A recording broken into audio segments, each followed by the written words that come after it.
Good morning. Please be seated, for our program is about to start.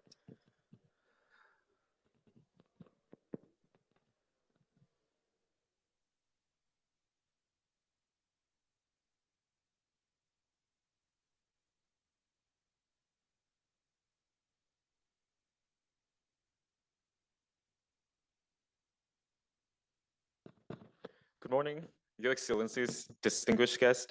May I welcome you to the 15th annual conference of the South China Sea Conference hosted by the Diplomatic Academy of Vietnam, or the DAV.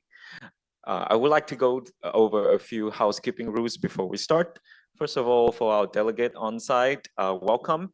And we also have the QR code at the reception table outside. So please scan the QR code for the latest updates on the administrative notes, on the agenda, as well as necessary reminders. And if you are in the meeting room, please put your device on mute, on airplane mode, and please use the microphone when it's your turn only. And for our online audience, welcome, and thank you so much for taking time and joining us online.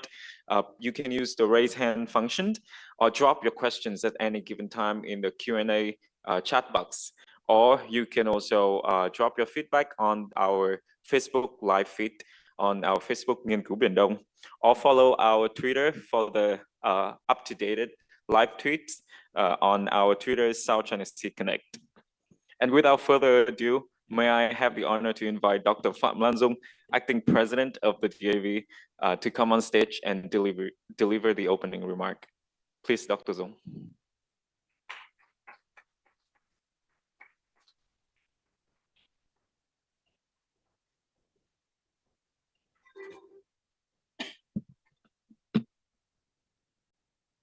Your Excellency, Mr. Đỗ Hùng Việt, Deputy Minister for Foreign Affairs of Vietnam, Your Excellency Associate Professor Dr. Lê Hải Bình, alternate member of the Central Committee of the Communist Party of Vietnam, Vice Chairman of the Central Commission for Publicity and Education, Excellencies Ambassadors,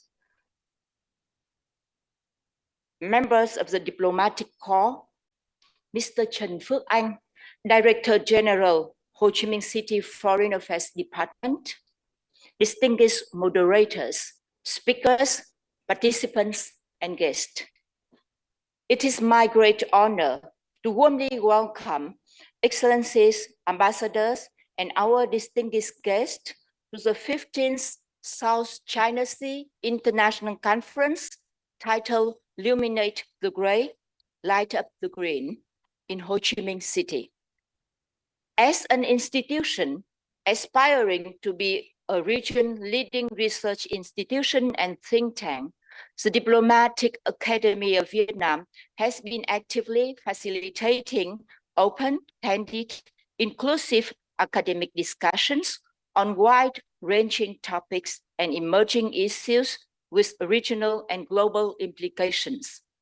Via our several track 1.5 and track 2 initiatives, we have connected thought leaders, experts, scholars, policymakers, and practitioners from this region and beyond, generating constructive discussions that promote dialogues, trust, and cooperation on geopolitics, foreign policy, non-proliferation, maritime security, water resources management, rule of law, middle powers engagement, and so on. Over the past 15 years, we have been promoting this particular dialogue on the South China Sea and maritime security because we do not see the South China Sea only as a dispute, but also a matter of regional peace and stability, a matter of international and interpretation and application of international law, of international cooperation to tackle common and emerging challenges that are taking shape in new forms, new domains, and new frontiers. The promotion of dialogues to preserve peace and stability is becoming even more pressing and urgent as confrontation and conflicts have erupted in geostrategically contested places in other parts of the world, thus asking all responsible and peace-loving nations to engage in open and frank discussions, regardless of their size, of their political ideologies and vision, their development status, or even their geographical location, to seriously ask the question, why these conflicts have happened? What are the lessons that can be learned from the best practices to enhance mutual, to find ways to promote peace, stability, and to prevent costly lessons? Geographically, at the center of the Indo-Pacific, the South China Sea was and continues to be the testament for our ability to promote dialogue and cooperation, to preserve the rule of law, to promote good practices, and to prevent harmful precedences. Excellencies, Ambassador, and distinguished guests, this year's conference is themed Luminate the Gray and Light Up the Green. I apologize if the English is a little bit confusing, but our intention is very clear. We wish to invite you to analyze the state of play at the South China Sea and the region, clarify the governing rules, identify policies that enhance trust and cooperation, and highlight activities that upset the rule-based order and create tensions. By illuminating gray areas, we hope to make the maritime domain more transparent and more tranquil. And we also wish to light up the green to shed light on the potentials of the sea and therefore also of our future by promoting best practices in key areas of the green transformation, such as offshore wind energy, transformative marine technology, research, and investments. We will discuss how maritime capacities, such as law enforcement agencies and regional mechanisms, can contribute in a constructive manner to the development of a bluer or greener South China Sea. Excellencies, ambassadors, and distinguished guests, every successful event should receive the harmonious blessing of the right time, of the right land, and the right people. We have such a saying. We believe every time is the right time to talk about peace and stability in such a geostrategically maritime space like the South China Sea. In the past 15 years, the interest to constructive dialogues on the South China Sea have never subsided. And even I can even say that only increased. And in fact, this room is not large enough to accommodate all requests. I apologize to those who have to attend remotely just because the room is not enough. We believe we are in the right land as well, as we are delighted to be back in Ho Chi Minh City, the biggest city in Vietnam of Southeast Asia by 2030 and Asia by 2045. We are very thankful to Ho Chi Minh City for facilitating and assisting us in organizing this event and for ensuring all of you a nice day here in Ho Chi Minh City. But most of all, we believe we have the blessing of the right people. Our conference would not have happened without the blessing of our valuable partners, including the Vietnam Lawyers Associations, the Foundation for East Sea Studies, Petro Vietnam, the Konrad Adenauer Foundation in Vietnam, the Enhancing Security Cooperation in and with Asia, ICIWA, project of the European Union, the Embassy of Australia, Canada, the British Embassy in Hanoi, and we thank all our partners for their valuable support and professional assistance. And of course, We are deeply indebted to the active and constructive participation of all ambassadors, moderators, experts, scholars, and commentators. Your encouragement throughout the past 15 years until now has given us the confidence to continue propelling the quality discussions of the South China Sea Conference issues, actually series. Last but not least, I would like to thank my DAV colleagues, especially the ISTE, the South China Sea Institute, for their vision, dedication, and innovation throughout the past 15 years. Without any further ado, I wish you all to enjoy the next 2 days of discussion and have a pleasant stay in Ho Chi Minh City. Thank you for your attention.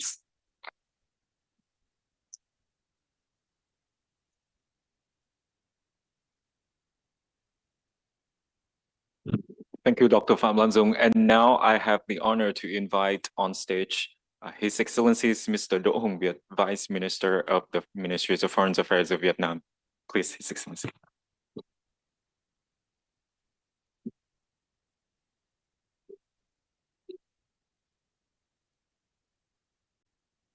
Dr. Phạm Lan Dung, Acting President of the Diplomatic Academy of Vietnam, Excellency Associate Professor Dr. Lê Hải Bình, alternate member of the Central Committee of the Communist Party of Vietnam, and Vice Chairman of the Central Commission for Publicity and Education, Excellencies, Ambassadors, and members of the Diplomatic Corps, distinguished speakers, moderators, and all participants, ladies and gentlemen. On behalf of the Foreign Ministry of Vietnam, I would like, first of all, to welcome all of you to this 2023 edition of the South China Sea International Conference, hosted by the Diplomatic Academy of Vietnam. This year's conference takes on special significance because this is the 15th anniversary of this series of international conference on the South China Sea. For 15 years, the South China Sea International Conference series has provided an open, candid, and friendly environment for regional and international experts to come together to advance mutual understanding and narrow differences. It has contributed to promoting transparency, build networks among experts across disciplinaries, and provided platforms for inter-regional exchanges. It has grown to become one of the must-go events for all of those who care about the South China Sea and about peace, stability of the maritime domain in Southeast Asia. I wish to take this opportunity to acknowledge, to thank, and to congratulate Professor Ambassador Đặng Đình Quý, the initiator and the caretaker of this conference series since the very beginning.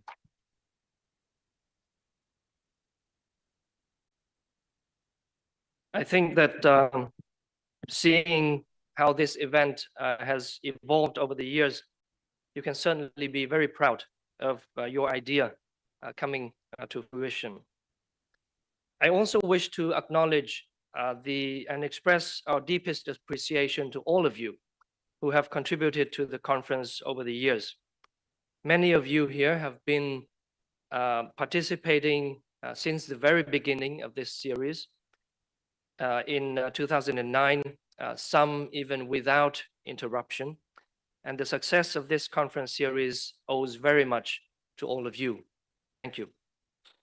As we move forward into the next 15 years, we envision this Track 1.5 dialogue to further evolve into a key region-wide maritime security forum, one that is open, inclusive, innovative in nature, and a meeting point and hub of interests spanning from the Indo to the Pacific and beyond. Yet no matter how the forum itself may change, its purpose, its raison d'être, remain unchanged.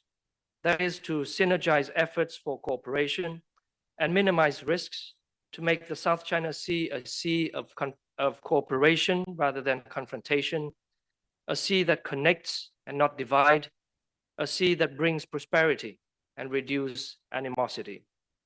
That evolution of the South China Sea International Conference series will require the continued strong engagement of the veterans of this conference series, and at the same time depend on the interest and engagement of the next generation of scholars, experts, and thought leaders, some of whom are with us here today. I would like to encourage you to join us in building networks and instilling a habit of dialogue and cooperation, and contribute fresh and innovative ideas. Excellencies, ladies and gentlemen, allow me now to address the theme of this year's conference, Luminate the Gray and Light Up the Green. One can say without much exaggeration that the global center of gravity continues to shift towards the Indo-Pacific. This region is home to the highest concentration of global middle class, of young, innovative pool of talents, of megaports and cities, of green finance, critical minerals, and other important resources. The region is, or at least is becoming, the epicentrum of global growth and a key locomotive for global recovery and future prosperity. But this future cannot be guaranteed without sustained peace and stability, including in the regional maritime domain. We are living in an increasingly turbulent and divided world. Strategic rivalries are creating great divides and a great fracture, if I may borrow the words used by UN Secretary General Guterres. Conflicts are breaking out in many regions, from Europe to the Middle East, and the Indo-Pacific region, particularly in the maritime domain, is certainly not immune from the risks of confrontation and conflicts. Now, this compels us to expect the unexpected and to think the unthinkable, to constantly screen the maritime domain of potential dangers, to review existing cooperation mechanisms to address emerging challenges, and to act together to preempt those challenges and threats. And this is done partly by bringing together leading scholars, experts, and policymakers to take a closer look at the region and the South China Sea, as this is a critically important body of water that connects the Indian Ocean and the Pacific. Indeed, since the beginning of this conference series, the situation in the South China Sea has grown increasingly complicated. While territorial disputes remain unresolved, maritime competition has expanded in scope and in scale. Defense spending has rapidly increased, mistrust deepened, and risks of incidents rising. Serious encounters have occurred intermittently within the EEZs of coastal states in violation of the UN Convention on the Law of the Sea. In the last year alone, tensions have been growing, at times reaching boiling points, as in fact we are witnessing right now. Competition has spread into new domains, from submarines to the deep seabed, to the air, space, and cyberspace, with potential severe consequences. Despite much effort, regional maritime cooperation is still sluggish, while non-traditional challenges such as environmental crimes, climate-induced disasters, drug and human trafficking are posing daily threats to the livelihoods of coastal communities. At the same time, various shades of gray have emerged at sea. And by saying gray, we mean areas that lack transparency, certainty, and predictability. The so-called gray zone activities are usually undertaken at the intersection between different domains, between the civilian and the military, between peace and conflict, lawfulness and lawlessness, and between physical and the cyber worlds. These gray zone activities have significantly heightened the risks of confrontation and exerted destabilizing effects on the rule of law and the regional order. Gray zone activities erode international law, trust, and the much needed political will to cooperate. And if not handled properly, these gray zone activities can turn gray and dark the prospects of cooperation, of peace and stability in the South China Sea and the region at large. This is why illuminating the gray, as the theme of this year's conference highlights takes on special significance. At the same time, as much as we are interested in addressing the gray zones, ensuring that the South China Sea remains a sea of cooperation must be our top collective concern.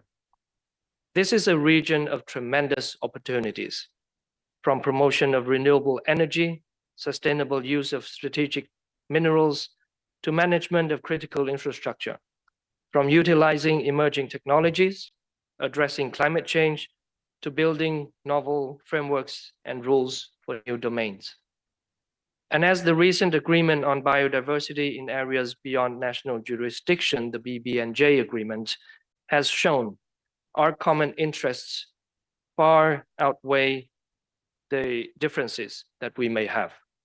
And Vietnam is in fact very proud to be amongst the first signatories of the BBNJ agreement. For those reasons, Light Up the Green part of our theme this year will allow us to explore those opportunities and turn them into specific and concrete cooperation activities. And only by fostering cooperation at sea can we shift the dominant color of the South China Sea mosaic from gray to green towards sustainable peace and development. And for that to happen, respecting and upholding international law of the sea as reflected in UNCLOS is critical. UNCLOS sets out the legal framework within which all activities in the oceans and seas must be carried out. It is of strategic importance as the basis for national, regional, and global maritime cooperation, and therefore its integrity needs to be maintained. Now, these are not my words. These are not the words of one single country. These are words from Resolution 77/248, which was overwhelmingly adopted by the UN General Assembly. The recent ITLOS hearing on climate change also suggests that UNCLOS can also provide the framework for emerging issues like climate change. And Vietnam continues to be a strong believer in the rule of international law and a strong proponent of UNCLOS. We continue to believe in the indispensable role of UNCLOS as highlighted by the UN General Assembly resolution, and we are strongly committed to upholding UNCLOS and international law. Vietnam, together with other ASEAN members, have also strived for a stable and lawful regional order, including in the maritime domain. We are committed to the effective operationalization of the ASEAN Outlook on the Indo-Pacific and the recently launched ASEAN Maritime Outlook, a strategic guidance for ASEAN member states to expand their maritime cooperation regionally and internationally. We are open to new initiatives aimed at our common goals through bilateral, multilateral, or new frameworks. Now, this is why I hope and I expect that the discussions over the course of the conference the next 2 days will provide us with a clearer picture of the situation, the rules that we need to clarify, and the frameworks that we need to build and strengthen in the interests of certainty, predictability, and the rule of international law. I also hope and expect that the discussions would result in specific recommendations on ways to encourage proactive communication, information sharing, promote maritime awareness that contribute to building trust, and to limit the scope and scale of gray areas, while at the same time expand the scope and scale of the green areas in South China Sea. With the confluence of knowledge and wisdom here in Ho Chi Minh City, a metropolis where the rivers join the sea, I strongly believe that today's conference will enrich the flow of ideas and innovations and help strengthen our dialogue for cooperation on the South China Sea. I wish all of you the best in this endeavor, and I wish the conference great success. Thank you very much.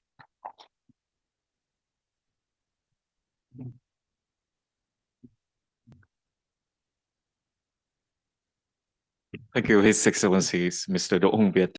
Our our other keynotes will be moved after lunch, so please scan the QR code outside at the reception table for the latest update.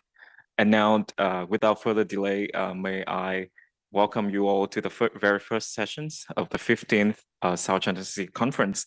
And for these sessions called the South China Sea's 15 Years On, it is our pleasure to have His Excellencies Ambassador Đặng Đình Quý, former permanent representative of Vietnam to the United Nations, as the moderators. Please join me in welcome His Excellency Ambassador Đặng Đình Quý, as well as the 4 panelists on stage. Thank you.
Yeah, thank you very much. But let me first thank the Vice Minister Đỗ Hùng Việt and to thank all of you for appreciation toward me myself, but not me who did the job, but a lot of us here to do the same, to have did the same job. We have Lan Anh here, Hùng Sơn here, and many people engaged on this series conference from the very beginning.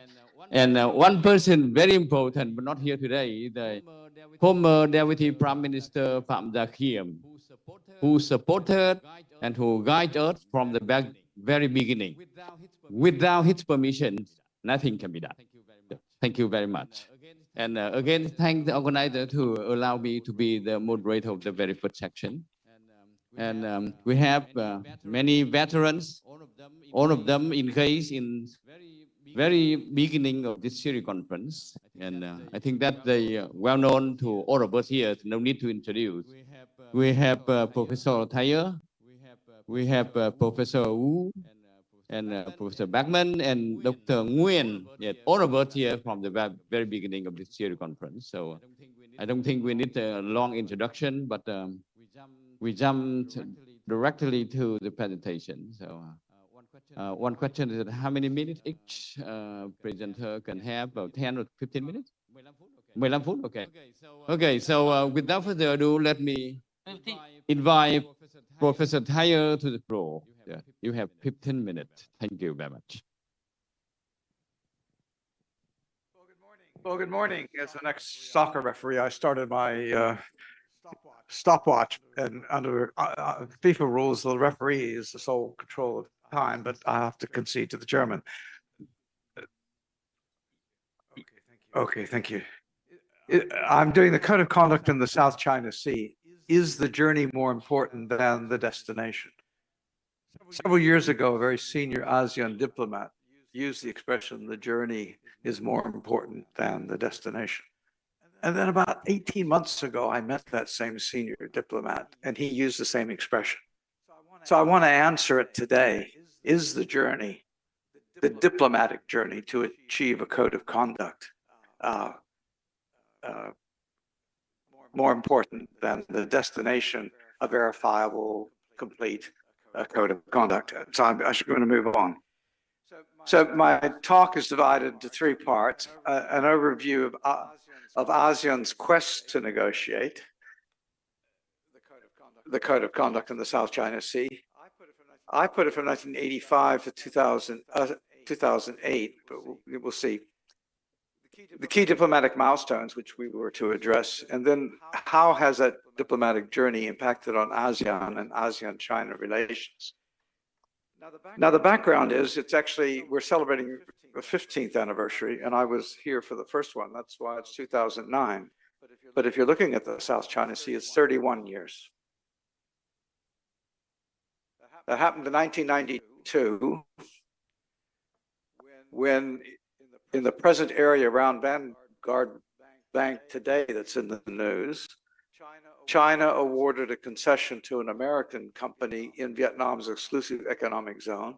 Vietnam is not a member of ASEAN, and there were serious confrontations, and ASEAN issued its first statement on the South China Sea, 1992. Didn't mention the parties, which is consistent to the present, and called for self-restraint and a code of conduct. Then we fast forward. China occupies Mischief Reef to build shelters for fishermen in 1995. And the Philippines in particular, but ASEAN issues its second statement on the South China Sea and calls for a code of conduct. Little known to some people are that the Philippines then drafted a code, and through negotiations in March 2000, the two sides exchanged codes of conduct in the South China Sea, the ASEAN draft and the China draft. They disagreed on a number of points, such as geographic scope. Vietnam wanted the Hoàng Sa, Paracel Islands included, and I don't want to get into the details. There are other military exercises. The shoe's on the opposite foot these days about who was protesting back then versus now. And so from that failure, more negotiations, and the template, the Declaration on Conduct of Parties in the South China Sea, 2012. 5 areas of cooperation, and then that call for a code of conduct. And that has been a boilerplate for the ASEAN position since then. And then to complete this background narrative, in terms of reference for the ASEAN-China Joint Working Group to implement the DOC, which is the formal title of the negotiations, has continued since its first meeting in 2005. But to conform to our invitation of the last 15 years, when you mention 2009, you look around and say, what? It was the UN Commission on Limits of the Continental Shelf that set May as a deadline to make claims for continental shelves. Malaysia, Vietnam, joint, separate. Philippines and China objected. And China tabled officially for the first time its 9-line map. Highly controversial, didn't conform to cartography under international law for determining boundaries between countries, etc. But there it was. And so we have a Chinese legal claim since developed. The most important were adoption of guidelines to implement the DOC. And that is a long story. When the ASEAN drew up guidelines, and I think that's on my next slide, so I'll get out into detail. It took a long time before they were approved, and we'll see why. And then you could hold the first ASEAN senior officials meeting, which oversees the joint working group. And then ASEAN itself worked out its 6 principles. This is July 2012, to adopt the guidelines, to conclude a regional code of conduct, to full respect for international law, including UNCLOS, exercise self-restraint, non-use of force, peaceful resolution of disputes. That's boilerplate. But to me, what's very important, because we use the word ASEAN, and that's not quite the case. That in 2005, at the first meeting of the Joint Working Group, ASEAN presented its draft. And point 2 was that ASEAN should meet together and form a common position and then talk to China. Well, we follow here 6 years later in 21 successive drafts went by. ASEAN dropped that position in favor of dialogue. And they agreed to report to the foreign ministers what progress was being made. So it's 11 parties to the South China Sea, 10 ASEAN member states, and China. So when we use ASEAN, it's a kind of misnomer. We have to say ASEAN member states, I would point there. And that gives you plenty of scope for building consensus or otherwise. And China objected to that, and that's why, because it said these matters should be solved bilaterally. So the negotiations, as I say, are between those 11 parties. To continue now, then other milestones. We have a debacle in Phnom Penh, which we're all aware of. ASEAN had agreed on a common position. They had a meeting of the foreign ministers. They had a retreat in the evening, and they're going around the drafts that several countries, Malaysia and others, had drafted, Singapore, etc. And someone leaked to me the transcript from a tape recording that had to be made there, and I published on it. So I know what was said and what order it was said. And China's Ho Nam Hung kept saying, I don't, you're the first one, you go around alphabetical order and you address everything. And then we got stuck on several paragraphs in the South China Sea. And Ho Nam Hung said, it's a bilateral matter, I'm going to walk out. And he finally did. So there's no joint statement. But we're here to best practices. We had the intervention of the Indonesian foreign minister, and that disarray was quickly recovered with an agreement on ASEAN consensus that Cambodia's ASEAN chair had to read. And then we begin a better progress of bit by bit making progress towards the adoption of the code for unexpected encounters at sea, which was mentioned previously, a draft framework for the negotiations themselves. And in the background, Philippines unilaterally lodged its claims under the UN Convention for Arbitral Tribunal hearings from 2013, 2016. It was a kind of an orphan in ASEAN because all during this period, and once the decision was made, nobody dared refer to it because of heaviness and Chinese criticism that was going. But to look at more milestones, we get a framework of the code of conduct, very simple, ABC. I always say it's like having a child, Daddy, I've got to write an essay at school. What do? You say you have a beginning, a middle part, and a conclusion. And that's what the framework is. It's a very short document. But the major accomplishment, August 2018, is that 9 parties, Laos and Myanmar, did not submit, independently put their national positions down into a single draft code of conduct in the South China Sea negotiating text. I was leaked a copy, and I was in telephone communication once ASEAN officially announced it to make sure that I had the right thing, and I wrote about it. And we can see some of the, towards the end of my talk, some of the sticking points that exist there. So to continue with the milestones, then the COVID pandemic hits, and face-to-face meetings are impossible. And Indonesia really pushed strongly, saying you've got to have face-to-face meetings because they add value to the diplomacy, not just talking each other on the screens kind of things. And then we began as recovery begins, to have that joint working group on the DOC begin to meet more regularly. The 36, 37, 38 in the 1 year period.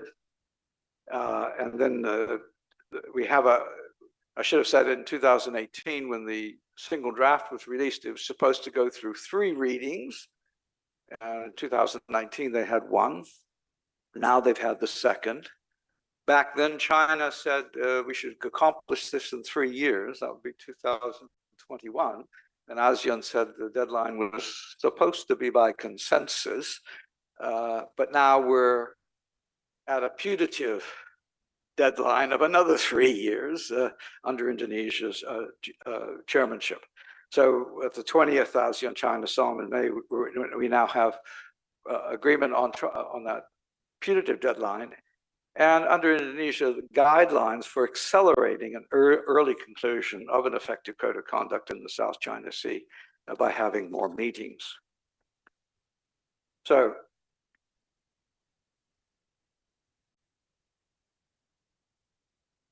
I've worked in a military environment all my year, and what I'm doing is commander's intent.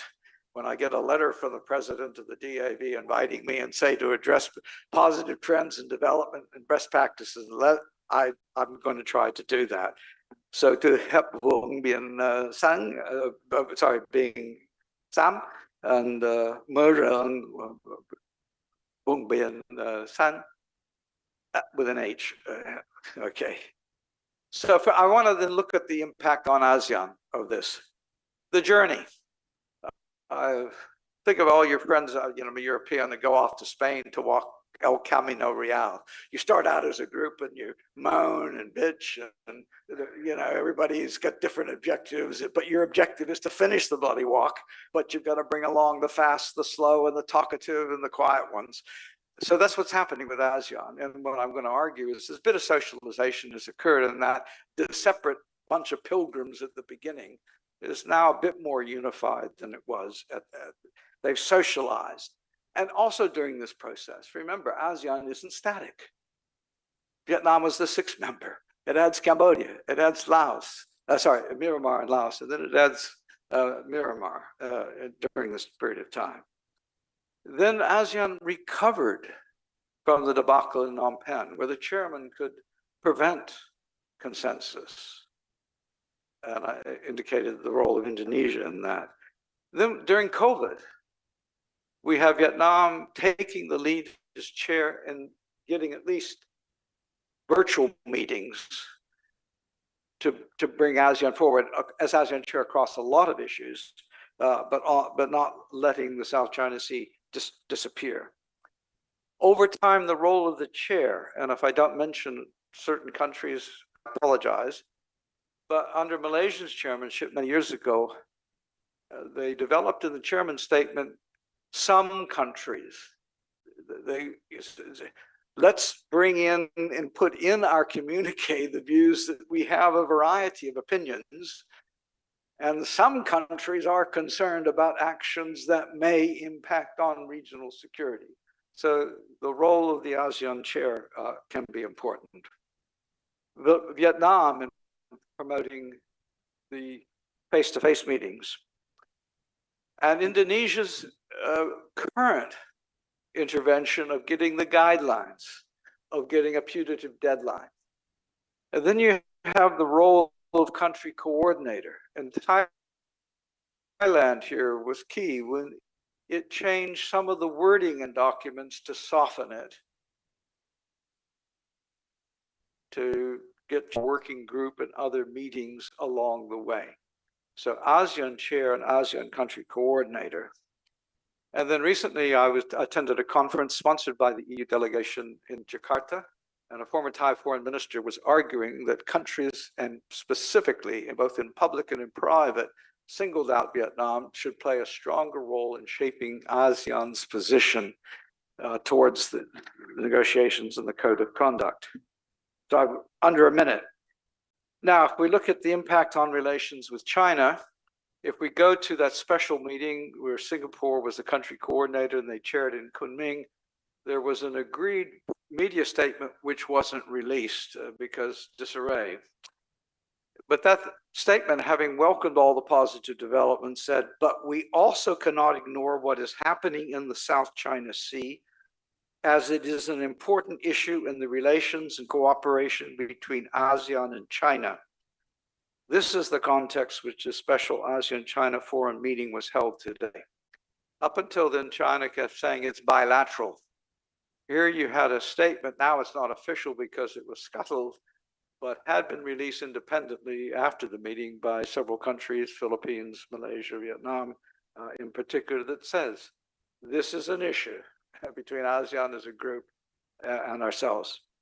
I'm told that the meetings of the joint working group have gotten more sharper and pointed about the issues that are being put on the table. So stronger positions in these face-to-face meetings. I also mentioned the guidelines to speed up negotiations from 4 to 6 meetings a year and the aspirational deadline. And I'm told that because of this step up, more and more specialized groups are now contributing to the process. So subject matter experts, not just diplomats, are contributing it. And as a result, the journey, ASEAN members can continually engage with China on the issue that confronts the littoral states. And without it, it wouldn't have that venue. And China then has to listen and respond times up to that. So is the journey more important than the destination? Here are the gray areas that need to be illuminated. What scope should the code of conduct have? What its legal status should be? How you resolve disputes when they arise over the interpretation or application of the code? How do you enforce it? And what's the role of third parties? Can they sign a protocol? Can they help in the resource development of the region? And China's submission says no. Can they conduct military exercises in the region? Well, give notice so someone can object. Those are the areas that lead to illumination. Thank you, Mr. Chairman.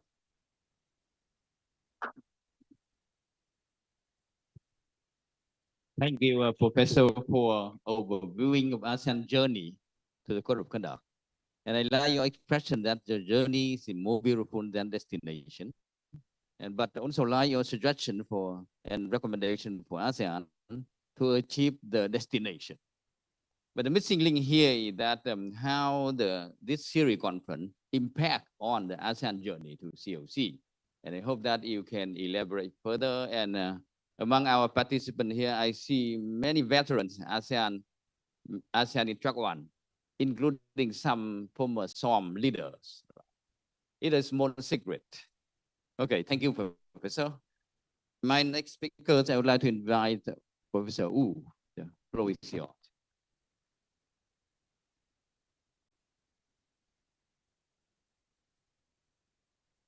Thank you, Ambassador Deng.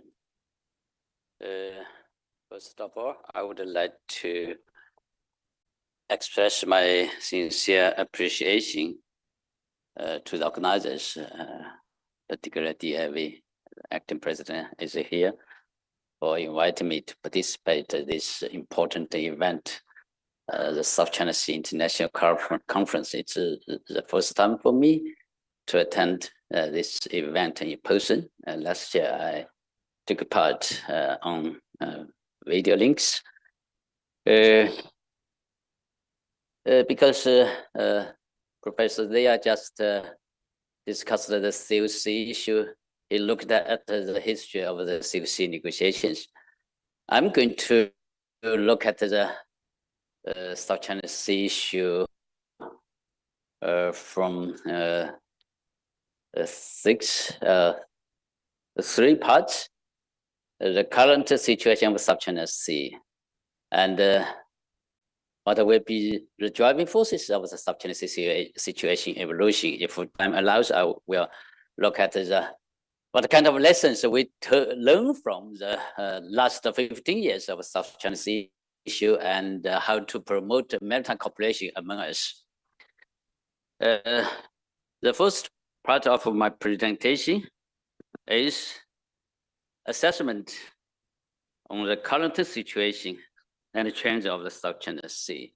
It's my personal observations. As you see, Since the beginning of this year, the South China Sea issue has once again made headlines internationally, though there is no denying that the situation at the sea is still stable and under control as a whole. Consultations on the Code of Conduct in the South China Sea have completed the second reading of the text as scheduled. The 14 working group meeting just completed a couple of days ago in Beijing. So everything is going smoothly with the COC negotiation. China and ASEAN countries also adopted a set of guidelines for accelerating the earlier conclusion of effective and substantive code of conduct in the South China Sea, which sets another new 3-year target. Because in 2016, China and ASEAN countries reached consensus to set a 3-year target. It means from 2018 to 2021 because of the COVID. This target was not realized.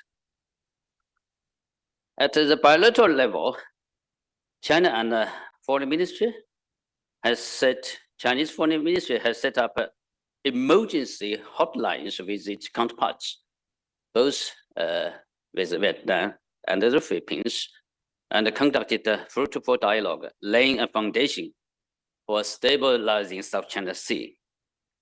Meanwhile, we should also acknowledge some disturbing changes in the South China Sea.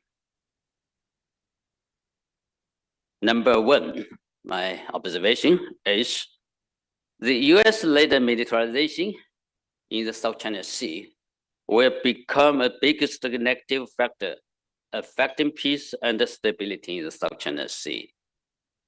Some resident countries hold all kinds of military exercises and conduct closing reconnaissance in the air and at sea, and send large combat platforms there more frequently than any time after the end of the Cold War. These military operations, most of which happened in the sensitive waters, are clearly targeted at China.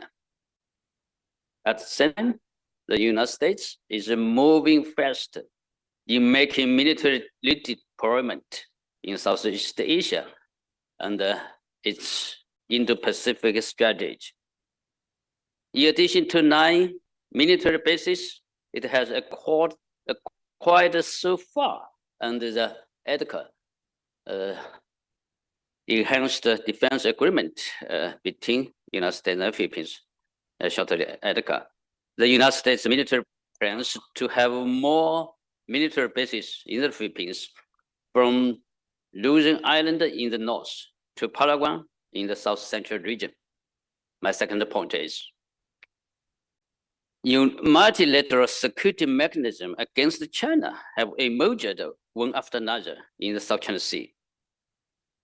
Since 2021, the United States, Japan, Australia, and some countries in the South China Sea region have been keen to build multilateral security structures, such as Quad, the security dialogue mechanism between United States, Japan, Australia, and India. The US, Japan, South Korea, and the AUKUS are cases in point of US-led security alliances. Just last May, the United States and the Philippines signed the bilateral defense guidelines. Last month, their natives launched the joint sail in the South China Sea, based on which the US attempted to build a mechanism with the Philippines, Japan, Australia in the South China Sea. So all these small security groups, in my opinion, targeted China as their imaginary enemy. My third point, claimed countries in the South China Sea region are taking unilateral actions in new ways compared the previous period. Unilateral actions such as construction on islands and reefs, as well as oil and gas deployment in disputed waters, have heightened the tensions among claimant countries. Confrontation is notably increasing between China and the Philippines over Huangyantou, the second Thomas Shore, and Ren'ai, the second Thomas Shore, and Huangyantou is Scarborough Shore. My second part of presentation is about the analysis of the reasons for the South China Sea to become a complex international issue and for maritime cooperation to stagnate. In essence, as we know, the South China Sea issue is not about contestation over territory or resources or concern. So now the South China Sea become, a problem internationally. So the South China Sea is not about territory, sovereignty, and maritime jurisdiction among claimant states. So the main reasons for the disputes to become serious and the international issues are as follows.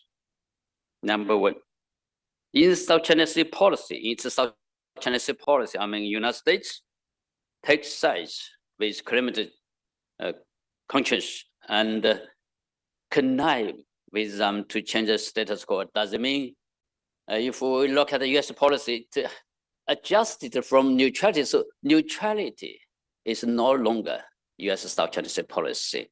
Now, if we look at the statement issued by then US Secretary Mark Pompeo in July 2021, in the 4 years anniversary of the arbitration ruling, United States now is taking sides. What does it mean? It means whatever countries is confronting with China and making trouble in South China Sea, United States will give its support to them.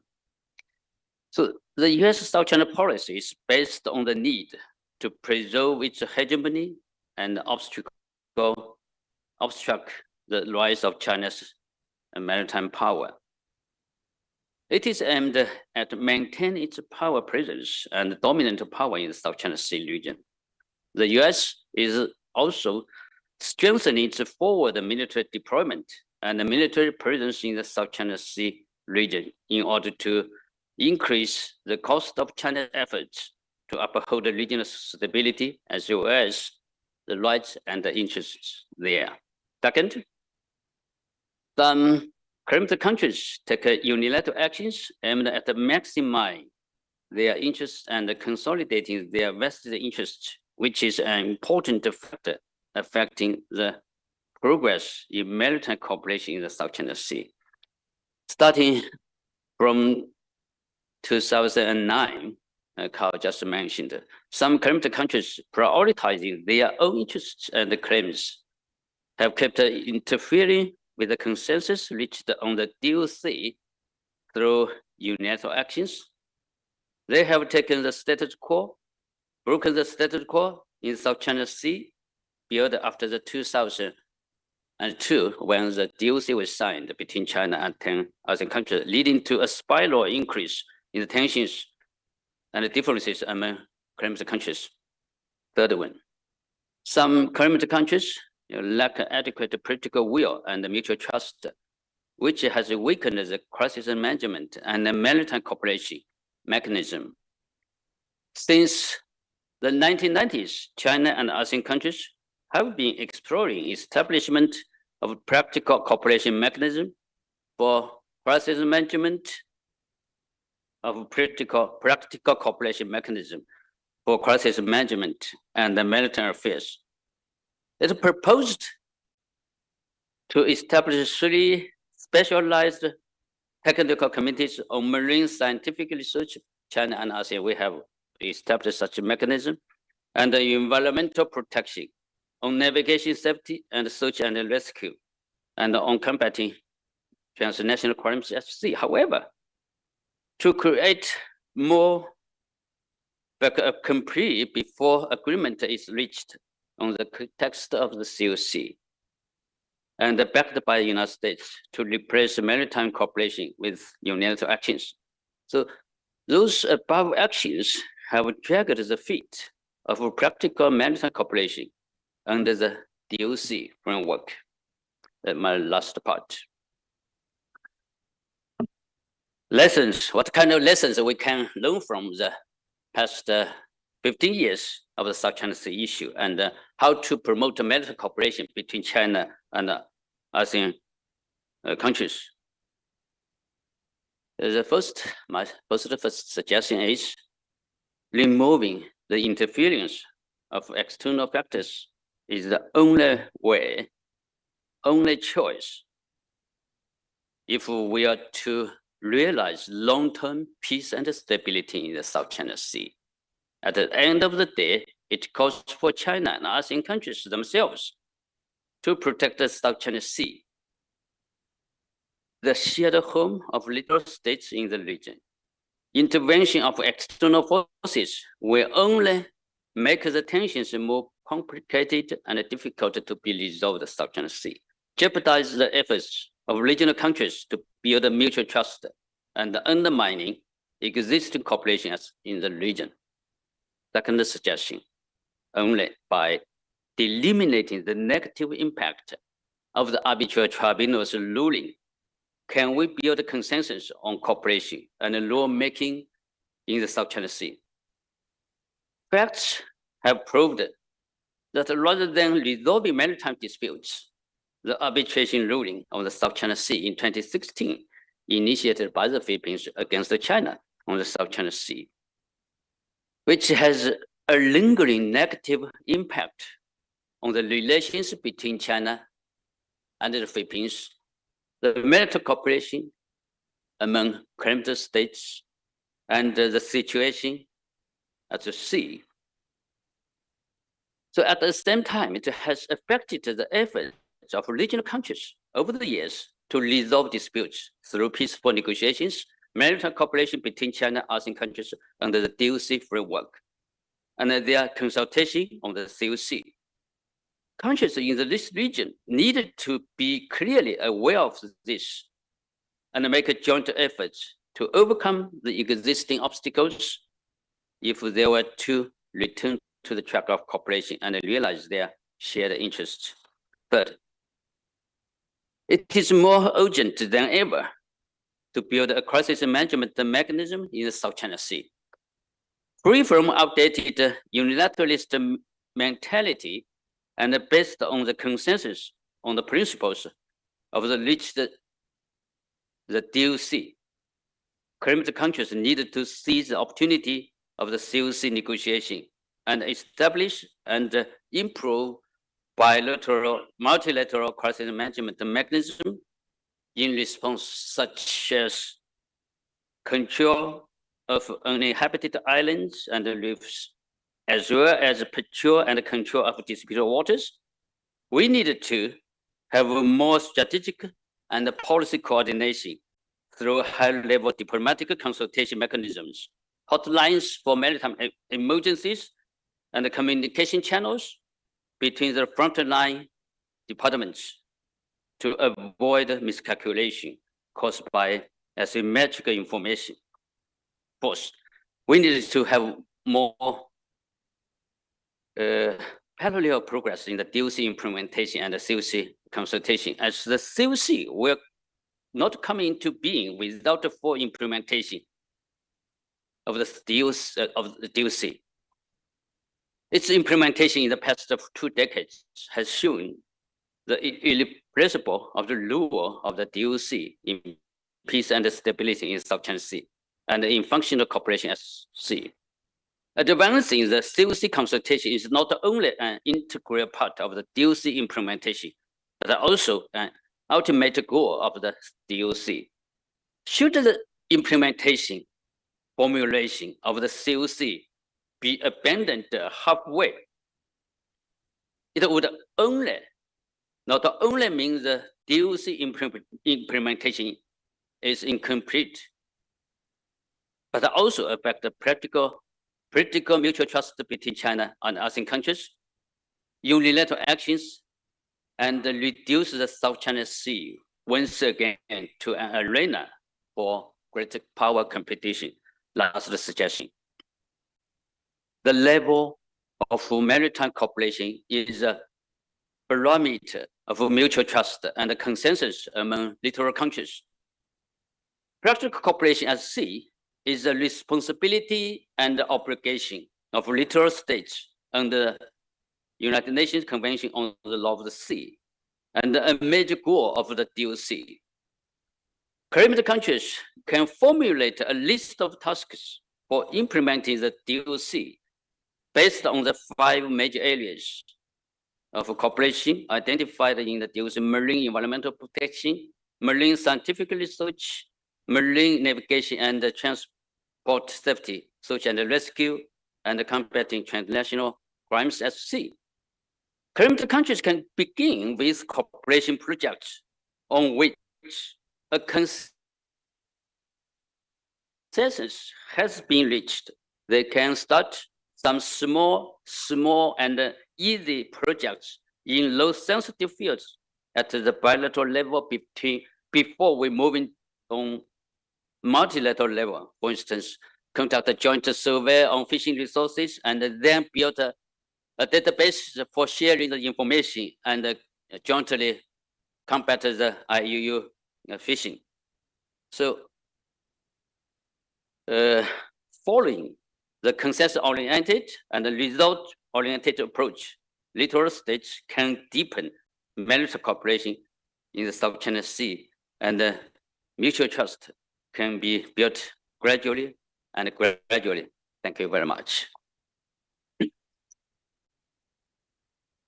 Yeah, thank you, Professor Wu, for a very straight and forward assessment on the current situation, and for your very scholarly analysis on the factor behind of the current situations, intro and actual regional factors, and also for your recommendation on how to go forward.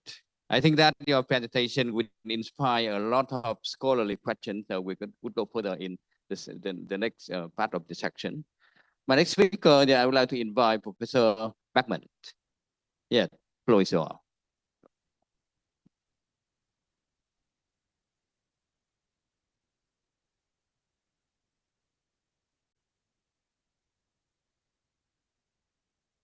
Okay, good morning, everybody. I'd like to thank the sponsors for once again inviting me to participate in this very important conference.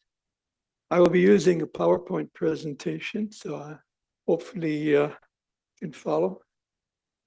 I'm going to be speaking on international law governing maritime claims and how it's been clarified in the last 15 years.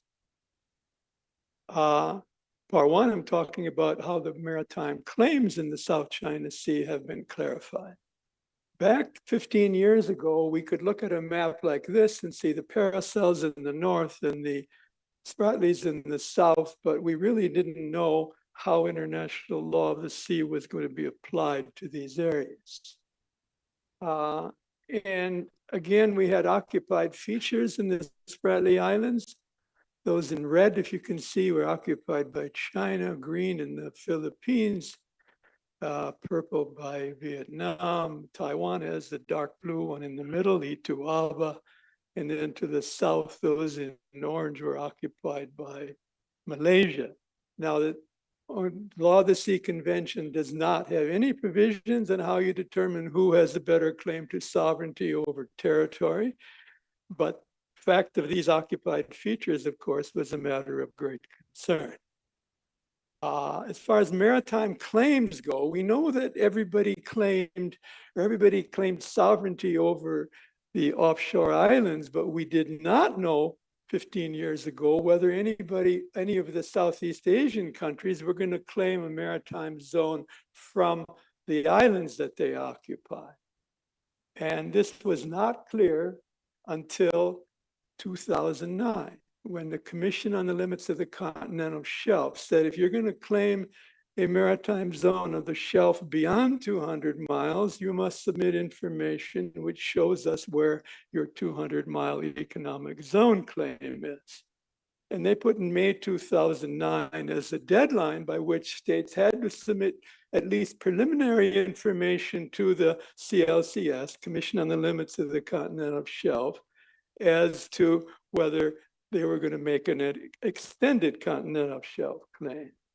And what happened then is on 6 May 2009, Malaysia and Vietnam made a joint submission to the CLCS, and Vietnam made a separate submission, in which for the first time they showed their economic zone claim. And the economic zone was measured only in the case of Philippines from their archipelagic baselines, in the case of Vietnam from their southern coast, from the baselines along their southern coast. In other words, they were not claiming an economic zone from any of the offshore features which they occupied or claimed sovereignty over. So this, for the first time, meant that we had a zone of high seas or outer continental shelf in the middle of the South China Sea, which would, of course, now be governed by the 2023 BBNJ Treaty.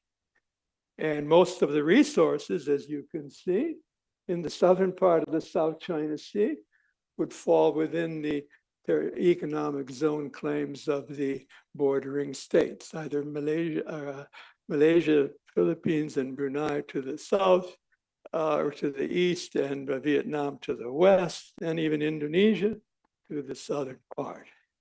Now note the date, 6 May 2009. On the following day, China made an objection to the joint submission of Malaysia and Vietnam, in which for the first time they attached a map to their diplomatic note, but they made the statement China has indisputable sovereignty over the islands in the South China Sea and the adjacent waters. We assume that would mean a 12-mile territorial sea, but also enjoys sovereign rights and jurisdiction over the relevant waters, which is not a legal term of art, as far as I know, as well as the seabed and subsoil below the relevant waters. See attached map. And the map was, of course, the map on the left side of the screen, the so-called now infamous 9-dash line map. In other words, China was claiming sovereign rights and sovereignty over all the islands, but sovereign rights and jurisdiction over essentially the entire South China Sea. Now this produced what I call the first battle of diplomatic notes, in which people objected, or states objected to China's diplomatic note. And then China at one point in 2011 responded. But you notice even Indonesia objected to the notes. And these are interesting reading if you go to the website. Okay, part two, I'm looking at the arbitral award. The arbitral award is the second development which clarified how the law of the sea applies in the South China Sea. First, starting with clarification of the provision, arguably intentionally or vaguely drafted provision. It was the only way they could get agreement. But the tribunal interpreted the provisions. An island is a naturally formed area of land surrounded by and above water at high tide. The normal rule for island is they're entitled to all of the maritime zones, including an economic zone and continental shelf. But paragraph 3 says rocks which cannot sustain human habitation are not entitled to an economic zone or continental shelf. In other words, the very tiny features rocks are only entitled to a 12-mile territorial sea. Now, jurisprudence of the International Court of Justice, island can mean anything. It can be sand, it can be rock, it even be coral, so long as it's naturally formed. It cannot be formed by artificial means. Similarly, rock can be anything. Now, a low tide elevation, as the name suggests, is above water at low tide, but submerged at high tide. A low tide elevation is not entitled to a 12-mile territorial sea or any maritime zones of its own. If it's within 12 nautical miles of an island, it can be used as the base point in measuring the maritime zone from the island. Now, islands and rocks, the arbitral tribunal looked at the disputed features in the Spratly Islands, and it concluded none of them were islands entitled to an economic zone or continental shelf of their own. Several of the largest features were rocks entitled to a 12 nautical mile territorial sea. This was critically important because what it means is that, well, there are other rulings of the tribunal I'll go over first. I have a little trouble seeing the sign here, but claims on maritime zones must be from land territory, cannot be from artificially created territory. Claims to historic rights, sovereign rights and jurisdiction to explore and exploit the resources must be based on the provisions of UNCLOS. And UNCLOS superseded any historic rights that anybody might have claimed to resources. In other words, the Law of the Sea Convention, which all of the states, including China, are parties to, say if you want to claim maritime zones, it must be in accordance with the provisions of the Law of the Sea Convention, not according to any historic claim you might have had. Tribunal also ruled that land reclamation and construction activities, China had breached their obligations with respect to protection and preservation of the marine environment. Land reclamation, also the tribunal ruled cannot change a rock into an island entitled to a large economic zone. It cannot change a low tide elevation into an island, to a rock entitled to a 12-mile territorial sea. So in effect, the tribunal clarified how the provisions in the Law of the Sea Convention applied to the Law of the Sea Convention, applied to the South China Sea. With respect to low tide elevations, the tribunal ruled that several of the features in the Spratlys were low tide elevations, and they were not entitled to any maritime zones of their own. This included the Mischief Reef, which had been occupied by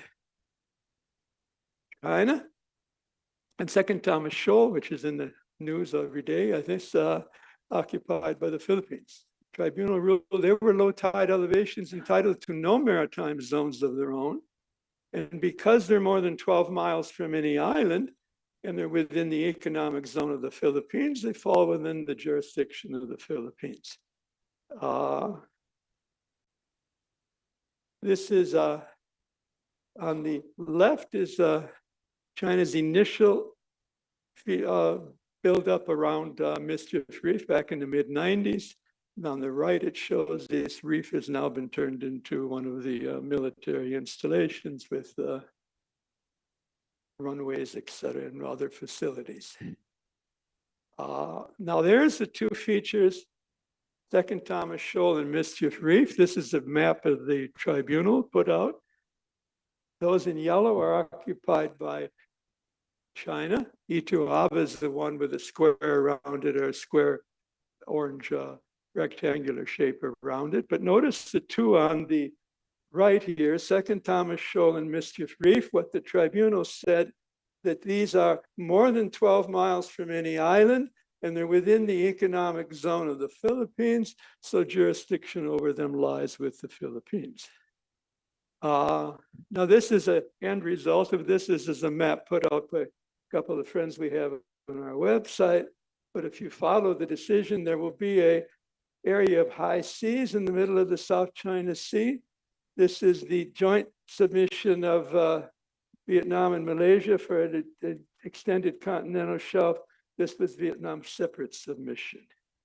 And notice that although Indonesia is not a party to the disputes over the islands. Indonesia, of course, is affected by the 9-dash line because it cuts into the economic zone claim of the Philippines from the Natuna Islands. Another one to point out here is that areas that you read about in the press a lot, Reed Bank up here is where the Philippines would like to exploit for gas, there are no islands around Reed, and it's in the economic zone of the Philippines, so it clearly would be under the jurisdiction of the Philippines to exploit the resources there. There's Mischief Reef and Second Thomas Shoal. You take the result of the award of the tribunal is that almost all of the resources in the South China Sea, of course, would fall under the jurisdiction of either the Philippines, Malaysia, a little bit down here, Brunei, Indonesia, and even Vietnam gains more than anyone because Vanguard Bank, which is the major oil and gas potential here, is not near any island, and therefore it is clearly only within the jurisdiction of Vietnam. The only area that is an overlap between contested features within the economic zone of Vietnam is a Spratly Island, another one here. So again, it's the Southeast Asian, the winners on this. I see my time is up, but everybody's run over as well, so I'll run over a little bit. What the tribunal did not rule, which is sometimes you read in the paper that China's island building is illegal. The tribunal did not rule that the island building and construction of the features, it has changed the balance of power, but there's no rule that says you cannot build up an island and put facilities on it. And the tribunal did not rule that militarizing the features was illegal either. This is sometimes the press gets wrong. Is the award legally binding? Of course, it's legally binding to all parties to the convention, which includes China. There isn't anything the Philippines can do to enforce the rule, of course, and the tribunal itself has no army or force, and it can't enforce it either. But technically, it's binding on China, as was the jurisdiction of the tribunal. Second battle, the diplomatic notes, very quickly. 2019, Malaysia pulled something out of a drawer which had been dated earlier, and it made a submission for a separate submission for an extended continental shelf as well. It's area right here, that's the joint submission of Malaysia and Vietnam, a separate submission of Vietnam. They made a claim here, which in effect meant they also believed that they had an extended shelf in the area that would be high seas in the water and extended shelf below, which is important because it provoked what I call the second battle of diplomatic notes, in which a series of notes were sent by the various parties to the UN Secretary General challenging. And what's interesting here, it wasn't just the Southeast Asian countries, but it was also some of the Western countries also entered the diplomatic fray. 2023 map, as far as I can see, doesn't change anything, but we're waiting, I guess, until the geographers give us a precise location of the dashes compared to the previous maps. Otherwise, I think I'll stop there. Thanks for your attention. Thank you, Professor Bachman, for a very clear and illustrative analysis here. And I think everything is very clear and good from the legal standpoint. And I love your last part on the question of what tribunal did not rule. It's a very good question, and remain things that we have to do next sections. And my next speaker, Dr. Nguyen, you have 15 minutes.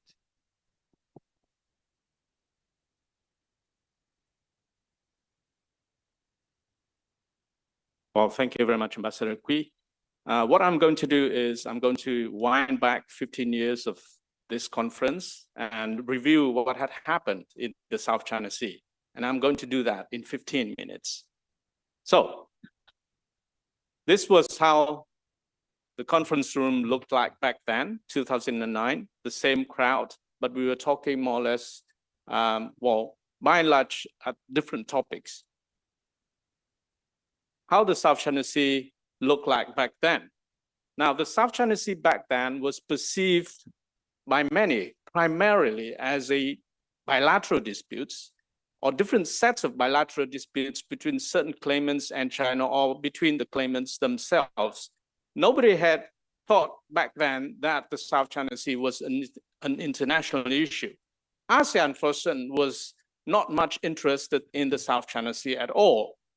If one country tried to bring the South China Sea disputes onto the ASEAN agenda, they'd be looked at like a spoiler of the ASEAN cooperation, and it certainly was not a welcome topic of discussion.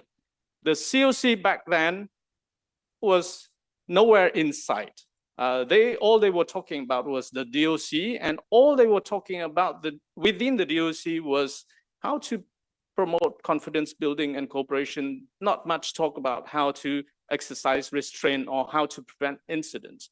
And all of those, while China officially announced the 9-dash line at the UN, and US Secretary of State Hillary Clinton was announcing that the US is back into the region and that the US has national interest on the South China Sea.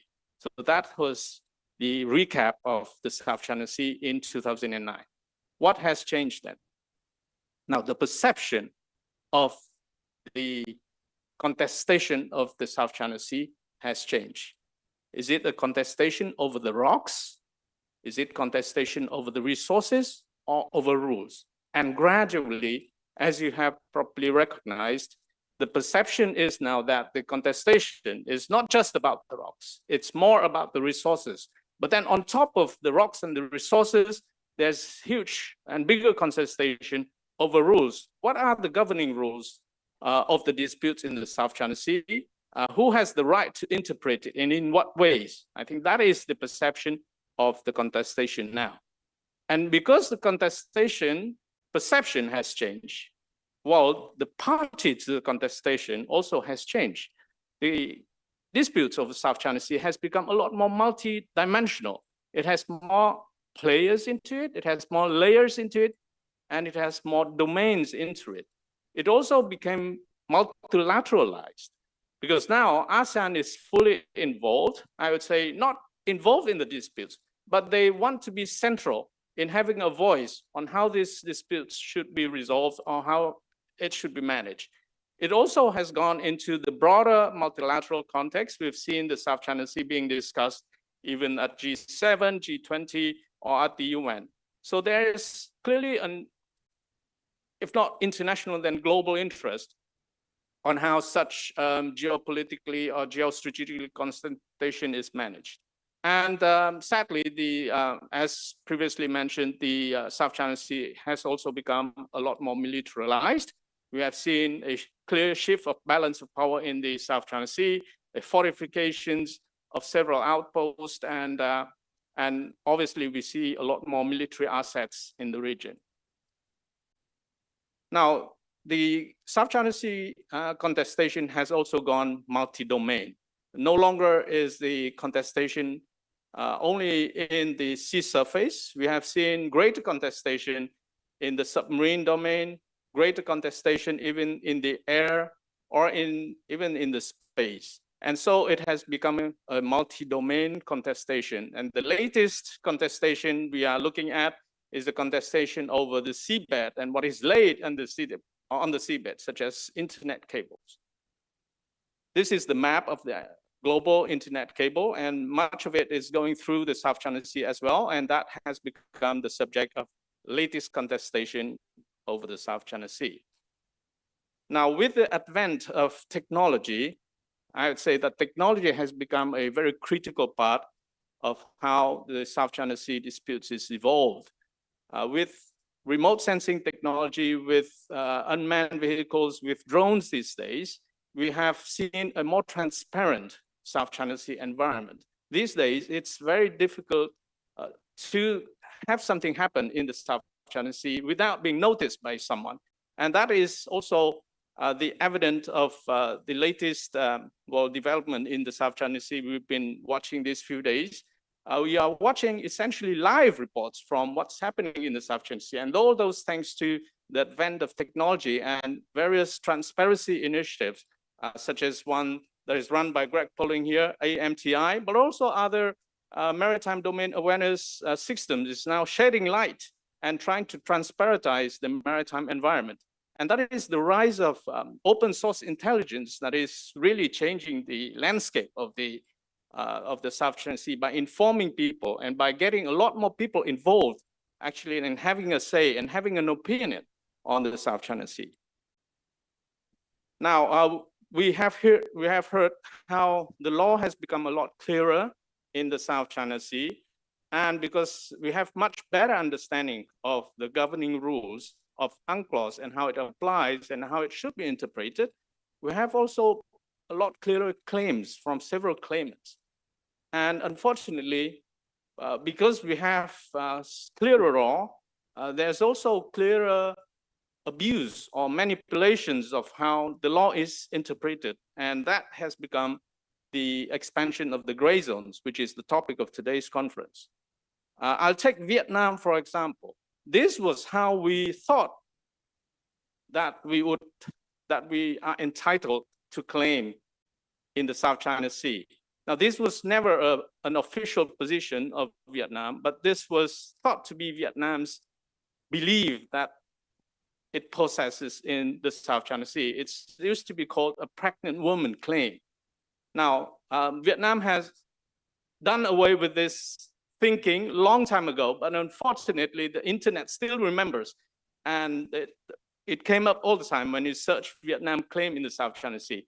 This is actually what Vietnam claims at the moment. It's a lot more in line with international law. It's a strip of 200 nautical miles from the coastline baseline of Vietnam. So Vietnam's claims, as well as other claimants in the South China Sea, have been placing their claims much more in line with international law. And because of that, there was several cases of overlapping claims being resolved fully under the light of international law. And I can cite those between Vietnam and Indonesia recently, those between Indonesia and Malaysia, and several which are under discussion right now. There was progress in those because countries are claiming or making their claims more fully in line with international law.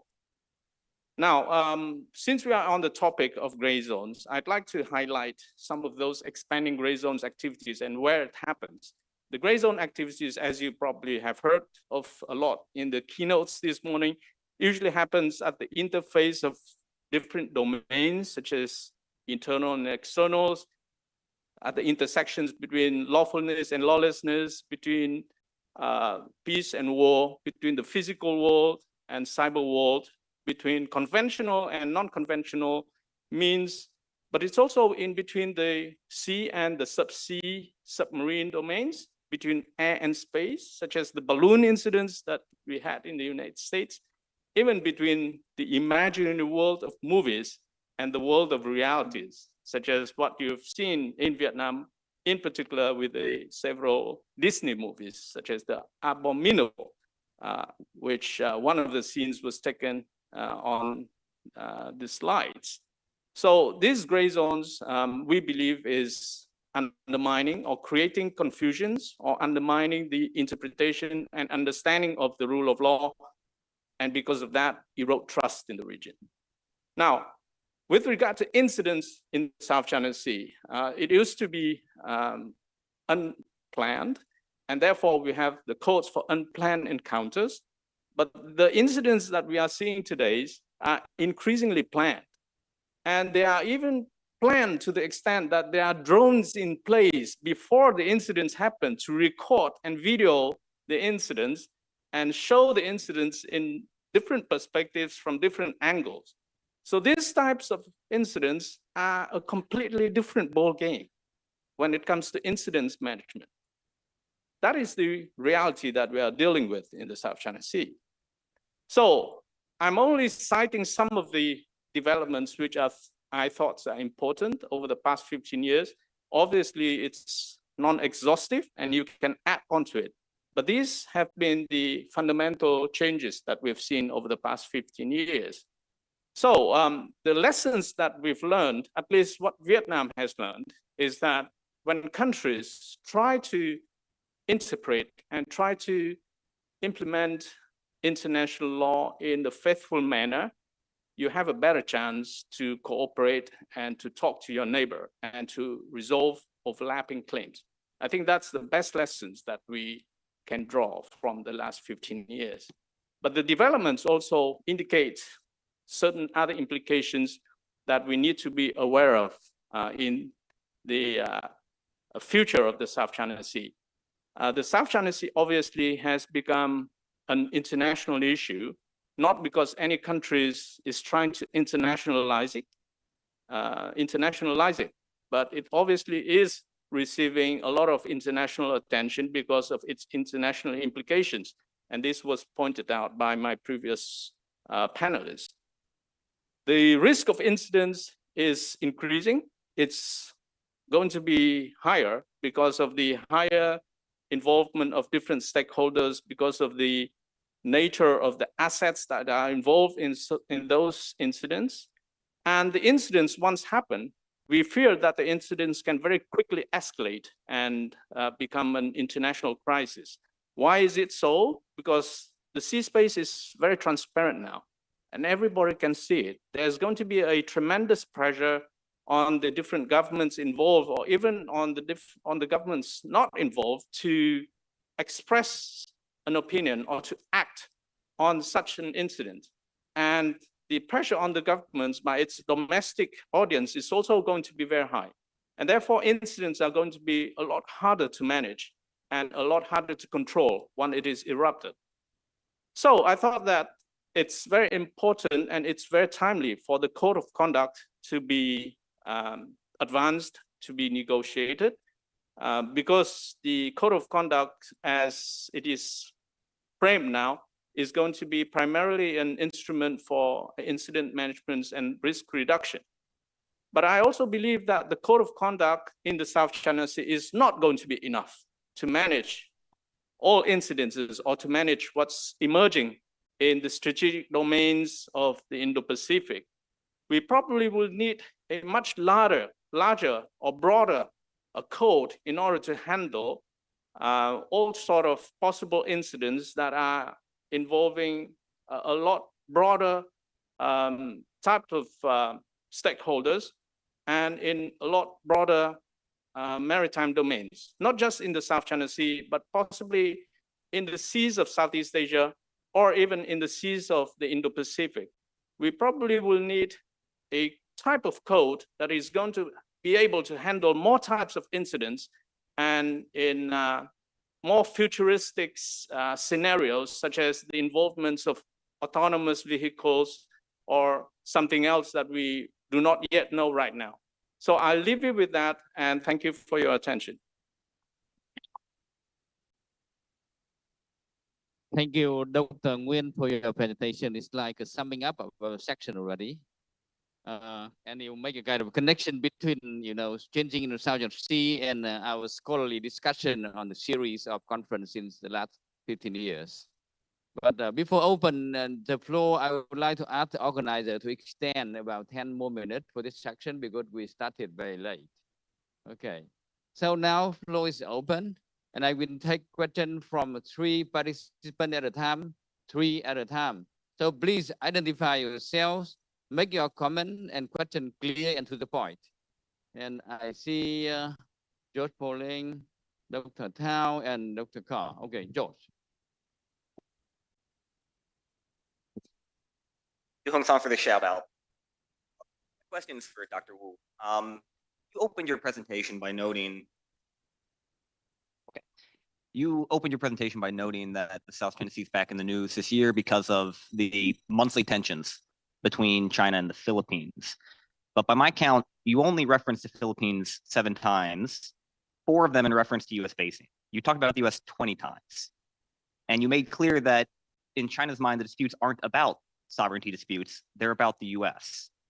How can China negotiate with Southeast Asia in good faith and de-escalate tensions if it believes that every action taken by Southeast Asian claimants and every objection they make is ultimately just a reflection of the United States?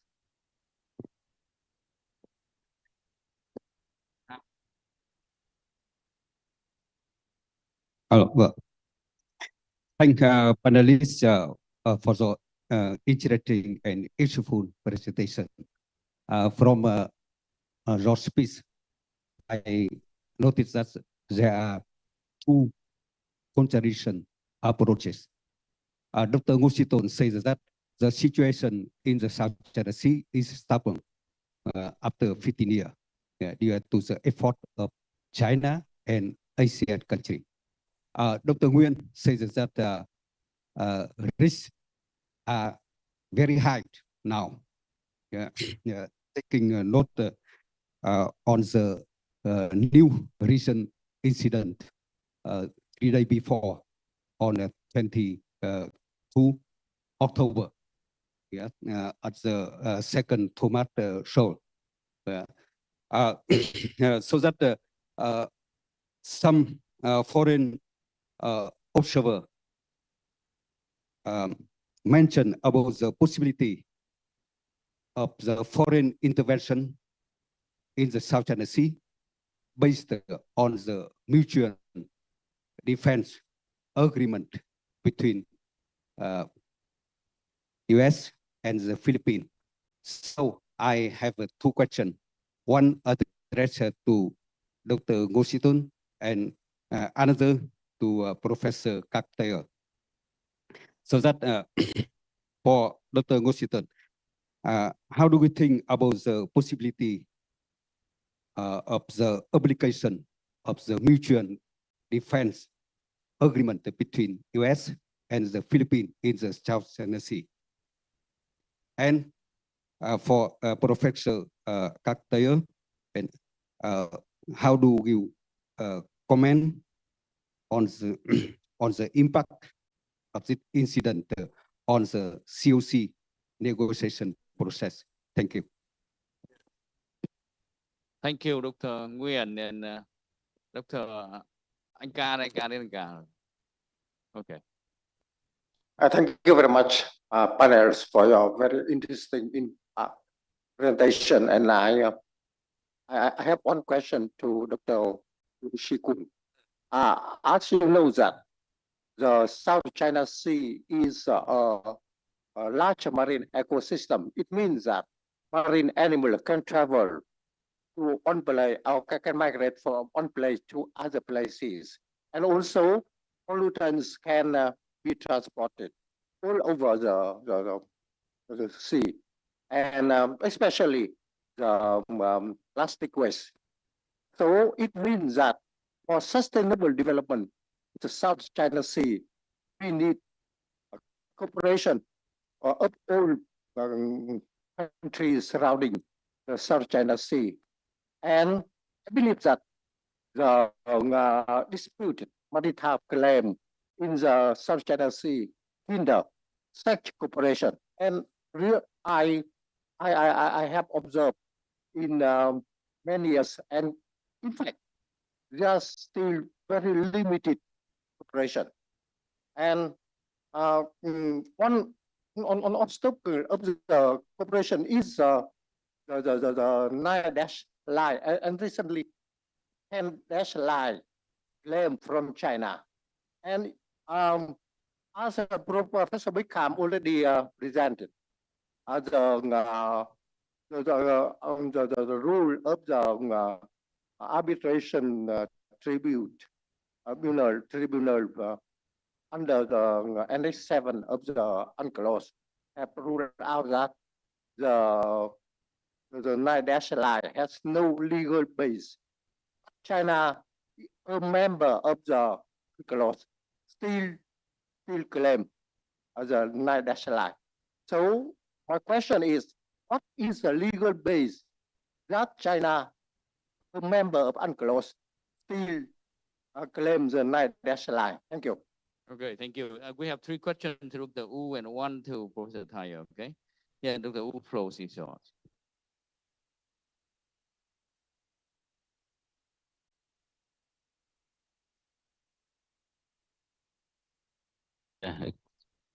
Greg, about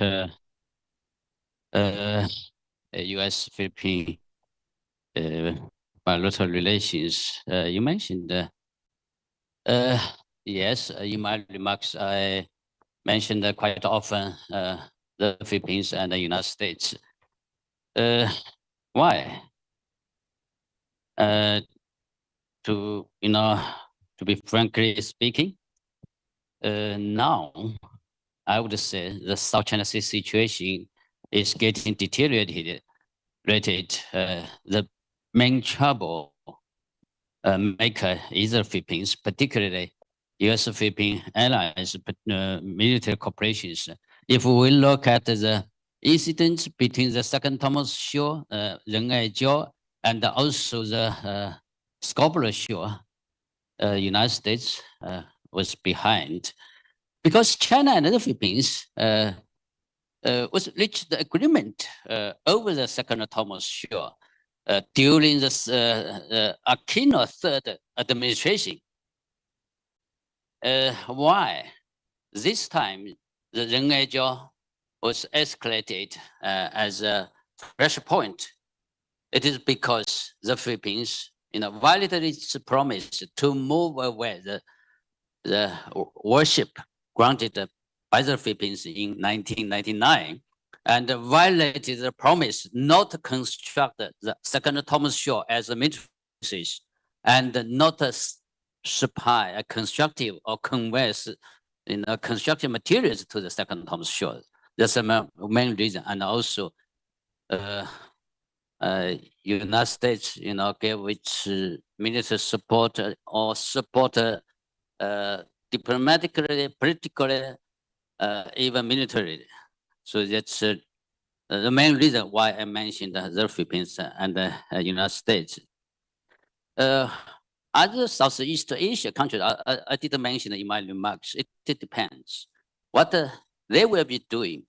If the activities, unilateral activities, conducted by other claimant states in the South China Sea region, if they violated the DOC provisions, if it is not conducive to the COC consultation, if it is violated the consensus reached by China and those countries, I think China will take countermeasures to uphold the peace and the stability in the South China Sea region. That is the question. First question, my response to Greg. The second question about my friend, you mentioned the arbitration ruling, right? Base 9-9. 9-9. Okay, 9-9 is the legal base. The legal meaning of 9-9. What significance the 9-9 carries? Some, when attend the international symposium, all questions was about the 9-9. Why China, didn't make clear what the 9-9 carries? It's easy for China to make clear what is the special meaning for the 9-9. If China does so, I think the whole international community will, ask China why China should do like this in this time. What's your intention? Frankly speaking, if we will look at the statement issued by the Chinese government soon after the July 12, 2016, the arbitral tribunal, made its decision on the arbitration initiated by the Philippines. The statement says China has sovereignty over 4 islands, Nansha, Xisha, Zongsha, and Dongsha. And also those islands have internal waters, territorial sea, contiguous zone, EEZ, and the container shelf. And also China has this historical rights in the South China Sea. So those claims should be viewed as what China claims in South China Sea, what the 9-line means or U-shaped line means. So should be, that's my interpretation to legal base of 9-line. What is another question? No. Okay, that's okay. Thank you. If I've understood the Dr. Tao's question to me, it was the impact of the U.S.-Philippine expanding access under the EDCA Enhanced Defense Cooperation Agreement. That expansion comes under a 1951 Mutual Defense Treaty, where an armed attack on the ships, military or state ships in the Pacific waters would invoke consultations between the two sides. It's generally aimed at a larger one to deter China from aggression and the ability to respond to Taiwan and Philippine concerns that they could suffer collateral damage. And it's in line with the Marine New Doctrine to disperse and be able to conduct fires from coastal and defend littoral strips of coast and operate shoot and scoot to deter China. So in a larger balance of power and being from Australia an ally with the United States, I see that as stabilizing. For code of conduct negotiations, which I specifically asked, well, it gives the Philippines a bit more backbone as a small, weak country in dealing with a major power whose navy is constantly expanding and being quite aggressive. And it puts in these, I don't like the word gray zone tactics or what, it's gray zone operations, the tactics of the fire cannons and the ramming, but it will put in the mind of Chinese Coast Guard and other ships out there, do they want to escalate? As the Philippines builds up its capacity to resupply Second Thomas Shoal with escorts, where other countries may join the Philippines in exercising. And so, presenting China with the fact of life, you can't bully your way in dealing with the Philippines.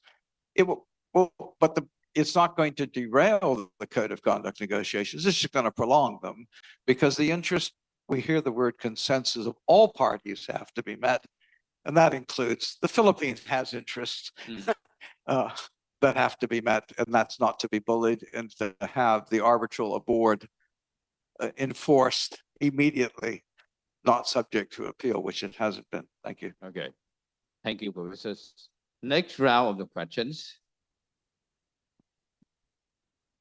Who wishes to comment? Ambassador from India.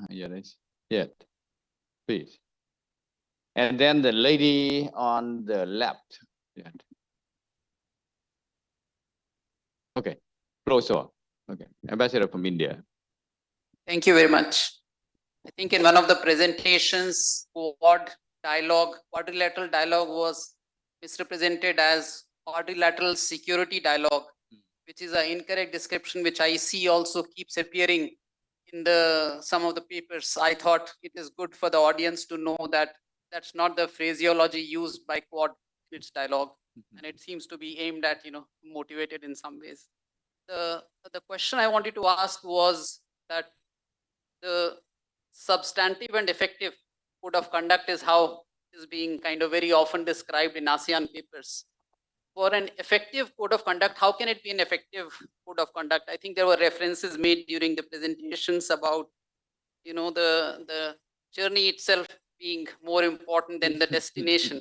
Is the destination of an effective code of conduct can mean what? I think if somebody would like to elaborate among the panelists. Thank you very much.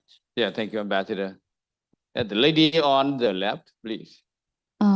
First of all, I want to thank all the panelists for your great presentation. And I would like to ask Professor Wu 2 questions. First of all, you mentioned that we should remove the influence of the external factors in the South China Sea issue.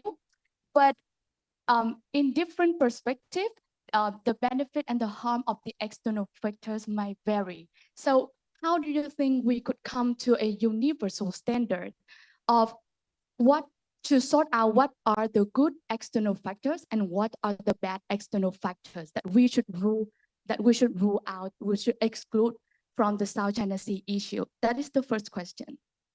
Regarding the second question, I want to ask you how China, as the leading country in the region, could play their part in solving the South China Sea issue and ensure peace and security, and particularly regarding the COC progress. So how can China play a part in enhancing the cooperation and negotiation? Thank you so much. Okay, thank you. Yes, you in the middle, the gentleman. Well, I'm Senior Joe, who is about to talk later, but let me ask a question to Professor Robert Bakeman. In your presentation, you seem to agree that all those islands and rocks under China's control are artificial islands. Do you agree or not? Because in my opinion, this is a question that constantly haunts me. I have my own explanation. Look, my argument is these islands, like Mischief, actually is an extension of a natural maritime feature, because it's obvious. Otherwise, we have a very simple question. Where do the names come from? Right? They have either English name or Chinese name before. They are just not, land reclamation out of blue, and then China gives them a name. So they're not artificial islands. They are extended, the extension of a natural maritime feature. Do you agree to that or not? Thank you. That one more participant. Okay, lady on the right, please.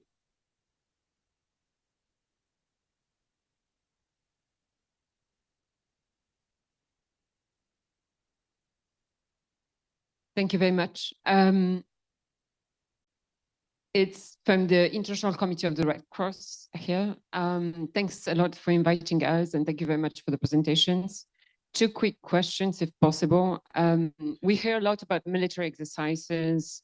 Mr. Wu spoke about crisis management. In the framework of the code of conduct or beyond and outside that, are humanitarian considerations taken into account, and if so, how? There's a lot of security discourses, but little content around that. The second question is more of a comment, but I'd like perhaps some of the speakers to elaborate on that. There are a lot of discussions going on in New York or elsewhere on new technologies. Several of you referred to that. We really hope to see more states actively participating in the global discussions on autonomous weapon systems and cyber, particularly from Southeast Asia, as this is really missing.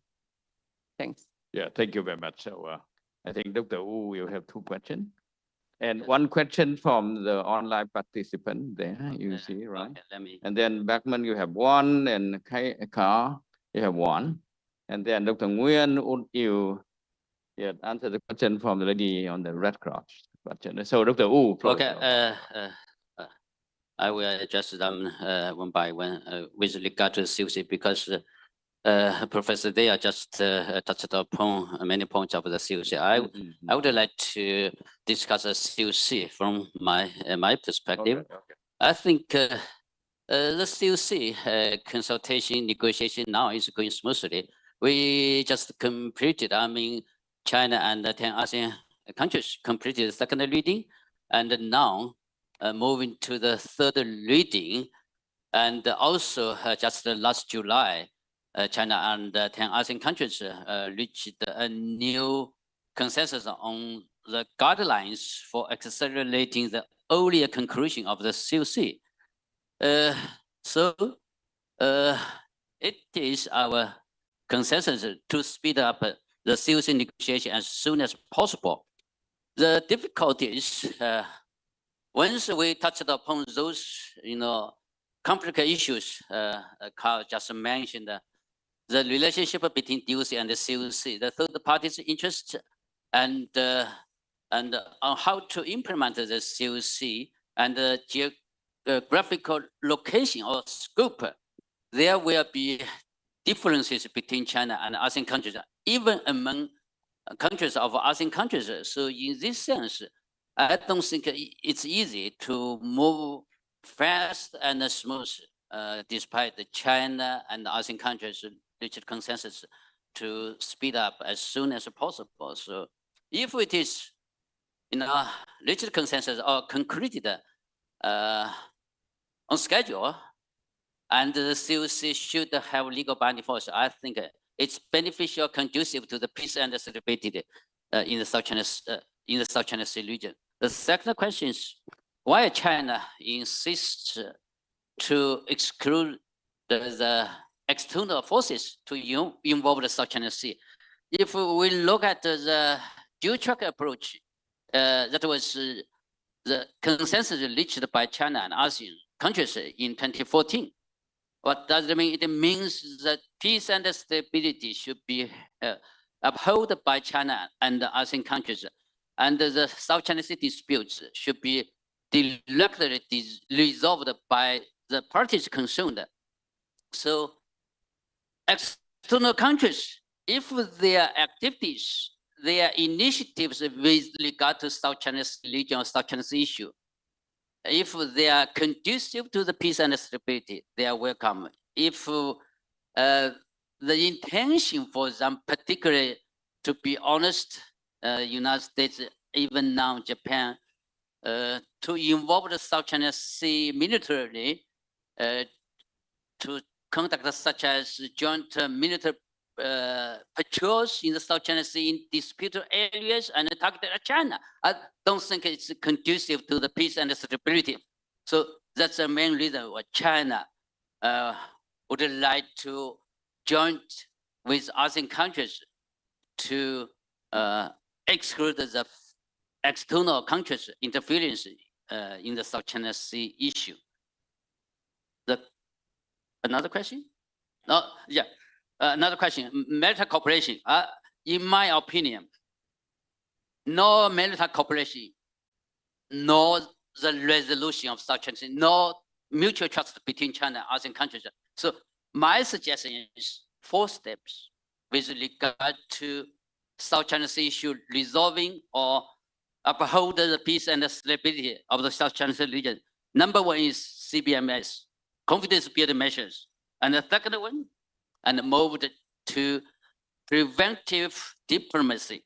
And the third one is crisis management. The COC should be viewed as a crisis management from Chinese perspective, not a dispute settlement mechanism.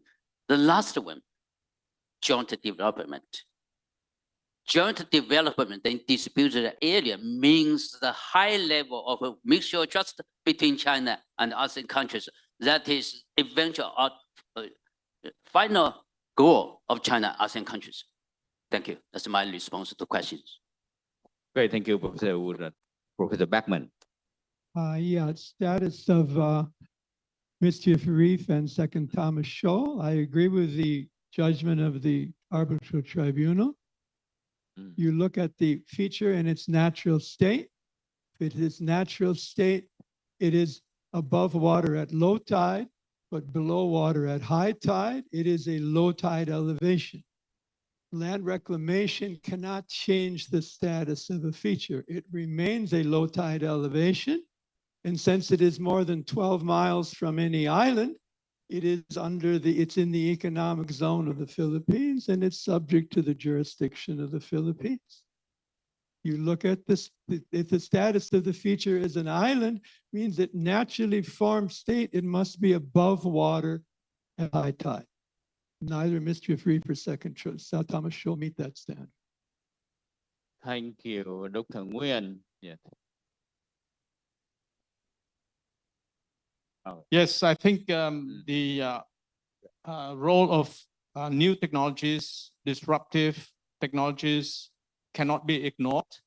But I don't think the code of conduct has that element of discussion inbuilt. So I think the code of conduct, therefore, might not be the adequate framework to tackle new and emerging issues. Therefore, I thought that there has to be a broader framework or all new framework in order to be able to tackle all of this kind of technologies and their role in the maritime domains. I also think that there has to be more stakeholders involved in such a talk, because obviously between ASEAN and China, we can do a lot, but these are not the key players that influence the adaptations of new and emerging technologies like AI or autonomous weapons. Therefore, I think with new technologies, we need really new thinking and new approach in order to be able to be future-proof in our dealing with emerging issues in the South China Sea. Thank you. Professor Thảo. All right, I was asked a question that would take a whole session, and I think it's how to make the COC effective. And I got 5 quick bullet points, and I'll shoot them out.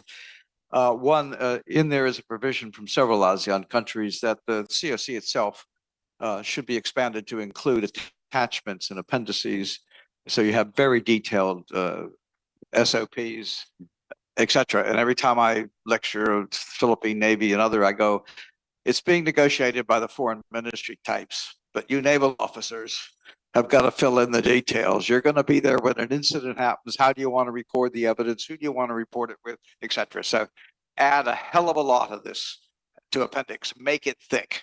So you know, because it's like I was involved once at a center where we had the UN military advisor to the Secretary General come in, and we were dealing with 2 and 3 stars and vice ministers about drafting resolutions. It's a senior executive course in Hawaii. And the basic thing was, if you don't put it in with the UN and you go to Bosnia and you don't get winter jackets, you're going to be cold. So make sure the resolution has everything in it. That's point 1. 2, the scope. The geographic scope, I argue, should be the Southeast Asia Maritime Domain. That's identified in the Southeast Asia Nuclear Weapons Free Zone Treaty. It's the only treaty ASEAN has done. It's the continental, it's the coastlines, it's the territorial sea, it's exclusive economic zones, it's the continental shelf of every state. And ASEAN should have a proprietary interest to see that these aren't changed unless it's by the mutual consent of ASEAN member and anybody having a dispute with it. So you hold the status quo and work on it. 3, the enforcement. The only real provision in the draft that I'm aware of is to take it to the ASEAN High Council, and that's has to be voluntary, and that's a weakness because so having compulsory or binding. The role of third parties is extremely important, and I say, like they can sign on to the Treaty of Amity and Cooperation, they can support it, and legal. The only positive solution in there is Vietnam's. Have the national legislatures ratify this, give the instruments to the ASEAN Secretary General, and have him transmit it to the UN Secretary General. Make it a treaty. Okay, yes, thank you, Professor. Then we take last 2 questions from the online participant. Dr. Wu, please. Yeah. The first question is about the China-Philippines, the water canal incident in last August. China, as we know, China used the water canal to stop the Philippines' activities. The fact I just mentioned was that the Philippines violated its promise and has the intention to construct the second Thomas Shore as a military basis. China has no choice to stop such activities. So using water canal to stop such activity is China's civilian last resort. If the Philippines insist to do so, continue to construct the second Thomas Shore to resupply constructive materials to the second Thomas Shore, I think China will, use water cannons, even stronger than that. If the Philippines insists to construct the second Thomas Shore as a military basis, that's my personal perspective to that question. That's the only question online. The other question, other question from China view. From military exercises in the South China East Sea is South China Sea. Is okay. If such military exercises between ASEAN countries, just for non-traditional security, if it is conducive to peace and stability, conducive to centrality and the unity of ASEAN countries, I think China has no reason to oppose that, should be viewed as, conducive to peace and stability, to be conducive to the consultation and the negotiation of the COC and implementing the DOC. That is my response. Yes, thank you very much. Questions. Thank you. Since we run out of time, so please we stop here and please join me to give a big thank to all our presenters. Thank you very much, Professor. Yeah. Good job. Good job. Thank you very much. All right. Okay. Thank you, Professor. Okay. Thank you.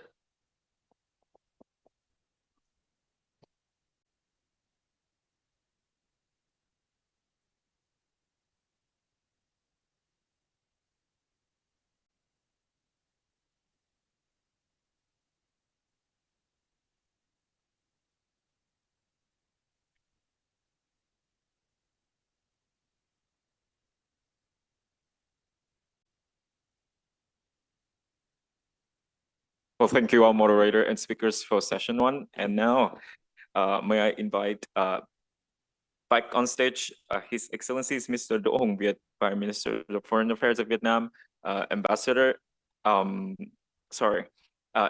Phạm Lan Dung, Acting President of the DAV, and also we have the honor to invite the Right Honorable Anne-Marie Trevelyan, Minister of State, the Foreign Commonwealth and Development Office from the United Kingdom, as well as all keynote speakers, moderators, panelists, ambassadors, charter affairs, consulate general, and representative of the organizers and partners, including ACWA and CAST Foundations. Please join me on stage for a group photo.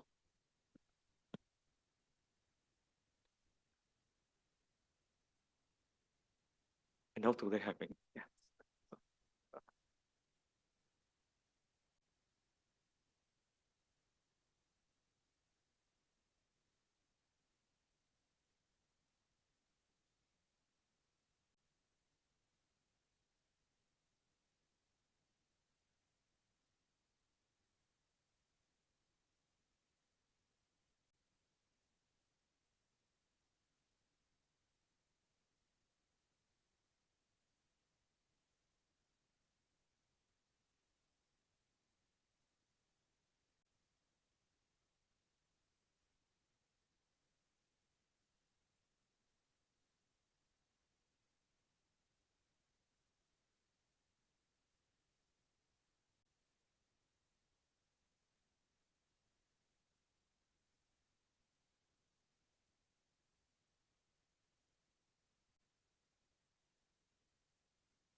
Thank you, everyone. And now we'll continue with the very special sections of the conference, which is the keynote, special keynotes. And the special by the Right Honorable Anne-Marie Trevelyan from the Minister of State, the Foreign and Commonwealth and Development Office, United Kingdom, and our very own Dr. Nguyễn Hùng Sơn, Vice President of the DAV. So please join me in welcoming our distinguished speaker on stage. And after the keynote, there will be a Q&A. So online audience and on-site audience, please stay tuned.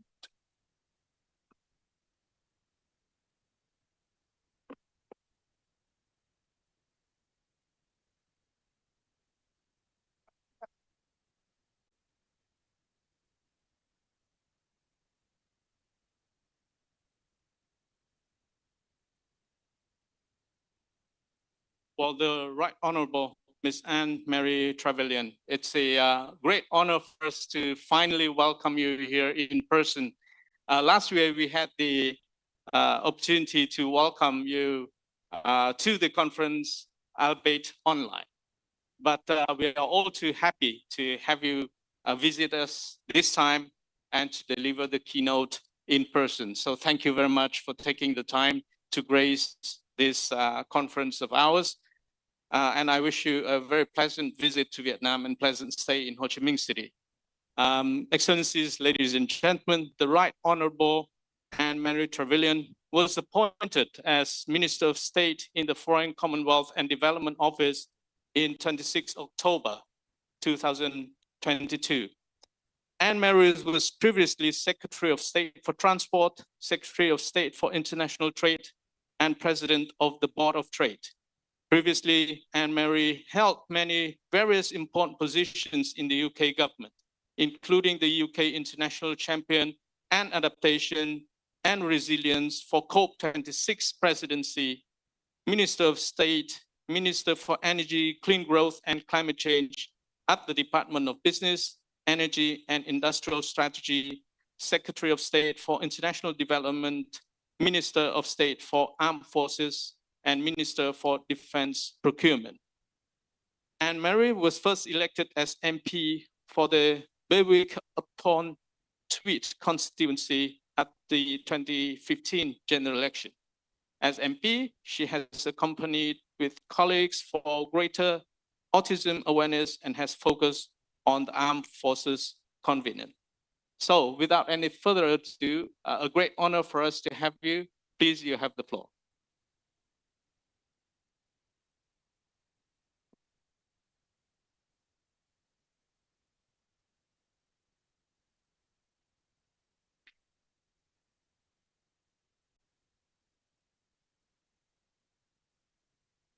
Can you kindly press the mic?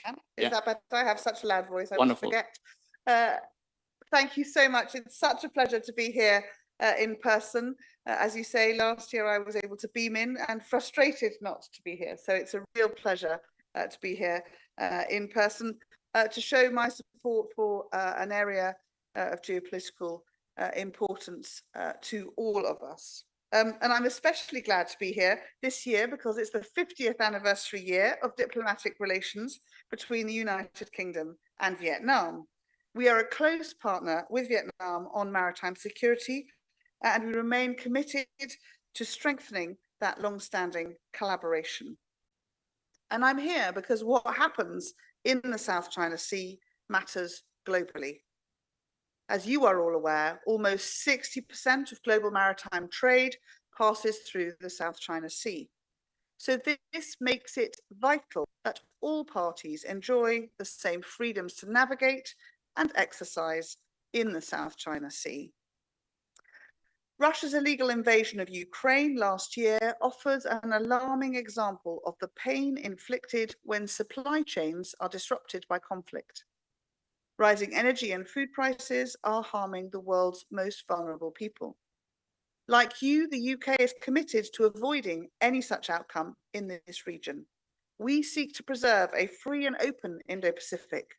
We want to deepen relationships with our partners, support sustainable development, and tackle the shared challenges that we all face. So what does this mean for the South China Sea?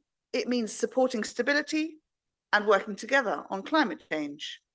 It also means establishing and maintaining open lines of communication, because this is the most effective way of managing tensions.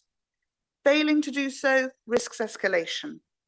You in this region know more than anyone the potentially catastrophic consequences that this could have.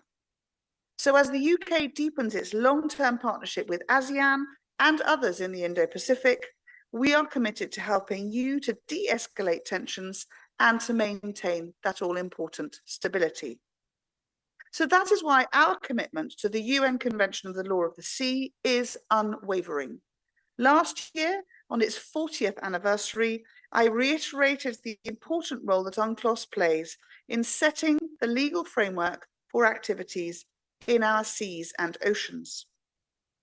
The UK takes no sides in the sovereignty disputes in the South China Sea, but we oppose any activity that undermines or threatens UNCLOS's authority, including attempts to legitimize incompatible maritime claims.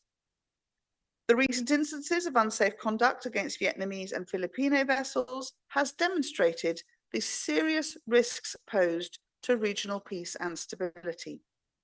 When we see actions that violate UNCLOS, we will call them out, as we did following events around the Second Thomas Shoal this week. And we will support our partners to shine a light on this so-called grey zone activity that creates tensions and risks escalation. Our ambassador in Manila joined partners this July in reiterating that the 2016 arbitral award is a significant milestone in resolving disputes peacefully and is legally binding on China and the Philippines. So we call on both parties to abide by the findings of those proceedings. Now, our partnership with ASEAN supports our shared commitment for a free and open Indo-Pacific. We respect and admire the central role that ASEAN has played in maintaining that regional stability and prosperity. And we look forward to working with you on advancing the ASEAN outlook on the Indo-Pacific, with maritime cooperation being a key pillar. We also congratulate ASEAN on issuing its first maritime outlook and holding its first maritime solidarity exercise. I am also grateful to my Indonesian counterparts for their work as ASEAN chair this year in progressing negotiations for that code of conduct you were just discussing in the South China Sea. The UK strongly believes in the need for a code of conduct that is consistent with UNCLOS and reflects the interests and guarantees the rights and freedoms of all parties, including third countries. The UK's Carrier Strike Group will soon return to the region to demonstrate these rights and freedoms in practice. So let me now turn to what the UK can offer. Like ASEAN, we hope that a sea of conflict can become a sea of cooperation. There is no more urgent need for cooperation than our environmental degradation. Pressures on fisheries, the destruction of the marine environment, and rising sea levels pose an existential threat to the millions of people who rely on the South China Sea for their livelihoods. So this is why we have launched new projects, including through our ASEAN Dialogue Partnership, to protect the sea for our future generations. Our Just Energy Transition Partnerships, signed with Vietnam and Indonesia, encourage the early retirement of high-emitting coal-fired power stations, investment in renewable energy, and overcoming barriers to support an inclusive and just transition. Our Blue Planet Fund, worth £500 million, includes over £150 million for the Coast programme. This is designed to help vulnerable coastal communities across the region to improve their climate resilience and to become more sustainable. Other Blue Planet Fund programmes focus on tackling plastic pollution, a key ASEAN objective, testing innovative mechanisms to mobilise blue finance, protecting coral reefs, and commissioning studies into the impact of climate security risks. Furthermore, to sustain the South China Sea's vital role as a provider for fish and livelihoods, this year the UK announced funding of £2.5 million on illegal, unreported and unregulated fishing, another key priority for the ASEAN Maritime Outlook. This support will help the coastal communities, fragile ocean ecosystems, and global food supply chains that face devastation. We have already started this work with partners in the Philippines, and we want to expand the scope of similar practical projects with countries in this region, including here in Vietnam. And the UK is also continuing to support our regional partners' resilience and security through our ASEAN-UK Maritime Cooperation Programme. We are helping to build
several high-profile incidents in the past 6 months. I'm interested to hear your perspective on what countries within the South China Sea, but especially China, can do to address the significant trust deficit that exists between China and regional claimants. Thank you. And interestingly, listening to some of the discussion, panel discussion earlier, I think everyone working together around a code of conduct, which is practicable and indeed is resourced to be measured and held accountable, is going to be critical. And I think the work that ASEAN has been doing on that is both impressive and should be supported by everyone to find something that's really viable. The reality is that, as I say, and we almost say it flippantly sometimes, we want to see a free and open Indo-Pacific. Those are words that trip easily off the tongue. What they mean in practice is that outside a 12-mile zone, everyone is free to go about their business uninhibited without causing harm to others. And that is where we are seeing disruptions, and we need a code of conduct that will help reset what has been a shifting in the wrong direction set of behaviors over the last few years. Thank you very much. Any questions? Further questions? Yes, the gentleman on my right-hand side, please go ahead. Thank you. Andre Smith from the ICRC. Thank you for those remarks, especially in relation to, I think, supply chains and the consequences of the efforts of states not working out to resolve conflict. I would want to quote, I think the wording used was catastrophic consequences. And I'm very encouraged to hear those words, because there seems to be a lot of focus on the positioning of states, their rights and their disputes. Yet it seems the quantification of humanitarian consequences of not resolving these disputes is very much untouched. So therefore, I'm very encouraged by the remarks, and maybe partly a comment, but also a question: how can more be done? How can more be done so that we quantify the potential cost of not resolving these disputes? Already mentioned this morning was undersea cables, food supply chains, fishermen, livelihoods of fishing communities, the disruption of trade, but potentially catastrophic. If somebody is not able to access healthcare, to access their bank account, to access their pay because of an impact on an undersea cable. So really just a question in that regard: how can more be done to encourage states not only look at the disputes, but also realistically quantify the cost of not resolving these disputes from a humanitarian perspective? Thank you. It's such an important question, and I think one that as a global commons we haven't perhaps got our heads around. We saw just through the disruptions to supply chains caused by COVID and the closure of borders, and where producers of all sorts had to change the way they did it to protect their workforces. We saw enormous impacts on those global supply chains just with that, where everyone was trying their best to make it still work, but within those limitations. And we were able to make some quantifications of that. I think what we've seen as a result of that globally is countries becoming aware that they need to be more resilient and think about having a broader mix of supply chains in order to avoid a disruption that could occur. But the reality is that if the South China Seas, if the Indo-Pacific doesn't have free and open flows of trade on and indeed below the surface, the statistics are huge and terrifying. Those impacts are enormous. And I think you're exactly right. The digital challenge, thinking about 98% of all 99.9 whatever it is digital data flowing, we have all taken that for granted now, but it reaches through to every aspect of our lives, and every aspect of every citizen's life. So whilst the bank at a macro level understands and has protections, if a cable is cut or disrupted, we've seen it occasionally. If a fisherman's anchor catches a cable, the disruption it can cause. The tools that we have to both protect and indeed restore are perhaps not at the level they need to be, and that's within the confines of error rather than conscious decision. So I think we absolutely, as a global commons, need to be much more proactive in understanding the impacts, and it's for our businesses, I think, to step up and think about it too. I think COVID demonstrated that we had not been testing ourselves at every level as to what disruption could cause. So we need to do that, and in doing that, the quantification of the risk, of which, of course, the most vulnerable are always going to be at the sharp end of any outcome. We need to perhaps reassess how we build that. So I think we have started around some resilience on some supply chains, but I think you're absolutely right. There is a much broader question, not only around food and energy supplies, which move daily to and fro on the surface, but all that invisible digital data, which is what holds so much of our modern economic prosperity in hold. So I think it's a very fair challenge, and I think every government, every business needs to be thinking more actively about those risks. Okay, I have the next two gentlemen on my left-hand side, Murray first, and then Director General Phước Anh. Murray, go ahead. So, Madam Secretary, thank you very much for your comments. Can you speak a little closer to the mic, please? Yeah, you too close. You meant, I don't want to create a diplomatic incident, but you did say that, the UK takes a neutral position on the ownership of the islands. And Dr. Wu mentioned again that China views the involvement of the United States and the UK, Australia, etc., as not being neutral, but actually being causes for exciting some of the conflicts and tensions and incidents we've seen recently. Can you comment on how you can be neutral and then be blamed by the other side for causing these incidents? Thank you. Please go ahead with the second question. And yes, Phước Anh. Yes. Trust is the key, or is the bedrock for the solution of the South China Sea issue.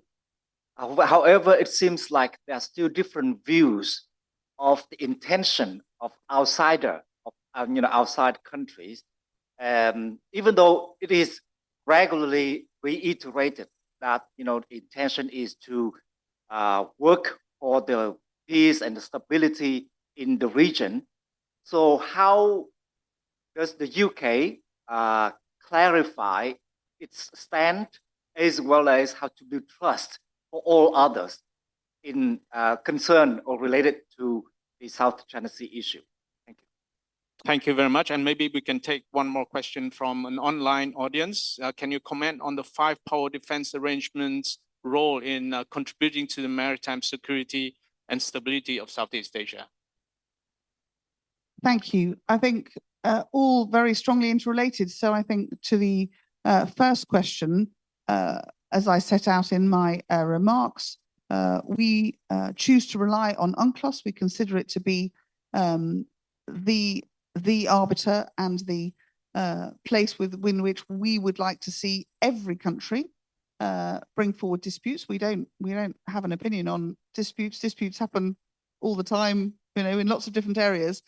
The UNCLOS framework is the one where we, the UK, consider is the right place for those disputes to be taken, as indeed they have been, and that to the gentleman behind you's point about trust, that actually if the UNCLOS decision once set, that is the decision that we all stand by and agree with, and then allow to stand, so that the rules that flow from that around 12-mile territorial waters versus EEZs, within which, to the gentleman's point about trust, the EEZ, everyone's free to come and go within it without causing harm and going about their daily business, whereas within the 12-mile territorial waters, of course, there is the nation the national framework of rules and regulations that everyone else has to abide by. So I think that's where the UK vests our trust in that UNCLOS system, and we therefore encourage all others to do the same. We consider it's the best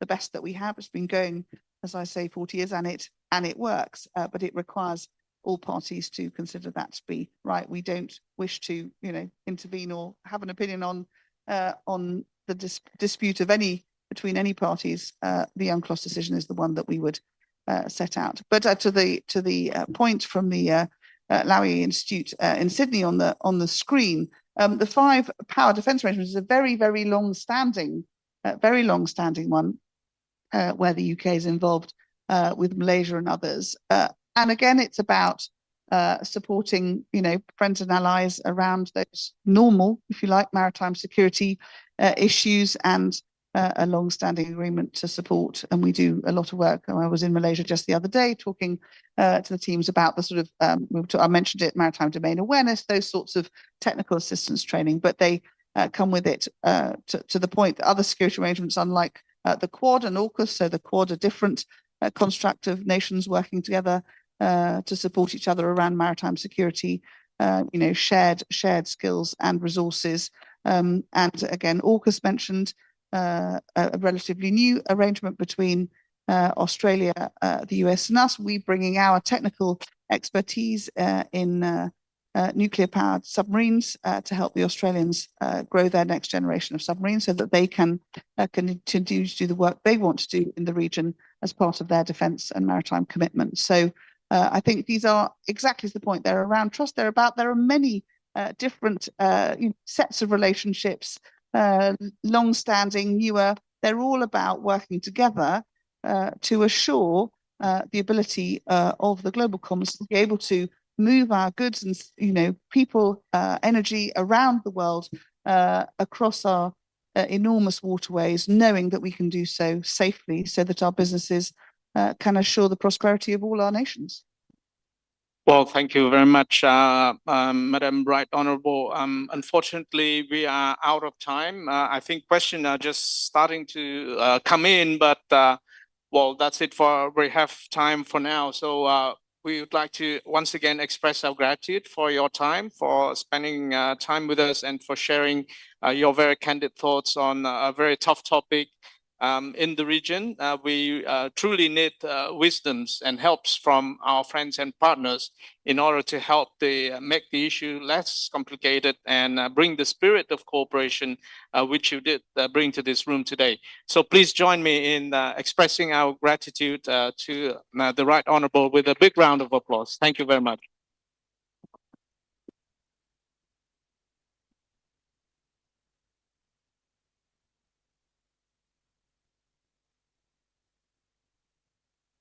All right, thank you, our distinguished keynote speakers. And now we'll move on to session 2 directly. May I have the honor to invite on stage His Excellency Mr. Danny Abdi, the Indonesian's ambassador to Vietnam, as the moderator for these sessions, and also the 3 honorable speakers, please.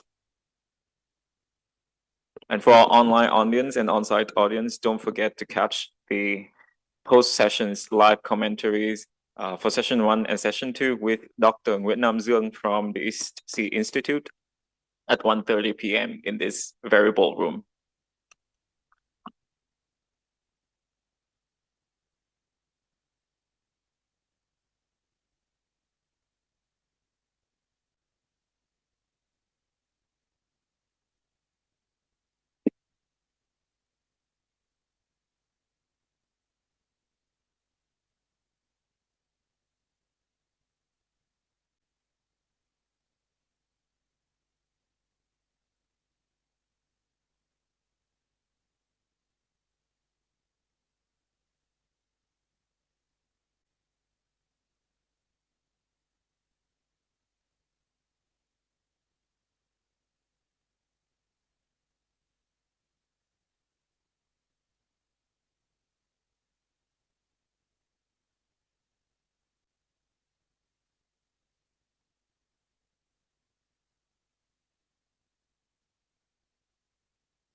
Okay, everyone, welcome to the session 2. We are going to talk about great powers and great responsibilities, its cooperation and coexistence possible amid heightening competition.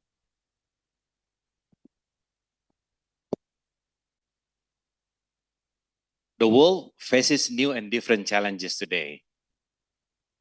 More conflict, even war, climate change, energy, and food crisis.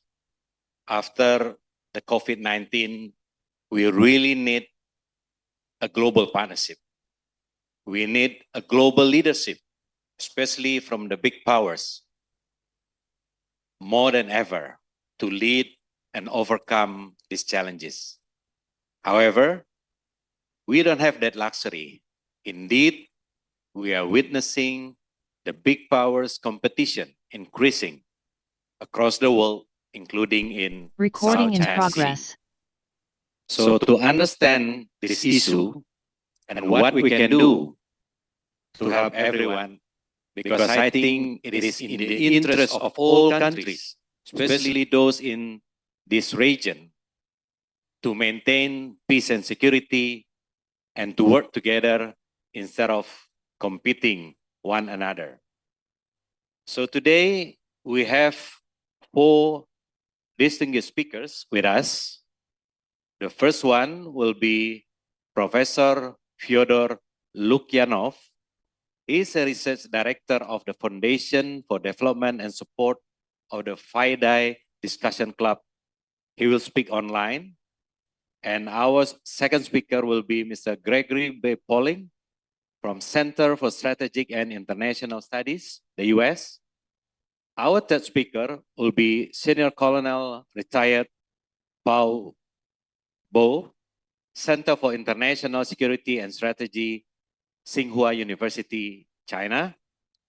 And the fourth speaker will be Dr. Sarah Kirchberger. She is the Director of Institute for Security Policy, Kiel University, Germany. For the interest of time, I would like to invite our first speaker from Russia Online. He will speak about the coexistence first, geopolitical balance needed for economic interactions. You have the floor, please. Thank you very much, Mr. Chair. Thank you. Thank the whole audience. That's an enormous pleasure and privilege to me to speak for this distinguished conference. I'm very sorry that I could not make it to Vietnam this time, but I hope that the contemporary communication will allow me to deliver a couple of thoughts which are really very important in this turbulent moment. To answer the question which is put on the agenda, whether the coexistence and cooperation in the era of new great power competition is possible, the answer is definitely yes. But before we arrive to this balanced and more trustful situation, of course, we need to reassess a lot of things which we took for granted at the previous period in international relations. So if you allow me, I would briefly describe how we here in the Valdai Club, and I must say that I represent myself and probably my colleagues, not the official position of Russian Federation, how we see the contemporary moment and what are the biggest challenges in terms of great power relationship. The world is going through the most significant changes in the international system, probably since the 20th century, and not even the late 20th century, but maybe even earlier. This change, which we are witnessing, and which we are living through, is more decisive than the change we witnessed in late 80s, early 90s last century.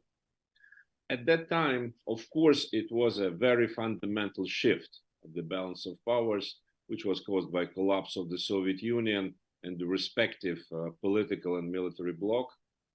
But I think it's important to note that at that time, despite this big change and despite this collapse, structurally, no big changes occurred in the international system. The international system based on institutions as they emerged, as they were created after the Second World War, basically survived.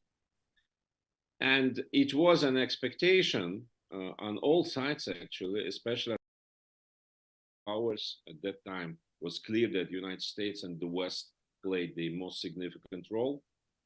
It was the expectation that the infrastructure created before could not only survive, but also be adapted to the new international order and successfully serve the purposes of this globalization, which started approximately at the same time in economic and what do you say, societal globalization. It didn't work for several reasons. Probably it was an illusion to believe that such a significant shift of powers in the international system could spare the existing institutions from dysfunctionality and changes. On the one hand, we heard all this period since late 1980s, early 1990s, the narrative about rules which did satisfy all, but those rules were, of course, formulated by those who did prevail in the Cold War, and that was, in a way, quite natural. But at the same time, each next period, we witnessed that the domination by the Western understanding of rules in world affairs did not satisfy all important participants. And it launched the process of deformation of the previous design. This process started quite early, but it became pretty visible in early 21st century with several signs of disbalance in international relations, starting from a new wave of terrorism, and then you name it, with the more and more tensions between big powers. Now we have a new situation, which is being marked by another significant power shift, now caused by just differences, by changes in potentials and capacities of big countries, many big countries. But this time, this power shift is accompanied by the decline of the whole institutional framework as it was, as we have it from the previous period, from the actually second half of 20th century. For many years, countries like Russia, also China, India, and many other claimed that the multipolarity was coming, and now we can state that the multipolar world is in place. But multipolarity, as we see it, means actually something else than many commentators envisaged 10 or 20 years ago. Multipolarity, as it started to be discussed in late 20th century, has always been seen as a concept to actually contain hegemony, to contain the domination of a particular country or particular group of countries. And that was probably natural that we tried to imagine this new multipolarity as a resemblance of something like multipolarity we knew from the European politics in 19th century, with limited group of big powers interacting with each other and defining actually rules of behavior for themselves and for all others. But current multipolarity is different. The nature of power in international relations is also different than decades ago. And we see that the traditional view, the classical view, that this power, this force, is primarily defined by military capacity. Now it's being challenged. It does not mean that military capacity does matter anymore. Unfortunately, just the opposite. We see what is happening in different parts of the world. But the combined power is defined by so many aspects, and all countries, all big powers, they have those aspects in different proportion. And sometimes we see that even middle-sized or even small countries, they can have just one aspect of power, but this might be absolutely decisive in particular situation. That the picture of Europe during the 19th century, the post-Napoleonic War period, with this concept of nations, which can agree certain setup of rules and then follow this, it doesn't work because it's very much asymmetric situation. It seems that to achieve what has been put on the agenda in our session, to achieve first coexistence and then cooperation of big powers, first of all, we should say that the big powers cooperation is not enough. It should be cooperation among actually all important countries. And I repeat that some of countries which were not counted as important international players before, now they do. They play this very important role. It seems that the approach, which was based on the assumption that the global institutions and the global framework, the framework of the solutions elaborated and implemented by the whole world on the global scale, this is over. It doesn't work anymore. Even in the area of climate.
Between the classical great powers, the countries which we considered as great powers before, need to be readjusted completely. And unfortunately, we can discuss it later why we came there. But unfortunately, it's not possible anymore to refer to the rules as formulated in the second half of 20th century or beginning of this century, because any international rules can be efficient only as long as the power arrangement and the balance of powers remains in a way as it was at the moment when those rules were formulated. When it starts to change, and now we see this process being extremely active, then we need to re-establish those rules by new wave of very significant consultations between all important parties involved. Thank you very much.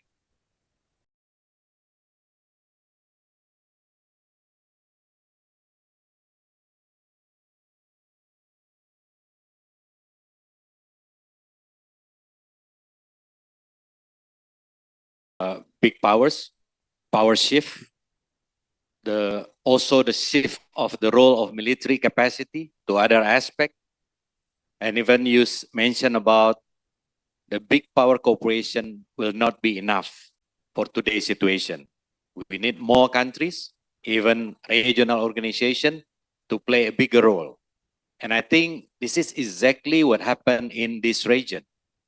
ASEAN want to say a louder voice. They said, please consider ASEAN centrality.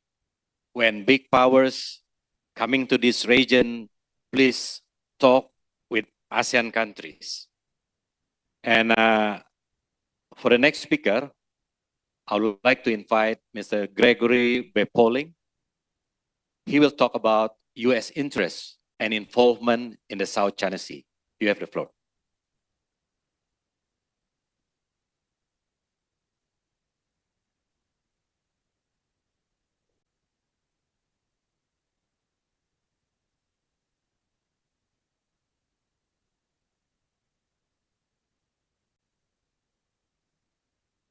Red light's supposed to be on. There we go.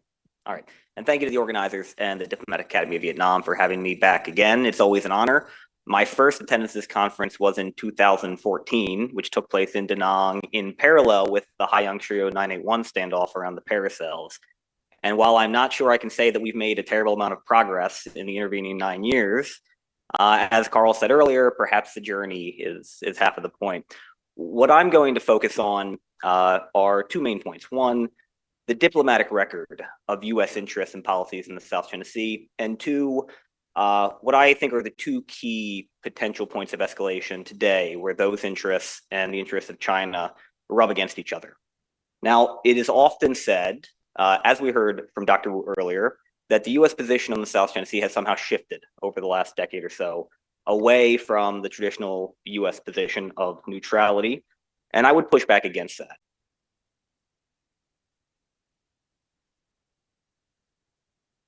I would consider this, and I think many others probably would, one of the definitive statements of U.S. policy on the South China Sea. This was part of the intervention made by then Secretary of State Hillary Clinton at the 2010 ASEAN Regional Forum in Hanoi, when in the wake of the war of the Notes Verbal and increasing tensions between Chinese law enforcement and regional states, the other members of ASEAN, including the chair of Vietnam, pushed the United States to make an explicit intervention for the first time at the ARF on the issue. And Secretary Clinton, in short, made what had been the longstanding U.S. position. One, the United States remains neutral on issues of territorial sovereignty. That said, the United States does have two direct interests in the South China Sea. First, the United States calls for peaceful resolution. The United States, like all of the external interested parties, believes that since at least the establishment of the United Nations, the international community has deemed the use of military force or coercion to be an illegitimate and illegal means to resolve territorial disputes.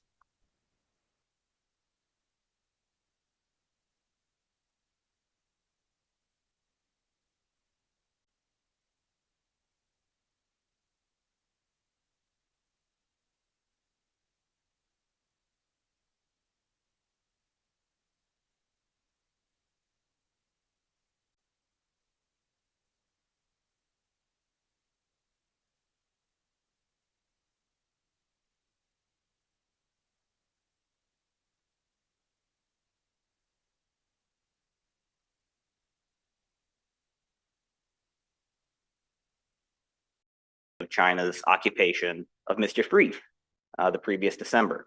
And if we roll the tape forward, we see the exact same U.S. interest encapsulated in the July 2020 white paper on U.S. positions on South China Sea claims, which Dr. Wu referenced earlier from the State Department. Now, where do those interests get us into potential escalation today? 2 points. One, the potential violence between China and the Philippines, which is in the news now on a monthly basis. Two, direct potential violence between US and Chinese assets when it comes to freedom of navigation and particularly freedom of overflight, not only in the South China Sea, but also over the East China Sea and the Taiwan Strait. In the case of Second Thomas Shoal, and this is not the only arena of Philippine-China tensions by any means, but it is the one that I'm going to focus on given the frequent reports. As I was getting on the plane to fly here from Washington, we were less than 24 hours after the videos of the most recent collisions around Second Thomas had been released. In one case, a China Coast Guard vessel collided with a Philippine civilian resupply vessel that was trying to evade that Chinese vessel's attempt to block its path to resupply the troops at the Sierra Madre at Second Thomas. In the other, a Chinese maritime militia vessel, the state-owned Chongsan Yu-3, collided with a Philippine Coast Guard vessel that was sitting motionless as part of the escort.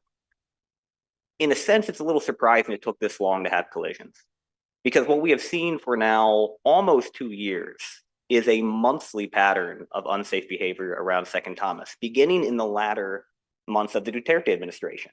Every Philippine resupply mission towards Second Thomas was blocked and harassed by a combination of Chinese Coast Guard and militia vessels. You can see one example from last spring here using the AIS signatures of the ships.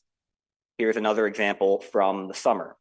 There was a brief pause after the inauguration of President Marcos on June 30th of 2022. China gave the Philippines a few months of breathing space, but by that November, the regular attempts to block resupply had resumed when it became clear that Marcos was not going to back down on this or any other issue related to the South China Sea.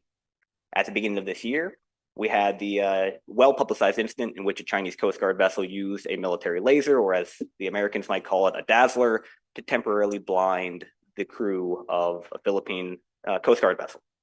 We had multiple near collisions over the spring and the summer, including this incident this past summer, in which a Philippine Coast Guard vessel had to make an emergency all-stop and reverse to avoid hitting a China Coast Guard vessel that cut across its bow, coming within a few meters of each other. We also had an incident even more recently in which the Philippines accused a Chinese vessel of coming within 1 meter of a collision. So again, it's a little surprising it took until October to finally have violence. We had, of course, the August incident involving the water cannon, which we heard referenced earlier. In response to all of this, President Marcos made an intervention at the ASEAN Forum last month, which I think encapsulates one of the fundamental differences between US and Chinese policy on the South China Sea, and which helps contribute to the downward spiral in China-Philippine relations.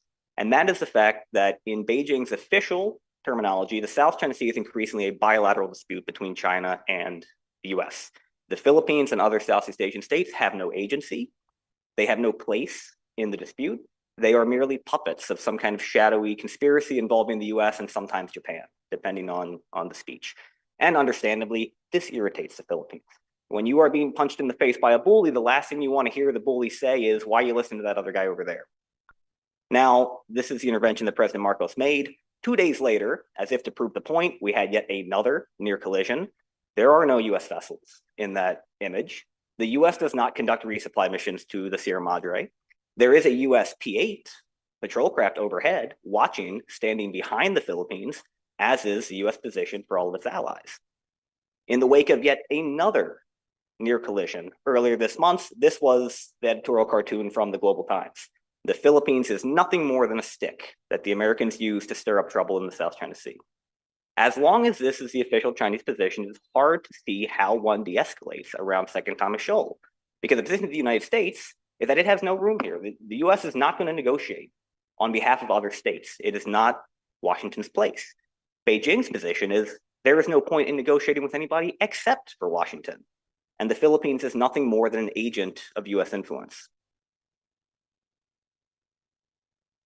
What is the US doing about all this? Well, for the last 2 years, we've seen a, I would say once in a generation, period of modernization in the US-Philippine alliance, driven in large part by Philippine concern about the West Philippine Sea or South China Sea.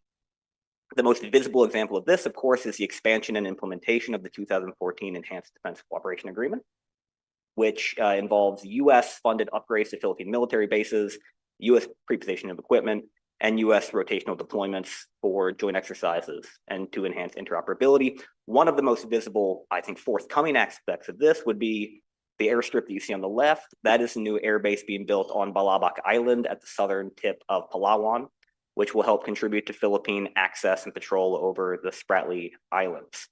In addition, we've seen the US and Philippines establish a new set of mutual defense guidelines, the first in the now 75 plus year history of our alliance. a new maritime security dialogue, a doubling of U.S. military support to the modernization of the armed forces of the Philippines, and so on. The U.S. position is that it is morally and legally obligated to the defense of its ally, and it will do whatever the Philippines requests in the South China Sea, including continuing to provide overflight during Philippine resupply missions, but it will not go beyond what its ally asks. The second point at which we may well see US-China escalation, other than the Article 4 and 5 implications of the standoff around Second Thomas, is in the worrying increase in unsafe intercepts, particularly in the air. This is not only a US problem. This is a problem for all users of the South and East China Seas, as well as the international airspace of the Taiwan Strait. I'm sure many recall last year we had the incident in which a Australian P-8 conducting overflight over international waters of the South China Sea was approached by a Chinese jet which intentionally released chaff into the engine of the plane. We've had multiple instances in which the US Indo-Pacific Command has released photo or video of PLA aircraft operating dangerously close to US aircraft. We've also had multiple instances of the same involving the Canadians. Just last week, we had an incident in which Canada filed a complaint because a Chinese fighter jet approached dangerously close to a Canadian patrol aircraft conducting sanctions monitoring of North Korean sanctions violations under a UN mandate over the East China Sea. China argues that that Canadian jet strayed into the territorial airspace around the Senkakus or Diaoyu Islands. Canada says no. It's somewhat irrelevant because it's just one of nearly 300 such incidents over just the last 2 years.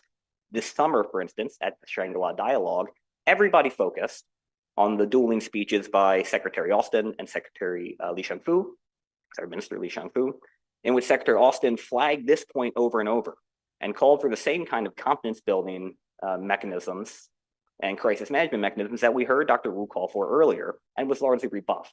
What was less reported was the panel during which Canadian Minister Anand made the exact same point, and then when questioned by a PLA officer in the audience, got visibly angry and argued that the reason Canada is concerned about Chinese behavior is because Chinese behavior threatens the lives of Canadian airmen.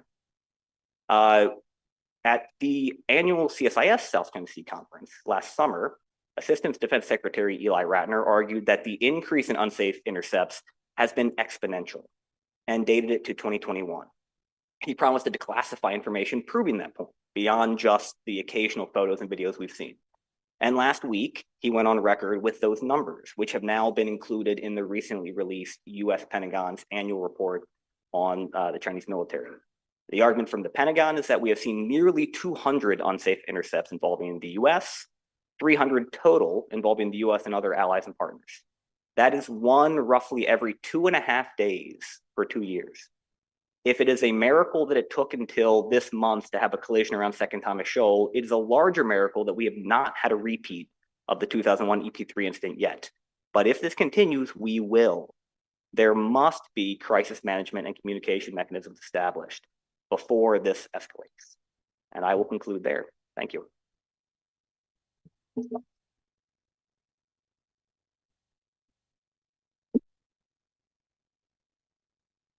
Thank you, Mr. Pauling. It is clear you explain about the U.S. stance in South China Sea. U.S. oppose the use of threat of force by any claimant. Instead, you suggested to use international law, such as UNCLOS. You want to maintain, the US want to maintain peace and stability, and also to maintain freedom of navigation. And as mentioned by Dr. Sun from DFE in previous session, today everybody can see clearly every incident, every development from the ground, from the camera, from the aircraft, from the drone. So we see clearly that multiple times dangerous situation occur in this region. And this is very dangerous. We need to prevent this from happening. We don't need more conflict in this region. So the next one, I would like to invite Senior Colonel Retired Chopo from Center for International Security and Strategy, Tsinghua University, China. He will speak about great power shoulders great responsibilities. I remember this is also a quote from one of the superhero from a movie. So I hope you can inspire us today, please.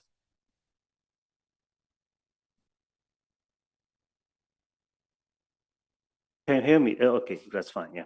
Thank you, Ambassador. And I thank you everyone for being present. And I want to thank Vietnamese government and Vietnam's Diplomatic Academy for inviting me to be here. Talking about a great power is a responsibility. The first thing I want to say is nowadays, I find it's extremely difficult to be a Chinese. Why? Because China seems to be everywhere, even among things that has nothing to do with China. For example, the war in Ukraine has nothing to do with China. China is not informed, and China is not supporting Russia with anything in terms of material or military aid whatsoever. But still, people would ask, oh, where are you standing? Yeah, which side would you take? So on and so forth. And our relationship with Europe is very much soured because of the war in Russia.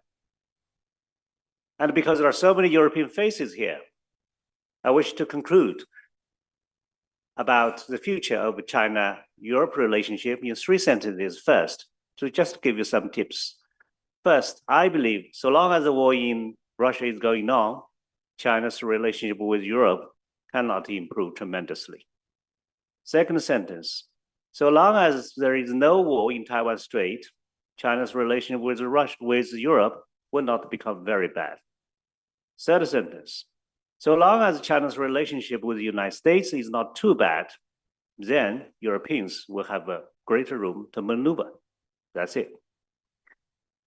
Then talk about China's responsibilities elsewhere. I mean, elsewhere apart from South China Sea is easy because China is now global power and China is, doing the right things to provide aid to Palestinians, to Ukrainians.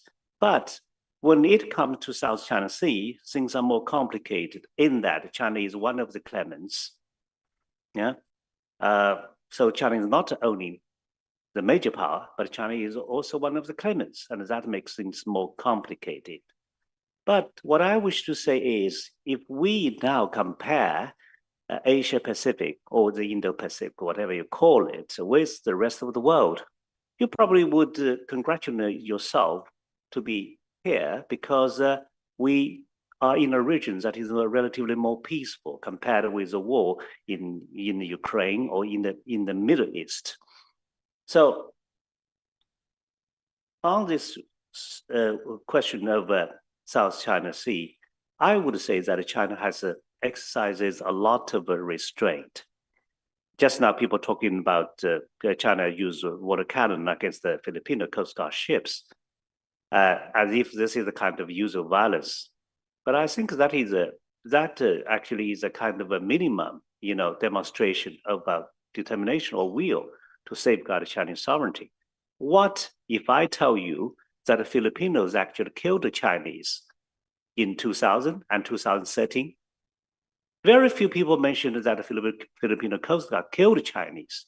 And if you ask you this question, Chinese military is always stronger than the Filipino military ever since time immemorial. Then how can Filipino kill Chinese? Is it because that our policy toward the Philippines were problematic at that time? Is it because we're too soft on Filipinos and that their Filipinos kill Chinese now? Then the question of external powers. I know my colleague Dr. Wu Shun mentioned how China wished that there is no intervention of external powers, but I think it's not possible. Yeah, so the external powers definitely would be involved. And here now I want to talk about, a few words about China-US dialogue. Right now, there is no dialogue between Chinese and American militaries. But my question is, so what, even if we have dialogue? because the dialogue is not going anywhere, right? If we just resume the dialogue, that is not going anywhere. What is the use of the dialogue? And what is the reason that the dialogue is not going anywhere? That is because for decades, we have been discussing one term in Chinese, that is 安全, which could be interpreted either as safety or security. Americans would talk about the safety of the aircraft, the ships, and the crews and sailors, while China would talk about the security, of China's interest in this region. So we're just talking past each other, and this has been lasting for decades. So when it comes to this kind of confidence building measures, the United States is talking about tactical issues while China is talking about strategic issues. Then how about the possibility of establishing the so-called guardrails? I think it's not possible, or it's extremely difficult. Why? Because if you look at the history of the Cold War, you would find that the United States and the Soviet Union could talk just because the military strength, by and large, is on a parity. So they can afford to talk to each other. But in South China Sea or in the Western Pacific, Chinese military strength is quickly growing. But Americans just want to maintain the status quo. Then this is a difficult situation. Actually, we don't know which one could become stronger within the Western Pacific. China is not competing with the United States elsewhere in the world, but within, within the Western Pacific, it's hard to say. If the Western situation of a war occurred, who could be stronger? So we don't know. And China just wants to become stronger. China wants to become a world-class military. So that kind of ambition would make this kind of a status quo extremely difficult to maintain. So therefore, I would say that the rules we have established in the past, like cues, like rule of behavior during maritime air encounters, would not really work because there are technical details. So the sense, of course, is for China and US aircraft or ships to keep safe distance. But what is safe distance? Because it cannot be measured because of different size of ships and aircraft and different speed of the ships and aircraft and the visibility and all these factors that are 7 involved in cues for identifying cues cannot be determined. So that's why we're talking about good seamanship, good airmanship in very ambiguous terms. Everybody is pointing finger at the other side, for failing to do that. But what makes China different is that I believe China is the only country that would respond militarily towards American provocations. Just now, Gregory Pauline mentioned, in every 2.5 days, Chinese would just do interception. My question is, why would China do interception? Because they happened near Chinese water and in Chinese space, in China's EEZ, right? So I have a pessimistic conclusion. Probably China and the United States could only cool down after another deadly collision at sea or in there. I don't look forward to that, but I just cannot find out any answer to this problem. I myself led the Chinese delegation to Pentagon in 2013 to discuss about this legal implications of the UNCLOS. We could not agree, except we agree, of course. Okay, yes, we must have a freedom navigation and overflight. That's the only thing we agree, and we disagree on almost everything else. So this is my argument. South China Sea is far more dangerous than Taiwan Strait. This is my argument that I have promoted in international media. Why? I tell you. Because the Americans would keep on sending ships and aircraft to come. And for such a practice, they have practiced for decades. It's difficult for Americans to back down. And again, Chinese military is growing. And if we're becoming stronger, of course, we'll become less tolerant toward what we consider to be provocation. So the question is when, not if. We might have another serious accident And what happened after that, we can only imagine. Yeah. About the COC, I don't worry about it. Why? Just let me use a good example of ASEAN. ASEAN only have five countries in 1967 when it was established. And it was not until 1999, that means 32 years afterwards, that ASEAN become 10 countries. And the strategy or the success is make haste slowly. Because we need to discuss not only between China and the ASEAN countries, but also among ASEAN countries that people have pointed out. So this is the right solution. And finally, let me talk about what I think about UNCLOS. I always hear from Vietnamese people how we should safeguard UNCLOS, which is correct. But let me quote what Otto von Bismarck said. Law is a sausage. You'd better not to see how it is made. And the UN Convention Law of the Sea is the longest sausage in the world because it is negotiated for 9 years. So for people to reach a compromise, there are a lot of intentional ambiguities here and there. And that is why, to encourage people to ratify it, you can make declarations. China made declaration to Article 298, but China is not the only country. 35 countries made declarations. Do you believe China is the only country that care about security in the EEZ? So does Vietnam, so does Malaysia, so does India. India's clause is much more strict than China's because it asks foreign governments, it requires consent of the Indian government if foreign countries wanted to exercise that involves ammunition and explosive in the exclusive economic zone. And we don't have clauses that are so strict. So when you're talking about safeguarding UNCLOS, be careful. Yeah, there are a lot of things that are really, really not so green, but the gray over there. So illuminate the gray is totally fine. So that is what we should do. Yeah, to find out where really are the gray areas and try to make it a bit green. Thank you.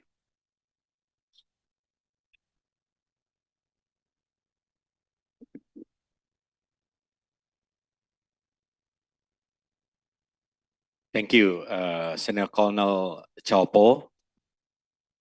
You mentioned about the China exercise a lot of restraint. No dialogue currently between China and US military. Even you mentioned that you are quite pessimistic about the prospect because you think healthy dialogue requires respect and you don't see that in the current situation. So we may see what happened on the track one between government to government. So that is why I think we should thank the DAV for this forum. We hope from this forum, we can find a breakthrough. Maybe we can see a progress about confidence building measures because we have more freedom to speak here, not just as the government official, but also as the expert. And then you also mentioned about the success story of ASEAN since its establishment in 1967 and how 10 ASEAN member countries can prevent any possible conflict among them and continue to look at the positive aspect of the cooperation. So I go to Dr. Sarah Kirkberger. She will talk about the great power rivalry in South China Sea, the role of technical infrastructure. So maybe you can help us to change the tone from pessimist to optimist one. Thank you. You have the floor.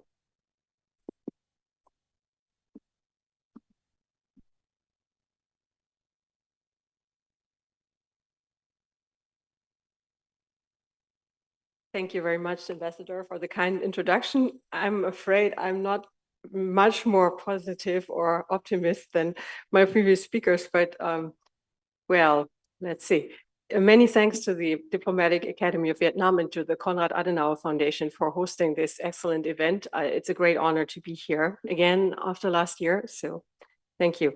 Yeah, I wanted to take an outsider's perspective on the one hand, so I'm not here as part of a great power or a littoral claimant country, looking at the situation from the outside, from Europe, and also as a researcher, not a diplomat. And I find that the great power rivalry that we're looking at has a technical dimension and a dimension of technical development that is somehow often a little bit neglected compared with the other mighty issues of diplomacy and economic interests and so on. But these technical infrastructures that are being developed in the South China Sea, they play a key role for ultimately for a lot of things, for establishing connectivity, for protecting installations, including military installations, for maritime domain awareness in general, in all of its dimensions, and also for ultimately enhancing the claims that one or several sides make. So basically, they can even go a long way towards deterring outside intervention. And in that sense, these technical developments in the South China Sea, in my view, they deserve a little bit of a closer look in how they influence the overall dynamics of the situation. So how do I operate this? As someone talking about tech issues, I'm remarkably inept at operating technical equipment. Where do I have to press here? Which one? I pressed several. Oh, it worked. So which one? The green one. Okay. Okay. So in my view, looking at what happened in the South China Sea in this regard, 2012 was seemingly an important year. So in 2012, China, as you all know, established Sansha City. And the Global Times, the Chinese newspaper, commented at the time that they wanted to signal the determination to administer the Nansha Islands and related sea areas.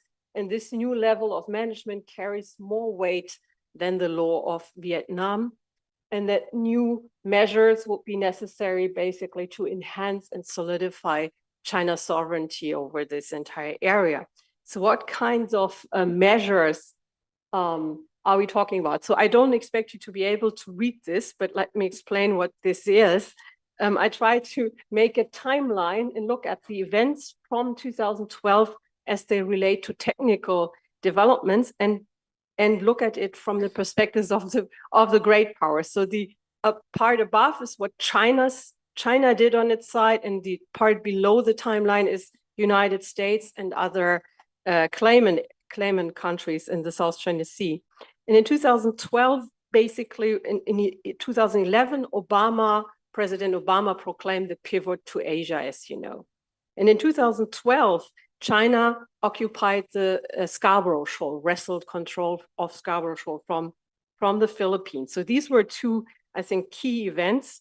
And then in early 2012, right after the Scarborough Shoal standoff, a leading small group on maritime rights protection was established in the Chinese Politburo. And then, of course, we have the establishment of Sansha City. So from that point in time, China started a huge drive of technical development of infrastructures to basically bolster these claims. And this coincided also with the buildup of a new spacecraft launch center on Hainan Island, Wenchang Spacecraft Launch Center. So during the same time when these islands were militarized, the Spratly and Paracel Islands, during the same time, in record time, a giant new spacecraft launch center on Hainan Island was also built up, making Hainan Island, from the Chinese point of view, a location of extreme importance because it has a ballistic missile submarine base at the southern tip. and China's most important spaceport, you could say, the Chinese Cape Canaveral on its eastern coast. So Hainan Island became, by that, one of these extremely protection-worthy assets, you could say, from the Chinese point of view, making the Paracel Islands a natural line of defense, a defensive perimeter to protect these sensitive installations. And this is what we've basically been seeing, a steady push to enhancing the surveillance capabilities of the surrounding areas. And this led ultimately to the situation that we all have talked so much about on the, for instance, the Spratly Islands, but in a simultaneous fashion also visible in the Paracel Islands. In the Spratly Islands, we have these reefs that were basically littered now with various military facilities. We have talked a lot about among the scholars about hangars and runways and weapons for self-defense that were installed there. But even more interesting, I think, are the communication installations for satellite communication, fiber optic cables connecting all these features and also with the Chinese mainland, and radar dishes for surveillance, and perhaps also electronic warfare. And this is a pattern. So each of these big installations in the Spratly archipelago are very similar. So the equipment looks very similar when you look at it from above. So this is taken from a study by J. Michael Dahm, who has done extensive work on the technical infrastructures in this region. So this is your Fury Cross Reef, the major hub, you could say, in the Spratlys. And as you can see in Subi Reef, the list of the infrastructures that were installed there looks very, very similar. So it's basically a mirror of the capabilities of Mischief Reef. And then, of course, Fury Cross, I meant Fury Cross. And now Mischief Reef has almost the exact same set of capabilities installed. So this is a pattern. It is a very, very well thought through plan of turning these islands into assets in terms of a sensor chain, a sensor network, a hub for conducting all kinds of interesting surveillance activities, but most importantly for connecting all these Chinese claimed areas and to enable China ultimately to actually exercise control over these areas, because knowing what's going on in that area and who moves there and does what, knowing is like the precursor for being able to do anything about it, to react to stuff in a timely fashion. And we're talking a huge sea area here. So a lot what happens is never actually seen by anyone unless you conduct extensive surveillance. So another fantastic picture by J. Michael Dahm is showing basically the communication infrastructure that was built up in the Spratly archipelago. So he notices the redundancy of the communication infrastructure. So there's various different ways in which information can flow. It can flow through cables, redundant cables, but it can go via satellite communication, SATCOM, different types of SATCOM. And there's the new BeiDou system, the global navigation system that China built up that has a text message feature installed. So BeiDou can be used by ships for directly messaging each other, for instance. So this enables China to keep the contact with, for instance, the maritime militia boats that operate in that area, to be able to coordinate their actions. So this is something that really makes a difference in terms of how one can exercise presence and control in an area. And not every climate state can copy that approach for obvious reasons. It's quite costly. It's not something that a smaller country that's not economically so strong can afford. So we know from Chinese technical literature and from the brochures actually handed out by Chinese tech giants like CETC, what the plan is. The plan is to create this huge system of systems, of an ocean surveillance network that in the very ambitious plan actually envisages not just the South China Sea and East China Sea as its area of operation, but ultimately aims to expand along the entire maritime Silk Road to some degree at least. So this is a major issue, but as far as I know, the first demonstrator system was established and is already in place between Hainan Island and the Paracel Islands. So this is one of the key areas that China wishes to have control over. And this system is, I would say, an attempt by China to create deterrence by detection, making it basically impossible for anything to move either through the water column or on the sea surface or through the air by having basically the whole column from all sides under control. Then a more recent thing that deserves, I think, some scrutiny is the plan apparently by China to deploy floating nuclear power plants in the South China Sea. So up to 20, that is what actually official Chinese sources have said are being planned, and a couple already exist and undergo testing. Recently, there have been signs that there were hesitations, some hesitations that this may perhaps be a safety issue and some delay, but it's not clear exactly what's going to happen to this plan. And the question obviously arises, what does one need 20 floating power plants for in the South China Sea, which is not exactly a heavily inhabited area? And one potential explanation is, of course, some military systems can be very power hungry, some radar systems, but also energy weapons, of course, another type of system that's very power hungry. So this might be one of the reasons, but of course there are civilian applications, deep sea mining, there are other potential applications for this type of power. My time is almost up and I'm almost done, so let me finish. One American study mentioned a couple of points of concern that such floating nuclear power plants might pose for the region. In particular, that they would have safety concerns. They would generate some safety concerns due to potential accidents. They could help further militarization of the area. And so these are the key reasons why the rest of the region probably, my guess is, would not be so happy to see them there. But we will see. So finally, to bring the optimistic note into my conclusions that I was asked to include, of course, maritime domain awareness and information also has positive and cooperative potential.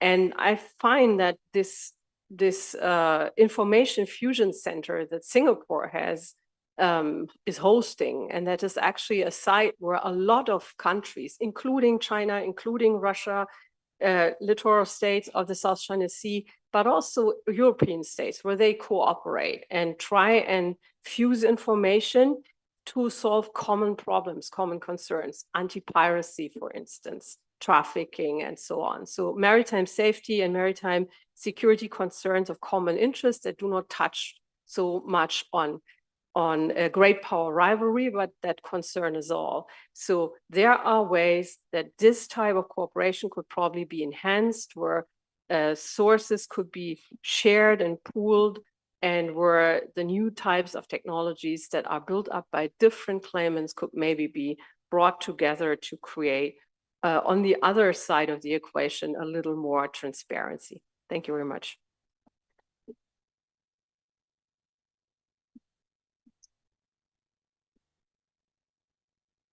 Thank you, Dr. Kirberger. To end your presentation with something a bit positive. So you mentioned about both sides. We hear the call for building trust, for more CBMs, healthy dialogue. I think everybody agree on that one. But how can we do that? So I open the floor for Q&A, and I would like to invite 3 questions first. Please, sir. Thank you. Ewan Graham from the Australian Strategic Policy Institute. My question in the first instance goes to Greg Pauling, but it's open to any of the other panelists who wish to respond.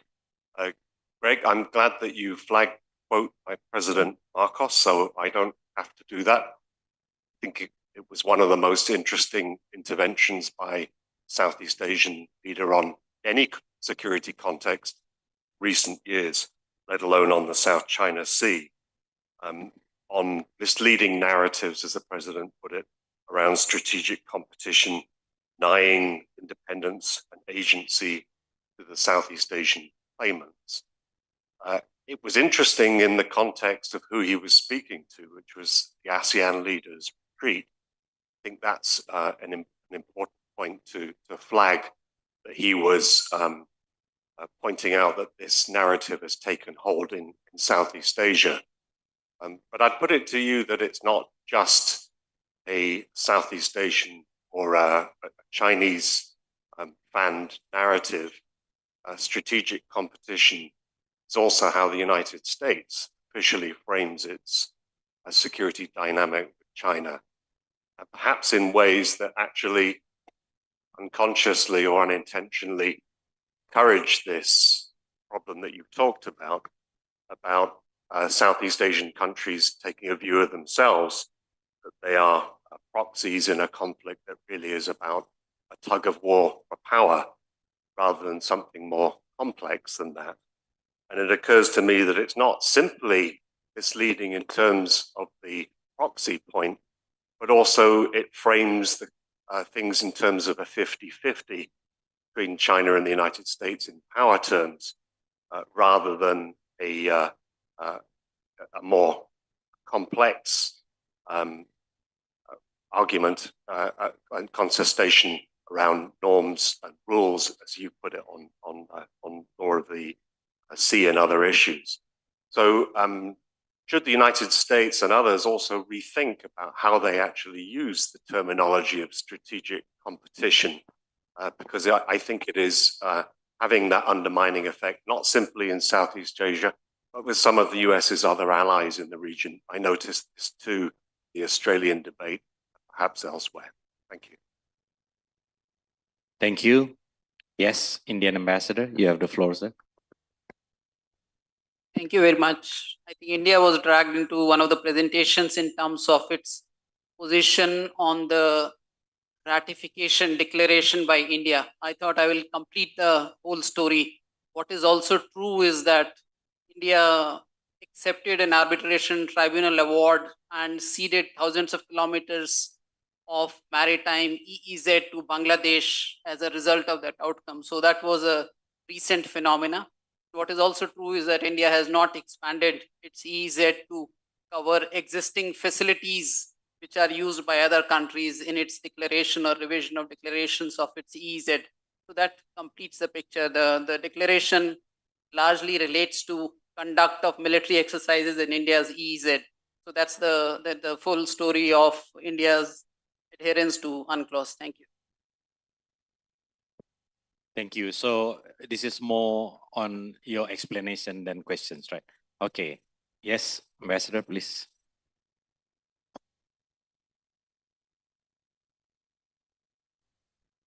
Thank you, Ambassador. Proximity to the Indian Ocean also means that South Asia is facing both challenges and opportunity from the major power competition. ASEAN is doing their best in playing a role of centrality in the region. And they make it clear that they are not willing to take side in the context of major power rivalry. So my question is to Colonel Jubo and Dr. Sarah. What do you think that what the major powers, particularly United States and China, and their like-minded allies could do to make sure that they could manage the competition to avoid any risk of explosive confrontation and maintain a stable and cooperative environment in the Indo-Pacific region? Thank you. Thank you, Ambassador. I'll invite one more, please, sir. Thank you, Ambassador. I do have a request for help from all the panelists, not just anyone specifically. We have heard again and again the word laws and laws and laws. Overall, we have heard international law, including UNCLOS. But I have not heard any mention of, for example, in 2021, 2 years ago, when China passed two pieces of legislation. One is the law on Coast Guard, and the other is the law on maritime traffic safety. I believe myself as a good citizen of the world, wishing, hoping, and trying to observe laws. But I don't see the sense of commonality between two sides. One is international law in general and UNCLOS in particular. On the other side, the two pieces of legislation passed by China. So my request for advice is, can you help me, guide me in how to implement laws in this sense? Thank you. Okay, thank you for the three questions. Now I would like to invite Mr. Pauling to respond to the first question from SP, please. Thank you very much. So, Ewan, it's a fair question. I certainly think that the contested public narratives around the limits of strategic competition, not just in the US, but in Europe and Australia and even in Japan, perhaps muddy the waters here. I would argue that the US administration has been quite disciplined and quite clear in its messaging around the limits, what strategic competition is. And it is fundamentally a competition over the rules-based order itself and whether or not Chinese revisionism can be or should be rolled back. And whether you look at the national security strategy, the national defense strategy, or the Indo-Pacific strategy, the core of that is the U.S. relationship with allies and partners, a U.S. recognition that we do in fact live in a multipolar world, and that the majority of that world prefers to maintain the current rules-based order rather than see it revised. That is also the core of U.S. interest in the South China Sea. Is that the way that the press in the US or abroad reports it? Of course not. The press generally takes the most simplistic interpretation of every event the world over and paints it as a bilateral US-China problem. And that's because I guess that's the easiest story to write, and that's what people are that's what the wire's gonna run with. So I don't know if this is a very fulfilling answer, but I think the best that the US and other allies and partners can do is continue to keep disciplined official messaging and hope that eventually the press and the broader, think tankery catch on that not everything that happens in the world is somehow a bilateral US-China issue. If I may also just touch briefly on the difference in interpretation of laws. I mean, I think this is at the heart of the competition, which I don't like the framing of US-China competition, because it's not a US-China competition. It's a China and a pretty broad coalition of like-minded states competition. And at the heart of that competition is the nature of the rules-based order and international law, and whether or not laws, norms, and institutions have inherent value and power. And I think what we see in China's approach to UNCLOS, as with so much else, is a belief that is longstanding and quite public, particularly in Chinese legal circles, that law does not have inherent value. Law is simply a reflection of power. The current system in that view is simply a reflection of US power, and now it's time to change it. For anybody like me who's ever lived or worked in China or signed a contract for China, this is not an unfamiliar concept. Contracts only have value in as much as those in power decide they have value. The law is to be amended or thrown aside as necessary. That is not the US, or I would suspect the vast majority of the rest of the world's interpretation of how law works. And I don't have an easy solution here, but we are in for a decades-long bumpy ride of trying to socialize the idea in China that laws do in fact have inherent value and cannot simply be thrown aside as China's power changes.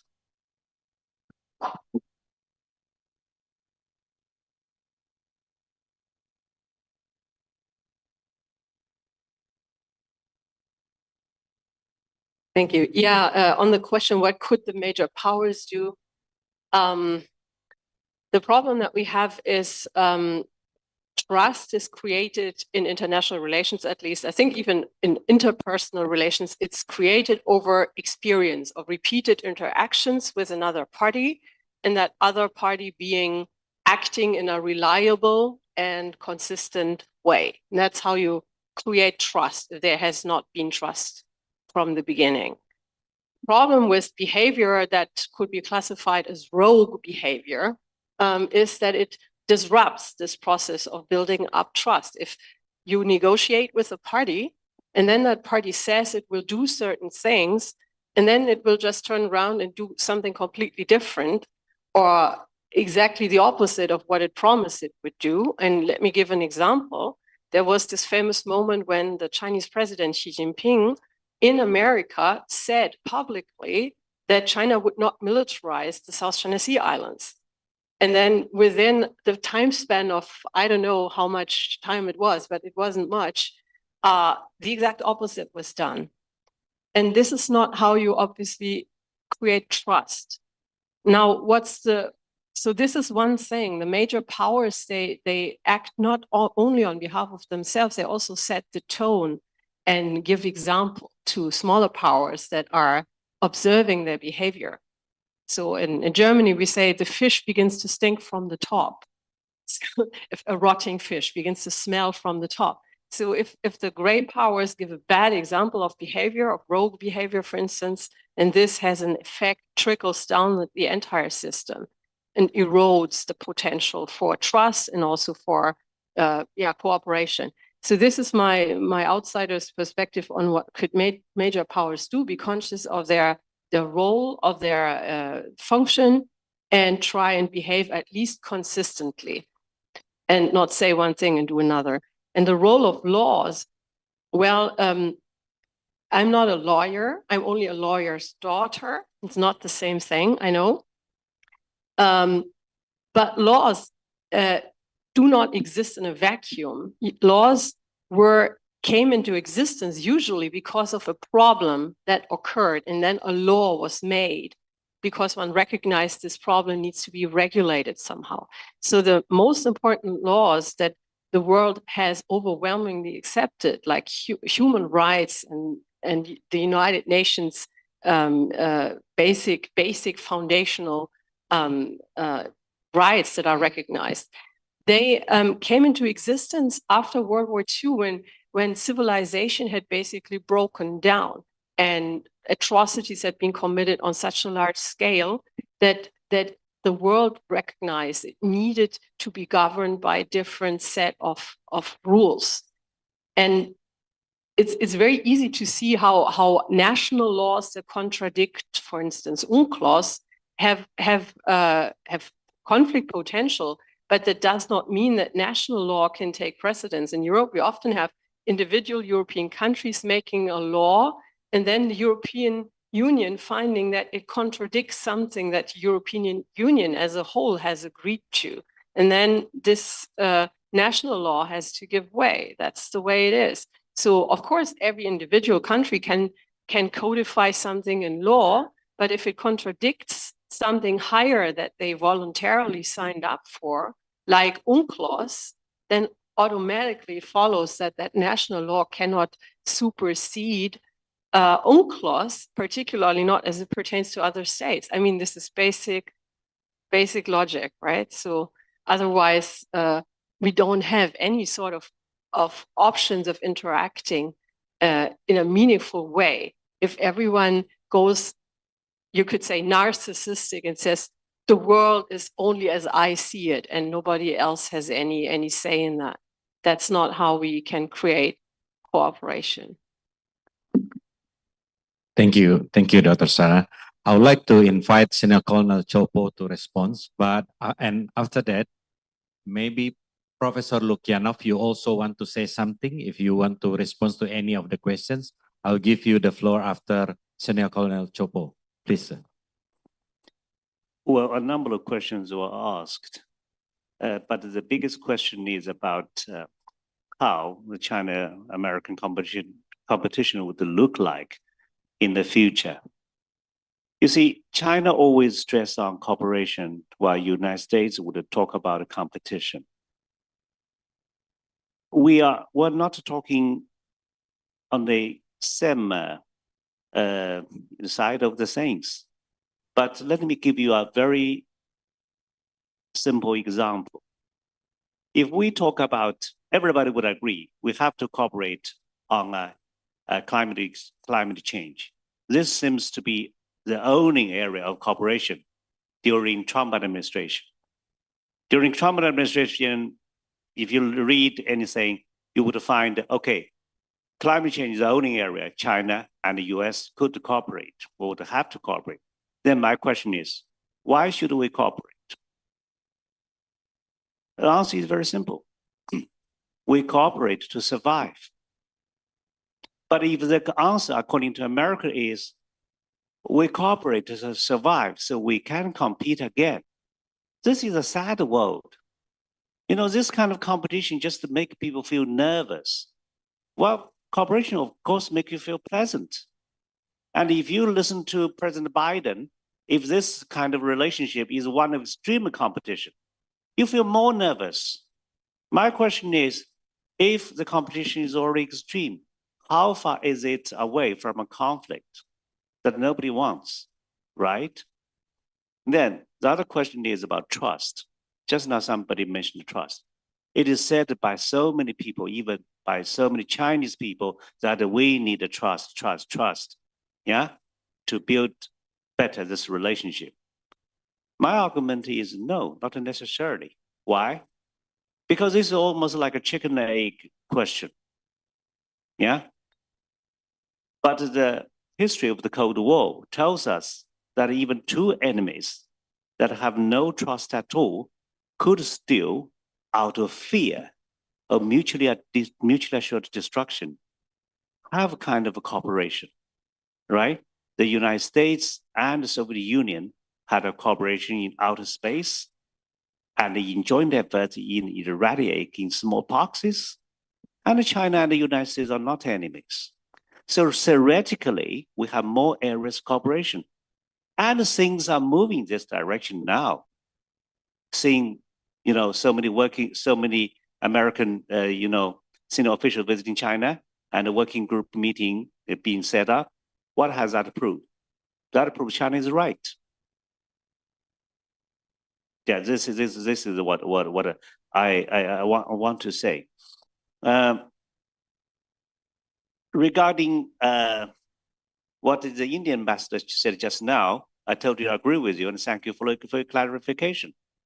But what I want to point out is actually India and China have more in common regarding international maritime law than you would have agreement with the United States.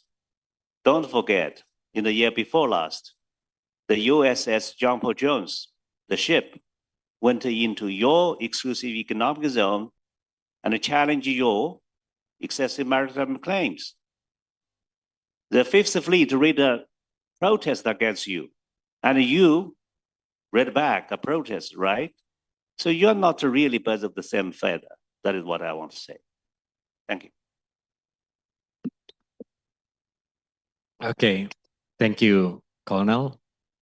And I would like to invite Professor Lukyanov. You want to say something? Yeah, thank you very much. The question addressed to all panelists, including myself, was about this balance between national and international law. I think at this panel we have a rare case of agreement between all of us, because I think we understand, as my esteemed colleagues said, that international law is not like a tablets of Moses given from heaven and sacred for forever, because the international law is a function of a balance of powers and a function of what national interests are and how those national interests are being understood and interpreted by most significant players. And as I mentioned in my initial intervention, the number of most significant players is growing. I very much agree with the statement by Dr. Kirchberger about the danger of narcissism. And I think that we now live in a very narcissistic world, but this is universal. It's not just about powers which Western countries call revisionist, like Russia and China. If we think about narcissism, that the most powerful players from the previous period, like United States and European Union, I think they are much more narcissistic, and that's why they believe that their interpretation of international law, or as it is called now, rules-based order, is the only one. But unfortunately or fortunately, it is not the case anymore. And one more thing, I guess that quite important element of trust and confidence to be established is not only agreements between states. The confidence should start with self-confidence. And if most important countries feel unsecure, unsafe, and they feel non-confident in themselves, then it can provoke very different reactions. So self-confidence is first, and confidence among players comes next. Thank you, Professor. I think time is almost up, but is it okay if I open for one more round? All right, so I'll invite 3 more from the room, and we have 2 questions from online. I would like to, yes, sir, please. Yeah, thank you very much. So I have one question for the Chinese presenter. In fact, I think that the US, looking on the South China Sea, follows the international law. And I think that stability and peace in the South China Sea is the most important to sustainably develop the South China Sea. So my question is, why China also follow why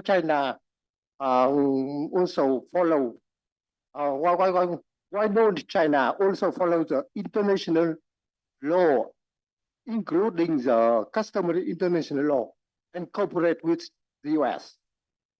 Two countries follow the international law. So I believe that will bring stability and peace and help other countries to develop, sustainably develop the South China Sea. Thank you. Thank you. Second one, Indian ambassador again. Sorry for, I think, again intruding into something, but comparison of India China is something which is not fair at all. What I said is that 2014 Arbitration Tribunal of UNCLOS decides that the claim of India Bangladesh Maritime Zone should be in such a manner. India responds by welcoming it, accepting it, and giving up its claim in the EEZ of Bangladesh. So therefore, to say that the two approaches have more in common, etc., I think that's not really, worthwhile and all. I thought I must clarify this thing of drawing a parallel between the approaches of the two countries. Thank you. Thank you, Ambassador, for the explanation. Okay. One more. All right. Please, ma'am. Thank you. I'd like to stress the importance of perceptions. Can you mention your name and Yes, organization, please? I'm named president of Ho Chi Minh City Peace and Development Foundation. I'd like to stress the importance of perception. I remember once telling a Chinese academic that Vietnam, at least as a Vietnamese, we don't object to China's rise. It's a reality.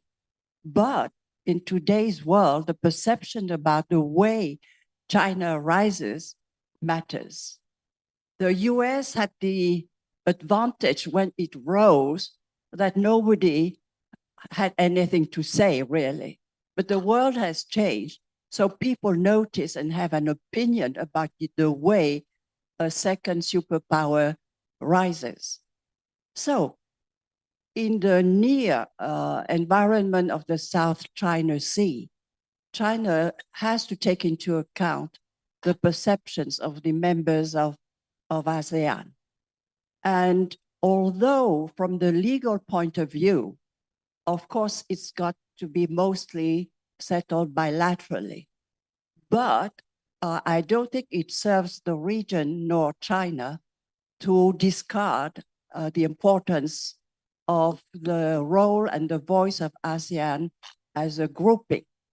And as was mentioned by the speaker from Russia, regional groupings have more importance and more say, I believe, today than they used to have. And in the case of the US, in terms of perception, remember that after all, nobody, from this part of the world has been doing anything in the Monroe Doctrine region or hemisphere, for which the US, has a long time enjoying kind of supremacy. So in other words, I'm saying that to explain the sensitivity on the ASEAN and more particularly the Chinese side. So as a Vietnamese, I think we need to be objective. The US role and voice in this part of the world needs to be accommodated to the 21st century. Thank you. Thank you, ma'am. Now, I want to read the online questions. There are two. What is the potentials of China's new initiative, GDI and GSI, for South China Sea cooperation? Question number two. Although the US recognized ASEAN centrality role, its recent approach has mainly included bilateral cooperation with close allies or partners and unilateral cooperation with countries outside the region. Any contradictions? So I would like each of our speakers to respond to the questions from the room and from the online platform. And then after that, we can close the session. I'll start with Mr. Pauling.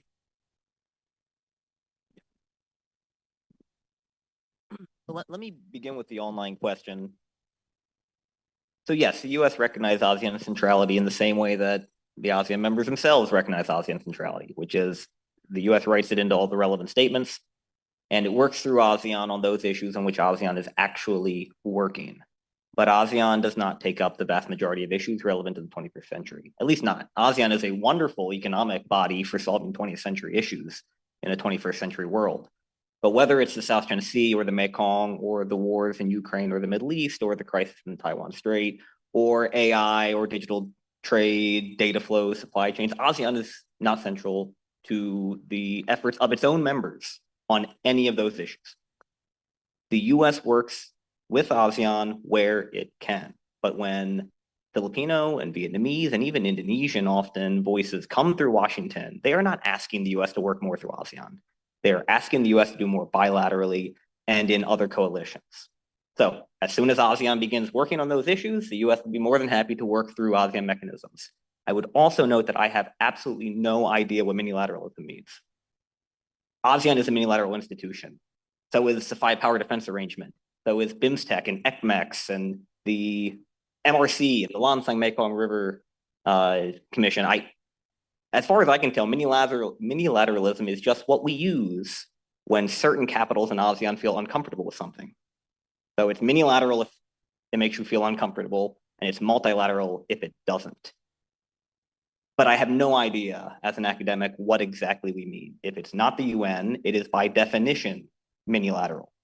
The Quad and AUKUS have just as much right to exist as the dozens and dozens and dozens of other acronyms we could all come up with that operate in this very region that are not ASEAN centered.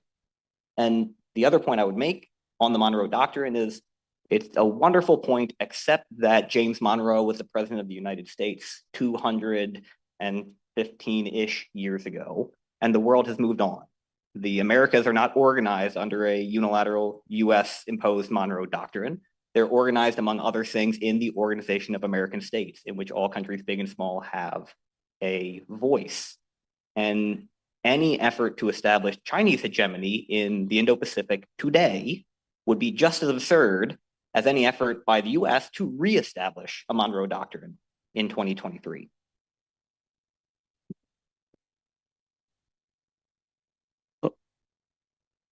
Yes, please, sir.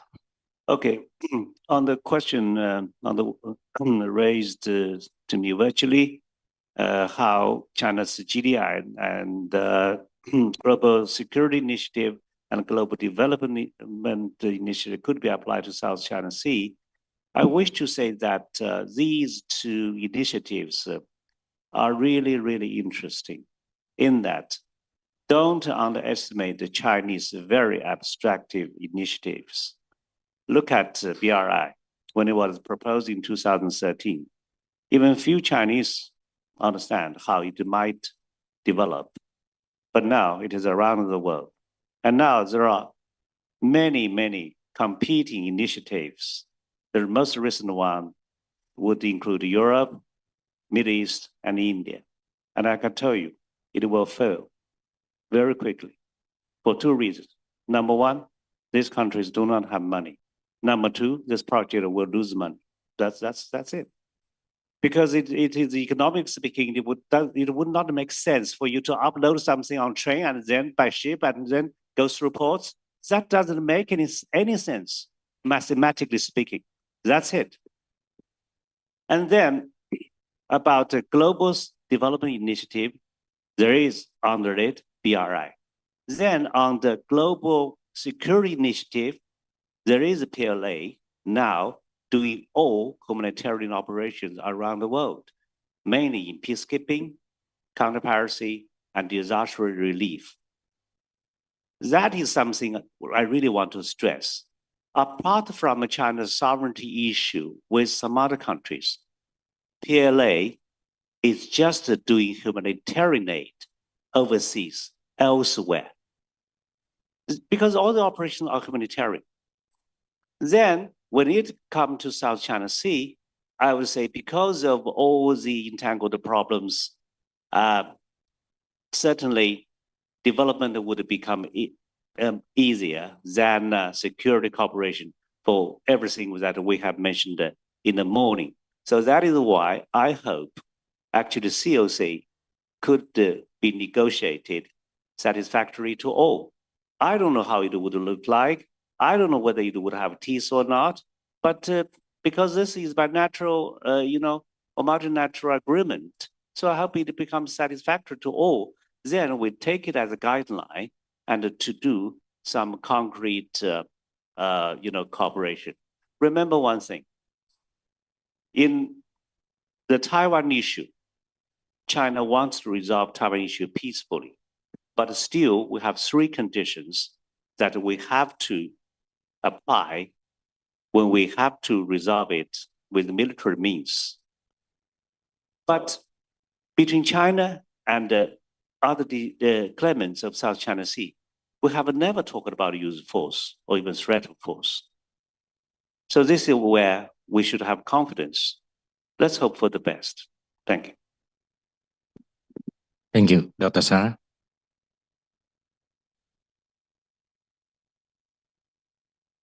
about the chances for success of these new initiatives, I think I agree certainly that the will and the financial firepower is one key factor in the success of such initiatives, without a doubt. So if it's only a paper tiger, it's not gonna have a big impact. When it comes to the South China Sea and China's chances of making these initiatives work in its favor, I think it's an uneven picture in the ASEAN countries. So some countries, for instance, Myanmar and Cambodia probably will be welcoming more investments and more projects. And other countries, due to the tensions, for instance, Philippines right now, and maybe Vietnam, others will be much more hesitant because of a trust deficit, I would argue. I would say, despite trust not being the only category here, it does make an impact. So if China were perceived very positively in the region across the board, then of course this would have a big favorable impact for these initiatives. But the actual situation is a little more complicated, and I anticipate that there will be some hesitation in a couple of countries regarding the Chinese initiatives. But we will see how it plays out in real life. It's always hard to predict. Thank you. And the last speaker, Professor Luciano, please. Yeah, thank you very much. It's quite interesting that the Monroe Doctrine has been mentioned here. I would remind all of you that exactly 1 month from now, it will be 200 years since President James Monroe declared a couple of things which later on were called the Monroe Doctrine. I very much agree with my American colleague. The concepts like Monroe Doctrine and many others from the past, they are not just wrong. It's not about wrong or right. They are not working anymore. It's absolutely inefficient to try to introduce when big powers or middle-sized powers, whoever, try to introduce influence sphere on others around, it will not work. It maybe some countries would like to do it. Sometimes people accuse my country for doing that, but I can assure you that even here we understand that it doesn't work anymore. Having said that, I must say that the respect for security and other interests of countries should be there. And that means that just to try to formulate some rules based on any ideas without taking into account how those rules will be perceived in particular countries, it has no future either. And as I mentioned in my initial introduction, I think the way forward is a regional cooperation based on flexible multilateralism, when those countries are included in addressing most important issues for which those issues are vital, not just those who want to do it. And I think this is the way how we can proceed. Thank you. Thank you. So excellent. I think we have concluded this session. I hope this is useful for all of us here, also for our participants online. We can see that there are commitments, there are good initiatives from many countries, including the big powers, to try to maintain peace and security in South China Sea. But certainly it won't enough to address the current situation. I'm going to close this session by using your word, Senior Colonel Chow Pao. You mentioned about what is the incentive or motivation for cooperation, whether it is trust or fear. So I think most of us will agree with me that we choose trust over fear. So I would like to call to everyone that to really keep that in mind. So keep the optimism in the room. Thank you.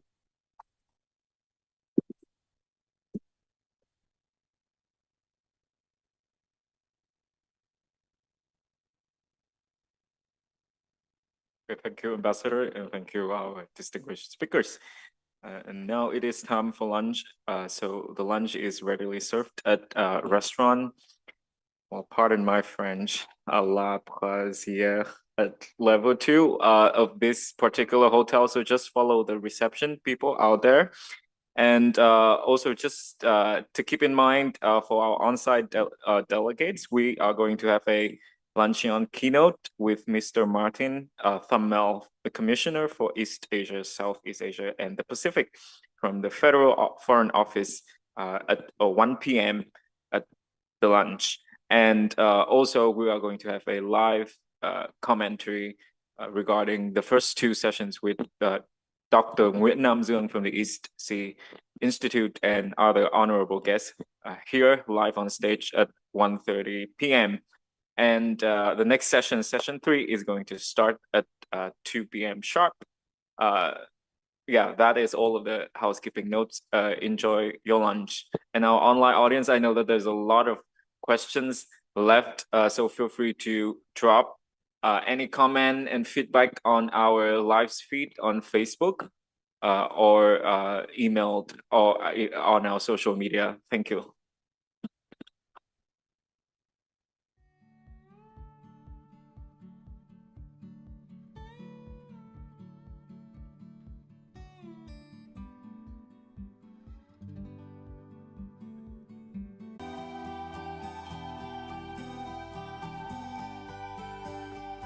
Học viện Ngoại giao xin kính mời quý vị và các bạn tham gia phiên bình luận thứ nhất của Hội thảo quốc tế về Biển Đông lần thứ 15. Đây là phiên thảo luận bằng tiếng Việt, phiên thảo luận nội dung đầu tiên của Hội thảo quốc tế về Biển Đông. Lần lượt có tên là 15 năm tiến trình Hội thảo Biển Đông và các cường quốc và trách nhiệm cường quốc. Để giúp quý vị và các bạn hiểu rõ thêm về nội dung phiên thảo luận sáng nay, chúng tôi xin mời đến đây các chuyên gia và học giả Việt Nam để cho ý kiến bình luận về các phiên họp sáng nay.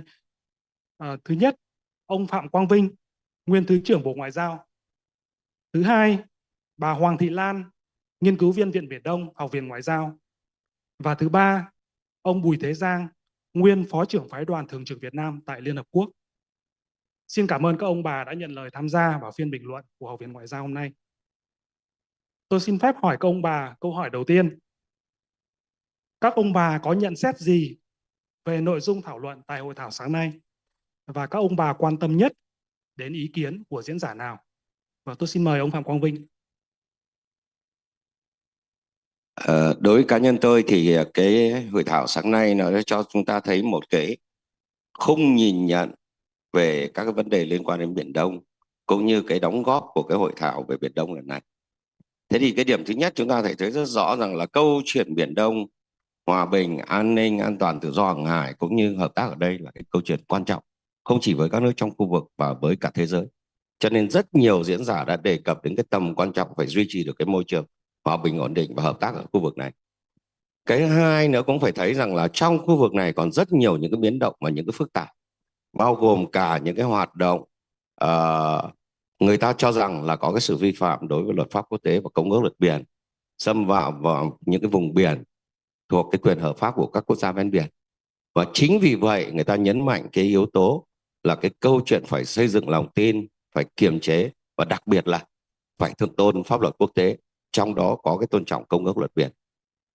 Cái điểm thứ ba nữa là khi nói đến cái loạt hội thảo Biển Đông mà do Học viện Ngoại giao để tổ chức đã trở thành một cái cơ chế đối thoại 1.5 mà nó rất quan trọng đối với khu vực và được các cái bạn bè quốc tế rất quan tâm, đặc biệt là cả những cái nước mà có liên quan đến Biển Đông, cả những nước trong khu vực châu Á Thái Bình Dương cũng như là các nước lớn họ đều có quan tâm. Một cái điểm nữa cũng muốn nói là trong hai cái phiên sáng nay thì người ta nhấn rất mạnh rằng muốn làm gì thì làm, và trong cái chủ đề của cái hội thảo này là làm sao giảm bớt những cái vùng xám, tức là những cái vùng có thể gây bất ổn, và tăng cường lên cái vùng xanh, tức là cái vùng mà tăng cường cái hợp tác tăng cường cái hòa bình, ổn định và hợp tác ở khu vực này. Thế thì trong 8 phiên sắp tới của cả cái đợt hội thảo này, người ta sẽ nói nhiều về điểm đó. Nhưng sáng nay chúng ta có thể thấy rằng là ý kiến, quan điểm, rồi lập trường, dù là từ các học giả thôi, cũng cho thấy sự khác nhau trong cái quan điểm của các nước đối với vấn đề Biển Đông. Rồi trong khu vực thì có những cái tranh chấp, nhưng đồng thời trong khu vực cũng có những cái nỗ lực của hợp tác với nhau rất nhiều. Và ai cũng đều mong muốn rằng là cái hợp tác, cái ổn định và cái an ninh an toàn tự do hàng hải trên cơ sở luật pháp quốc tế và công ước luật biển càng ngày càng phát lên. Và một trong cái điểm đó, người ta nhấn rất mạnh đến cái nỗ lực và vai trò của ASEAN trong cái thúc đẩy cái môi trường hòa bình, ổn định và hợp tác ở khu vực Biển Đông này.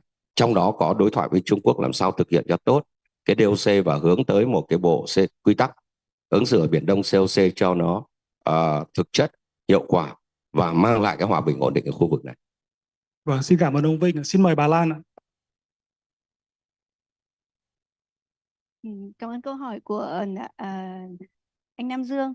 Thế thì về cá nhân tôi, khi mà để hỏi là sáng nay thì bạn có ấn tượng nhất với cái nội dung nào và quan tâm nhất đến cái phần trình bày hay phần bình luận của diễn giả nào, thì có lẽ là tôi có mấy cái nội dung mà tôi cảm thấy là quan tâm và đáng để chú ý như sau. Cái nội dung đầu tiên thì tôi quan tâm đến cái đánh giá của tiến sĩ Nguyễn Hùng Sơn về khái quát về cái tình hình Biển Đông trong gọi là 15 năm qua. Thế thì như tiến sĩ Nguyễn Hùng Sơn có trình bày ở trong bài thì sẽ thấy rằng là tình hình Biển Đông bây giờ nó có một cái điểm mới, đấy là đã mở rộng ra rất là nhiều những các cái không gian mới và các cái lĩnh vực mới. Nếu như mà trước đây thì Biển Đông người ta mới chỉ nhìn thấy là Biển Đông là những các cái tranh chấp ở trên mặt biển thôi. Thế thì bây giờ Biển Đông không phải chỉ có ở cái không gian trên mặt biển như vậy, mà như tiến sĩ Sơn nhấn mạnh thì bây giờ Biển Đông đã mở ra đó là những các cái tranh chấp ở cả trên không gian biển, rồi là ở cả trên không gian, ở cả trên không, rồi là ở dưới mặt biển, rồi cả ở trong cái không gian ở trong lòng đất dưới đáy biển. Mà tiến sĩ Sơn lấy những các cái ví dụ như đó là tranh chấp Biển Đông bây giờ đã mở rộng ra, đó là cả cuộc chiến cắp ngầm ở dưới đáy biển, rồi đó là cuộc chiến của những phương tiện vận hành không người lái, rồi đó. Thế thì sẽ thấy rằng là tranh chấp Biển Đông bây giờ là đã được mở rộng ra, không phải chỉ có cái không gian ở trên mặt biển nữa. Thế thì còn cái quan tâm thứ hai mà tôi quan tâm đến, đấy là cái nội dung mà như là ông Ngô Sĩ Tồn đã bình luận. Thế thì Ngô Sĩ Tồn thì năm nay thì tham dự trực tiếp, còn năm ngoái thì tham dự online. Thế thì chúng ta sẽ thấy cái quan điểm xuyên suốt của Ngô Sĩ Tồn sẽ thấy rằng là ông ấy luôn luôn khẳng định là tình hình Biển Đông thì cơ bản là ổn định. Thế nhưng mà trong cái hội thảo năm nay thì cái quan điểm của Ngô Sĩ Tồn, ông ấy cũng phải thừa nhận rằng rõ ràng là tình hình Biển Đông có vẻ như là cơ bản là ổn định, nhưng không còn có thể chối bỏ được việc rằng chúng ta thấy những các cái tình hình gần đây trong cái tranh chấp giữa Trung Quốc và Philippines đang càng ngày càng trở thành những các cái điểm nóng và thu hút được sự quan tâm của dư luận. Thế thì những các cái động thái, những các cái hành động của Trung Quốc và Philippines ở cái khu vực bãi cỏ mây, như là vụ việc mà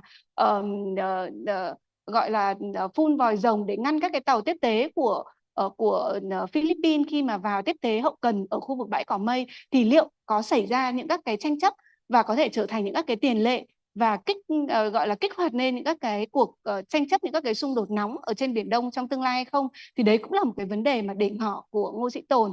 Thì rõ ràng là chúng ta thấy rằng như vậy tình hình Biển Đông gọi là đến ở thời điểm hiện tại thì chúng ta đã thấy nó không còn chỉ là ở trên bề mặt ổn định nữa, mà chúng ta đã bắt đầu thấy có những các cái thứ manh nha mà có thể trở thành những các cái xung đột, những các cái điểm nóng ở trong tương lai. Thì vậy thì ở cái điểm thứ ba mà tôi quan tâm đến cái nội dung đó là vậy thì trong cái bối cảnh tình hình Biển Đông căng thẳng như vậy, thế thì nguyên nhân là từ đâu, xuất phát là từ đâu mà tình hình Biển Đông lại diễn biến theo cái chiều hướng như vậy? Thế thì tôi quan tâm đến hai cái quan điểm. Cái luồng quan điểm đầu tiên là luồng quan điểm mà đại diện là Ngô Sĩ Tồn hay là Châu Ba, thì chúng ta sẽ thấy rằng Ngô Sĩ Tồn và Châu Ba sẽ đại diện cho tiếng nói của Trung Quốc và khẳng định rằng tình hình Biển Đông sở dĩ là bị căng thẳng lên như vậy đó là do sự can dự của các nước ở bên ngoài, mà tiêu biểu là Mỹ. Thế thì cả Ngô Sĩ Tồn và Châu Ba đều đưa ra những các cái ví dụ để chứng minh rằng ở trong thời gian qua thì Mỹ đã gia tăng cái sự can dự như thế nào thông qua những các cái hoạt động, ví dụ như là các cái hoạt động tập trận quân sự ở trên biển, hay là lôi kéo những các cái sự can dự của các nước ở bên ngoài vào khu vực. Thế thì đấy là phải chăng là những cái nhân tố để khiến cho tình hình Biển Đông càng ngày càng căng thẳng. Thế nhưng mà nếu nhìn ở khía cạnh còn lại thì quý vị và các bạn cũng sẽ thấy rằng ở trong bài trình bày của Greg Bowling hay là của Sarah thì sẽ thấy tình hình Biển Đông phải chăng căng thẳng không phải chỉ vì cái nhân tố ở bên ngoài như vậy, mà đó là chính là vì xuất phát từ cái chính sách của Trung Quốc. Bởi như những con số mà ở những các bài trình bày của Greg Bowling hay Sarah đưa ra thì sẽ thấy rằng Trung Quốc chỉ nói mà không làm, rồi những các cái hành động thực tế của trên thực địa của Trung Quốc mới là các cái căn nguyên để dẫn đến những các cái sự tranh chấp và khiến cho tình hình Biển Đông đang ngày càng nóng lên. Nếu như mà quý vị và các bạn có theo dõi kỹ thì sẽ thấy ở trong bài của Greg Bowling, ông đưa ra những các cái dẫn chứng rất là cụ thể về những các cái hành động và động thái của Trung Quốc trong cái thời gian qua đã khiến cho tình hình Biển Đông thì trở nên căng thẳng như thế nào. Thì tôi nghĩ rằng ba cái điểm đấy có lẽ là ba cái nội dung mà cá nhân tôi thì cảm thấy là quan tâm và khá là đáng chú ý. Vâng, xin cảm ơn bà Lan ạ. Xin mời ý kiến của ông Giang. Có lẽ tôi là người thứ ba trong ba người bình luận hôm nay. Tôi lại xin bắt đầu bằng một việc hơi lạ, là tôi phải chúc mừng Học viện Ngoại giao đã. Vì tôi nghĩ rằng là 15 hội thảo, mà hội thảo lần thứ 15 đông người dự hơn, nội dung sôi nổi. Tôi không dám so sánh bảo là các hội thảo trước nó kém sôi nổi, nhưng mà rõ ràng là cái độ sôi nổi không thể thua một chút nào, thậm chí còn động hơn, còn vui hơn, còn nhiều nội dung trao đổi hơn. Thì cái đó chứng tỏ là cái sức sống mãnh liệt của ý tưởng và hiệu quả của người tổ chức. Cho nên một lần nữa tôi xin được chúc mừng Học viện Ngoại giao đã. Liên quan đến hai câu hỏi mà anh Nam Dương đưa ra, thì thứ nhất là nội dung buổi sáng này tôi quan tâm đến gì nhất. Thì thực ra đó, nếu mà chúng ta chỉ nghe 8 diễn giả buổi sáng nay nói thì chúng ta sẽ thấy là dường như ai cũng nhấn vào cái chuyện là hợp tác và phát triển. Nhưng mà đến lúc trình bày nghe kỹ ra thì lại đấy là bước thứ hai, đấy là mục tiêu tối hậu của những nỗ lực ở liên quan Biển Đông. Chứ còn cái mà bây giờ đang phải đương đầu, cái mà khu vực và thế giới đang phải quan tâm lại chính là vấn đề giải quyết những chuyện điểm nóng ở đây cơ. Và như vậy thì lại quay lại chuyện mà tôi chúc mừng Học viện Ngoại giao, thì tôi phải nói là thêm một chuyện nữa là chọn chủ đề năm nay là rất phù hợp. Anh phải xử lý cái vùng xám đã, rồi anh mới có vùng xanh. Cho nên là mình thấy rất rõ, tôi thấy rất rõ là cái chuyện ở Biển Đông bây giờ nóng. Và tôi nghĩ, không biết có quá không, nhưng mà qua ý kiến của các diễn giả, 8 diễn giả sáng nay, thì tôi thấy rõ ràng là cái phần nóng nó sau 15 hội thảo, trừ mấy năm Covid, còn lại thì mỗi năm một lần. Và dường như là cái độ nóng năm sau cao hơn năm trước. Bây giờ chúng ta nhìn một năm qua, kể từ cái hội thảo lần thứ 14 ở Đà Nẵng đến cái 15 này, rõ ràng là Biển Đông nóng lên rất nhiều. Và cái nóng đó chỉ có lúc đã phải nghĩ đến chuyện là bùng phát đấy. Mà nhất là chúng ta nghe đến ý kiến của hai vị khách từ Trung Quốc sang buổi sáng nay, thì đã nói rằng là một vị dùng cái từ là counter pose hay là cái gì đó, đại khái là phản ứng lại. Nhưng còn vị kia thì khẳng định rõ rằng là nếu thế này thì Trung Quốc sẽ thế này cơ. Thành ra tôi nghĩ rằng là như vậy là cái cảm giác về sự nóng lên và cái hiểm họa của việc bùng phát xung đột là rất lớn. Thì tôi cảm nhận đấy là cái chuyện nội dung tôi quan tâm. Thế còn trong 8 diễn giả thì tôi phải nói thế này là không phải vì mình là người Việt Nam, mình vừa khen Học viện Ngoại giao, là Học viện Ngoại giao là cơ quan chủ quản mà mình khen đâu. Nhưng mà tôi thấy trong các diễn giả thì diễn giả Nguyễn Hùng Sơn là một người trình bày, một là có hệ thống nhìn lại 15 năm qua, hai chỉ ra được vấn đề rõ ràng, sự cần quan tâm, ba lại nêu ra những vấn đề mới. Tôi nói cái khái niệm mà cái COC bây giờ không chỉ là COC thì tôi nghĩ là cái đó là cái rất mới. Và tôi hoàn toàn tán thành với cách đặt vấn đề như vậy. Ngoài ra thì có cái khái niệm là quả trứng trước hay con gà trước. Bởi vì là bên này bảo là bên kia chạy đua cho nên tôi phải thế này, bên kia gây ra chuyện này cho nên tôi phải thế này. Tôi thì tôi nghĩ hơi khác một chút. Tôi lại nhớ lại vừa cách đây một tuần tôi có tiếp một đoàn cựu binh Mỹ, và hoàn toàn vô tình khi mình đang trao đổi với đoàn đó về chuyện quan hệ Việt Mỹ thì các bạn ấy lại hỏi tôi rằng là nghe nói là Việt Nam quân sự hóa ở Biển Đông đúng không? Nếu có thì Việt Nam có chịu trách nhiệm gì về chuyện đó không? Thì tôi trả lời các bạn thế này. Trong lịch sử Việt Nam hơn 2.000 năm thì nước Việt Nam này đã có gần 20 cuộc chiến tranh, và tất cả các cuộc chiến tranh đó đều diễn ra ở nước Việt Nam. Nếu như Việt Nam đứng trước bằng ấy cuộc xâm lược, đứng trước bằng ấy cuộc chiến tranh mà không vũ trang, không đánh lại, ngồi im để giữ hòa bình, thì nước Việt Nam có tồn tại là nước Việt Nam bây giờ hay không? Chỉ cần nói thế, ai biết là đâu là con gà, đâu là quả trứng, ai chịu trách nhiệm về chuyện gì. Tôi nghĩ thế là quá đủ. Và đấy là suy nghĩ của tôi về nội dung, cũng như là về cái người mà phát biểu có nội dung mà tôi quan tâm nhất sáng nay. Xin cảm ơn ý kiến của ông Giang. Do thời gian có hạn, tôi xin phép hỏi các ông bà một câu hỏi nữa. Các ông bà đã là người theo dõi cái tiến trình hội thảo Biển Đông từ 15 năm nay.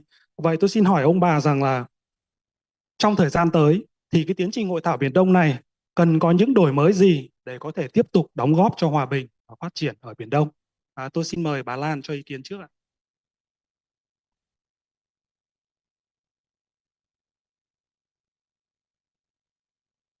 Tôi nghĩ rằng là chuỗi hội thảo Biển Đông thì cần đổi mới để có thể đóng góp cho hòa bình, hòa bình và phát triển ở Biển Đông, thì có lẽ là chỉ cần là chúng ta duy trì được một cái diễn đàn như thế này đã là một cái đóng góp rất là tốt cho hòa bình phát triển ở Biển Đông rồi. Và thứ hai nữa là tôi muốn nhấn mạnh, nếu như mà các anh chị không biết là anh Dương với đại sứ Vinh với chú Thế Giang ở đây có nhớ đến một cái khái niệm mà được rất nhiều các diễn giả ở những bài trước đã hầu như là đều đưa ra, đấy là cái khái niệm về xây dựng lòng tin. Một cái khái niệm về xây dựng lòng tin để có thể phát triển, để có thể gọi là phát triển hòa bình và ổn định ở khu vực Biển Đông, thì các bên cần phải có một cái làm thế nào để có thể xây dựng lòng tin. Thế thì riêng cái khái niệm xây dựng lòng tin mà mới được thảo luận ở trong 2 cái phiên đầu tiên thì đã thấy có rất nhiều những các cái cách tiếp cận khác nhau về xây dựng lòng tin mà mỗi bên đều đưa ra được. Vậy thì phải chăng là trong thời gian tới chúng ta có thể thúc đẩy những các cái hội thảo để có thể để tìm kiếm được những các cái điểm chung trong cái việc xây dựng lòng tin. Ví dụ như khi mà nói đến xây dựng lòng tin thì trong bài trình bày của Ngô Sĩ Tồn nói rằng để có thể đối mặt với tất cả những các cái tình hình mà đang ngày càng có xu hướng là căng thẳng ở trên Biển Đông, làm thế nào để có thể xử lý Biển Đông, thì Ngô Sĩ Tồn đưa ra một cái giải pháp, đó là bên cạnh rất nhiều những các cái lĩnh vực có thể hợp tác thì phải từ việc chúng ta phải tăng cường lòng tin. Thế nhưng mà làm thế nào để tăng cường lòng tin được thì Ngô Sĩ Tồn khẳng định rằng chúng ta trước tiên là chúng ta phải trust building. So maybe before we can do anything, we have to change our own mindset, and we need to switch gear into cooperation mode. Mục tiêu đấy là vì hợp tác, vì hòa bình và phát triển. Đó. Thế thì đấy là cái quan điểm của Ngô Sĩ Tồn đưa ra. Thế nhưng mà sang đến bài sau của tiến sĩ Sarah thì các anh chị chắc cũng sẽ nhớ, đấy là Sarah đưa ra rằng làm thế nào để các bên có thể xây dựng được lòng tin ở trên Biển Đông. Thế thì Sarah đưa ra một cái nguyên tắc rằng để có thể xây dựng được lòng tin ở trên Biển Đông thì đầu tiên các bên phải nhất quán trong hành động đã. Phải nhất quán được ở trong hành động, trong lời nói, trong chính sách thì mới có thể làm cơ sở và tiền đề để có thể xây dựng được lòng tin. Thế còn ở bài của tiến sĩ Nguyễn Hùng Sơn thì tiến sĩ Nguyễn Hùng Sơn có đưa ra một cái khái niệm, một cái ý kiến, một cái quan điểm rất là hay, đấy là làm thế nào để có thể xây dựng được lòng tin.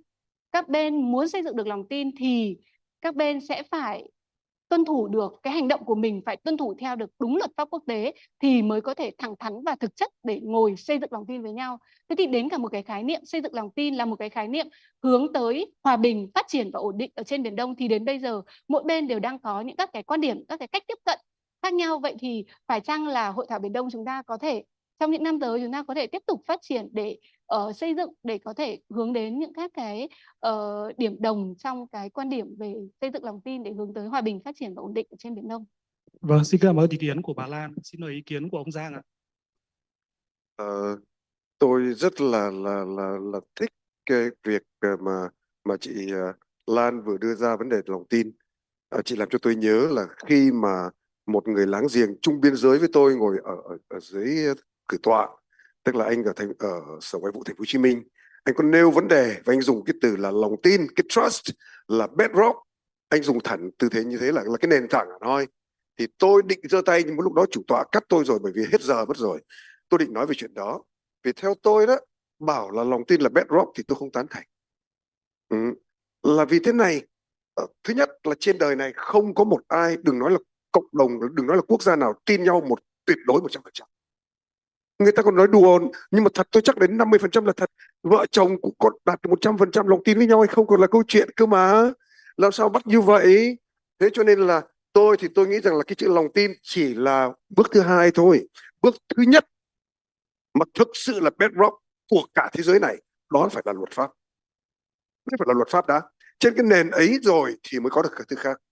Đấy, cho nên là tôi nghĩ rằng là vấn đề số 1 ở đây lại phải là luật pháp. Mà luật pháp ấy thì lúc nãy tôi có nêu câu hỏi đó, và rất may là Sarah đã trả lời cho tôi câu đó.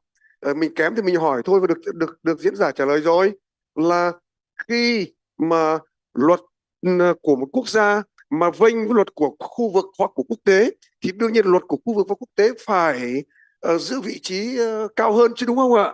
Và vì vậy thì tôi nghĩ rằng là để có được tiếp tục những hội thảo như thế này và còn hơn thế này nữa, đóng góp một cách tích cực, hiệu quả và thiết thực cho hòa bình và phát triển ở khu vực và thế giới, thì tôi nghĩ rằng là ngoài công tác tổ chức, ngoài những sáng kiến đưa ra như kiểu là các bạn trẻ, lãnh đạo trẻ để tham gia này, rồi đưa nội dung mới, những nội dung như anh Hùng Sơn nói trong trình bày của anh ấy, cái vấn đề ngoài COC ra đấy thì vấn đề khác nữa, thì tôi nghĩ là chúng ta nên tập trung vào một vài việc nữa. Mà việc số 1 phải bàn với nhau là, bởi vì là khi mà anh nói cái luật này, tôi nói luật này, thì tức là ông nói gà, bà nói vịt. Bây giờ ít nhất chúng ta phải có được một cái bedrock thống nhất với nhau thì mới có nền để chúng ta đi xa. Và vì vậy thì tôi nghĩ rằng là trước nhất là các đại biểu đến dự mà với sự phong phú, sự đa dạng như hiện nay và hơn thế nữa, trao đổi với nhau để thống nhất ít nhất là về khái niệm cơ bản, cái gì là bedrock của chúng ta để đi tới. Cái thứ hai là trên cơ sở bedrock đó thì chúng ta mới tính là những biện pháp gì là cụ thể để thực hiện được cái đó. Thì tôi nghĩ rằng là với tôi rất trông chờ vào sự năng động, sáng tạo của Học viện Ngoại giao cũng như là góp ý của tất cả những người đã từng tham dự từ đầu và từ nay trở đi nữa, thì tôi tin rằng là cái sức sống mãnh liệt mà tôi nói lúc nãy của cái series về hội thảo Biển Đông sẽ tiếp tục và càng ngày càng hiệu quả cao hơn. Dạ vâng, xin cảm ơn ý kiến của ông Giang ạ. Và cuối cùng xin mời ý kiến của ông Vinh. Trước hết thì tôi rất nhất trí với ý kiến của hai cái bình luận vừa rồi của đại sứ Giang cũng như của chị Lan. Cá nhân tôi thì suy nghĩ rằng là cái này hội thảo, cái series hội thảo của Học viện Ngoại giao về Biển Đông thì đã quy tụ được những cái học giả từ rất nhiều nước khác nhau, trong đó có những nước trực tiếp liên quan nhất. Mà nếu chúng ta tiếp tục làm được cái câu chuyện này thì chính những cái anh trong cuộc và những anh có liên quan đến câu chuyện Biển Đông có thể có những đóng góp xác đáng nhất. Đó là cái điều mà cần phải tiếp tục làm. Cái thứ hai là trong cái chương trình nghị sự của chúng ta lần này thì có cái câu là phải gắn kết cái thế hệ mới, họ tham gia vào cái quá trình đối thoại này. Thế thì những người cựu trào vẫn tiếp tục có những cái vai trò nhất định, nhưng chắc chắn phải gắn kết những điều nữa, những cái thế hệ mới, những cái chuyên gia mới, những con người mới để họ tiếp tục nối tiếp cái con đường này đi và tiếp tục cái quá trình tham vấn liên quan đến cái câu chuyện Biển Đông và những vấn đề đặt ra. Cái điểm thứ ba nữa là nhất trí như đại sứ Giang và chị Lan vừa nói về xây dựng lòng tin. Thì cá nhân tôi là trong cái quá trình làm nhiều về ASEAN, trong đó có đối thoại ASEAN Trung Quốc về câu chuyện Biển Đông, thì một trong những cái điểm để có thể xây dựng lòng tin được đó là kiềm chế. Cái điểm 5 của DOC đã đưa ra rằng các bên phải kiềm chế, không làm phức tạp trên tình hình. Thì ở đây nó có hai cái điểm cần chia sẻ ở đây. Một là cái kiềm chế này nó phải trở thành cái quy tắc chung, ứng xử chung trong tất cả các nước lớn cũng như nước nhỏ. Và cái câu chuyện mà giữa ASEAN và Trung Quốc và các nước sắp tới xây dựng COC nào và đang thực hiện DOC ra sao thì cũng phải lấy cái này làm cốc. Không có những cái phức tạp trên biển thì anh mới có thể đối thoại được với nhau. Anh có phải để tính các cái chương trình hợp tác với nhau. Và chính ASEAN và Trung Quốc cũng nhấn rất mạnh rằng là cái này, nếu môi trường ngoài biển mà phức tạp thì đàm phán khó có thể thành công được. Cho nên phải tạo cái môi trường thuận lợi ngoài biển, bớt cái phức tạp đi, bớt cái đối đầu đi, thì ở trong này mới có lòng tin, trong này mới có thể đối thoại. Cái điểm thứ hai nữa nhất trí với đại sứ Giang là cái này. Nhưng để kiềm chế được thì mỗi anh hiểu luật một cách khác là không được. Phải dựa trên đúng tinh thần căn bản của luật pháp quốc tế, đặc biệt là Công ước Luật Biển. cái mà trong ASEAN Trung Quốc đối thoại với nhau và quốc tế đều nói rằng phải có cái cách hiểu và áp dụng thống nhất về luật pháp quốc tế. Thì tôi nghĩ rằng là cái này dù mình đồng tình hay không đồng tình, nhưng một trong những cái phán quyết của tòa trọng tài 12 tháng 7 năm 2016 liên quan đến diễn giải công ước luật biển áp dụng cho khu vực này. Dù anh muốn hay không muốn, anh cũng phải coi đó là một nguồn luật và coi đó là một cái cơ sở để diễn giải luật. Chứ anh không thể lấy luật quốc gia hay là ý định quốc gia để thay thế cho những cái hiểu chung về luật. Quay trở lại thì tôi rất chúc mừng Học viện Ngoại giao chia sẻ cùng với hai đồng nghiệp ở đây để nói rằng đây là một cái series các cái cuộc hội thảo quốc tế quy tụ được các cái học giả hàng đầu lại từ những các nước quốc gia trực tiếp liên quan đến cái khu vực này, liên quan đến vấn đề Biển Đông. Và nếu nó được tiếp tục thì sẽ đóng góp rất nhiều cho cái câu chuyện về xây dựng môi trường hòa bình, ổn định và hợp tác ở Biển Đông nói riêng, ở khu vực này nói chung. Và một cái trọng tâm tới chắc chắn là phải gắn kết cái thế hệ mới liên quan đến câu chuyện này. Xin hết. Vâng, xin cảm ơn ý kiến của ông Vinh. Quý vị và các bạn vừa lắng nghe ý kiến của các chuyên gia và học giả Việt Nam về các phiên hội thảo sáng nay. Chúng tôi một lần nữa xin cảm ơn ý kiến chia sẻ rất quý báu của các ông bà. Và xin kính mời quý vị và các bạn tiếp tục tham dự các phiên thảo luận tiếp theo của Hội thảo Biển Đông lần thứ 15. Xin cảm ơn.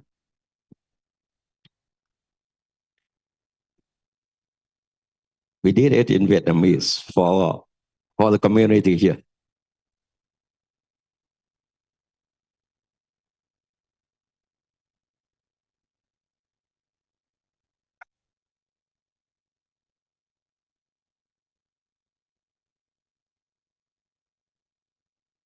Recording stopped.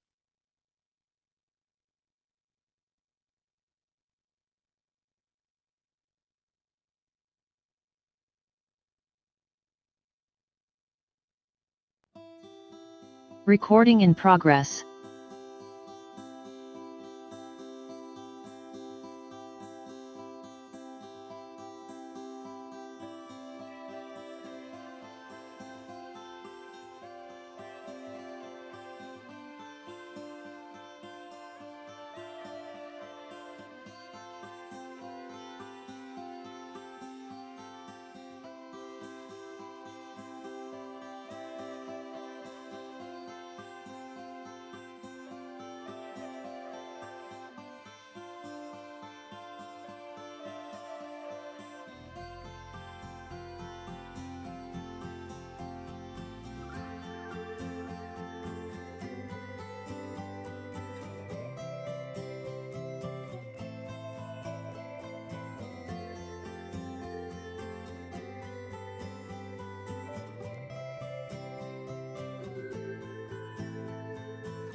Good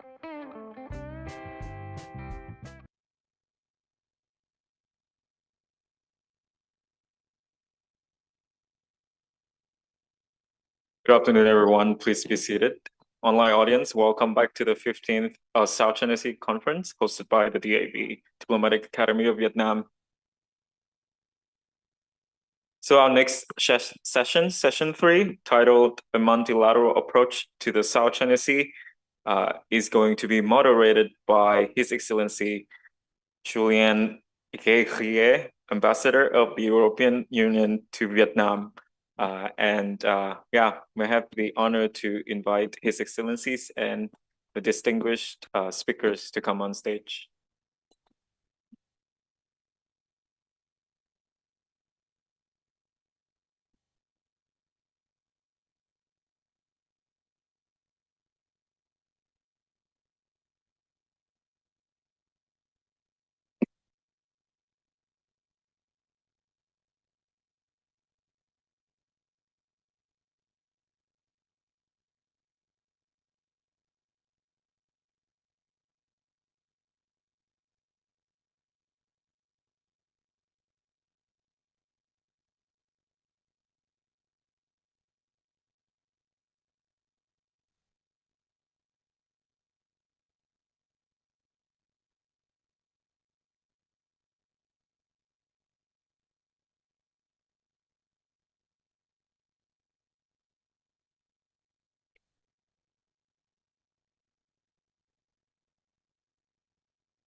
Distinguished guests, ladies and gentlemen, good afternoon to all of you.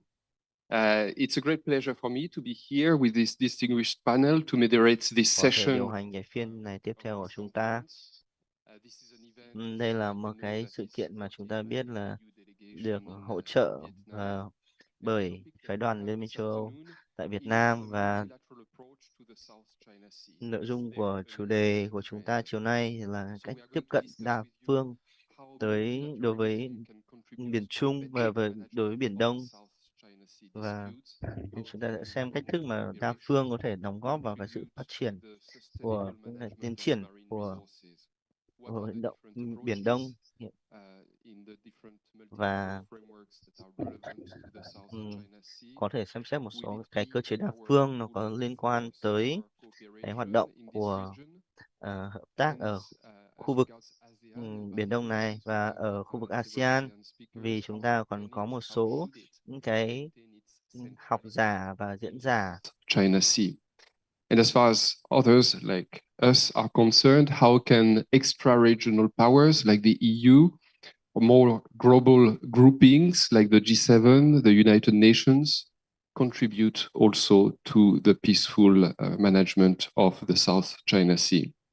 We heard this morning in particular that some voices in the region are advising non-regional actors to stay out of the fray. Some others were saying it's not possible. Is it even desirable? The EU, for instance, does not think that it should stay out of the business of the region precisely because we do a lot of business in the region. Some 40% of EU trade passes through the South China Sea. And this will only increase as we are developing very fast our trading relations with ASEAN countries. We also believe that the EU can contribute as a model of regional integration.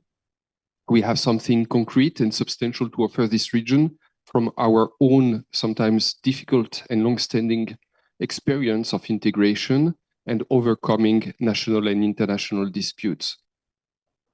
So as EU ambassador to Vietnam, I will be listening to you very carefully, to the stellar panel of experts that we have gathered this afternoon to discuss these issues. Let me introduce the panelists to you.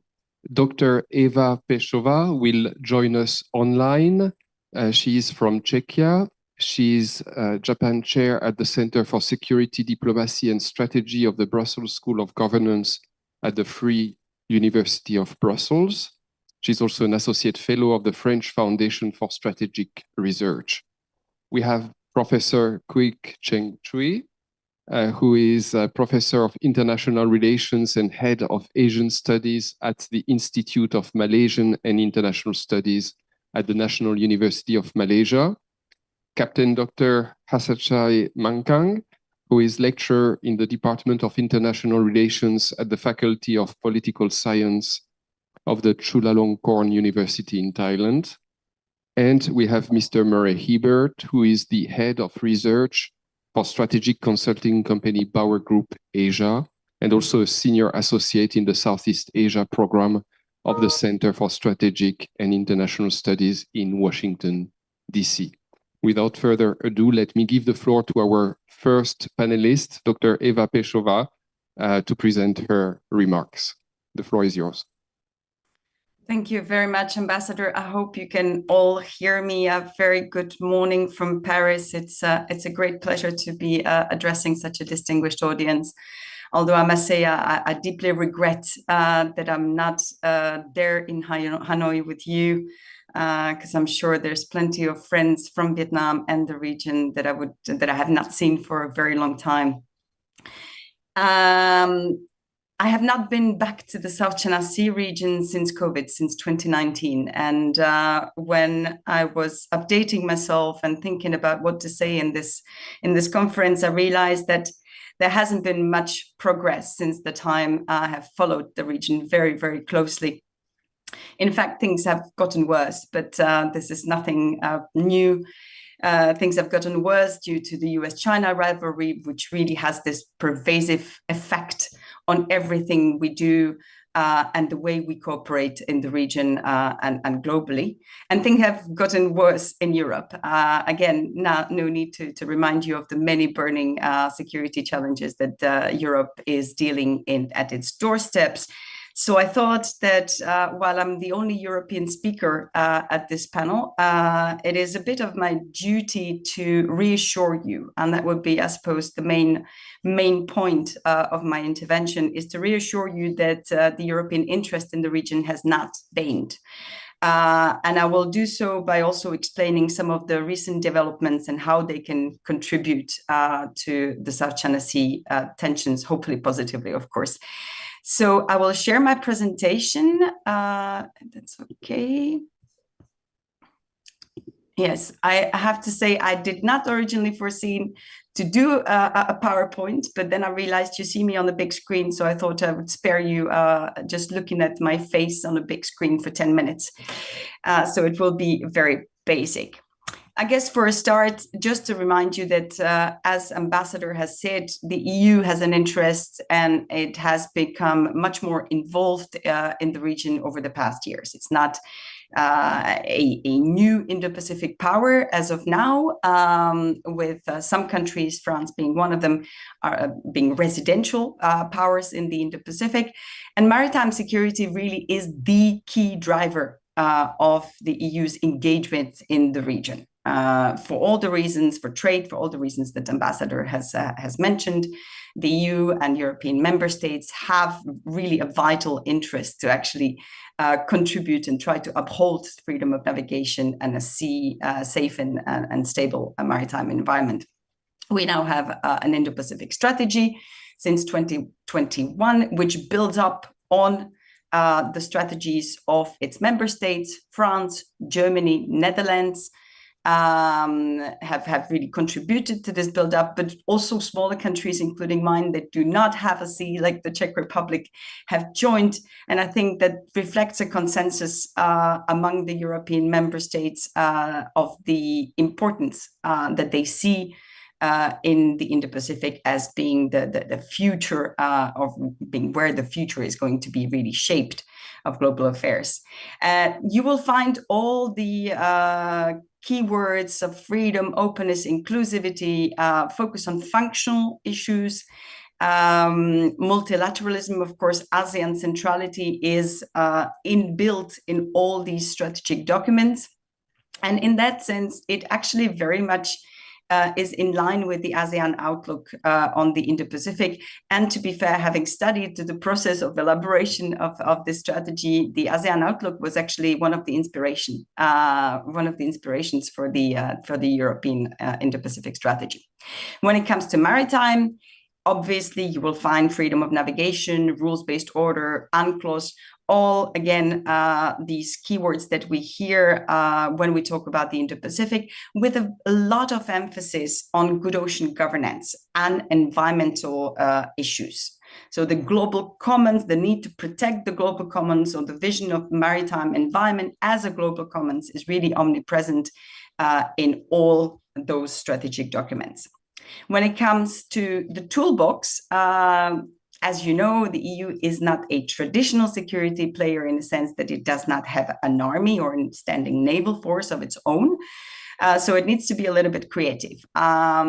Its maritime, I call it external action, is composed of this political, practical, and normative pillar. Political being the strategic documents, being the partnerships that have been forged recently and then throughout the years, but really stepped up recently between the EU and its regional partners, including Vietnam. The practical are the sort of nitty-gritty, everyday functional maritime security issues that we have been dealing with and that we use to build capacity of our partners, or also to just have dialogue with our partners, because of course it's not a one-way street. And the normative, as you know, Europe always calls itself a normative superpower, which in the past have not been always very positively perceived.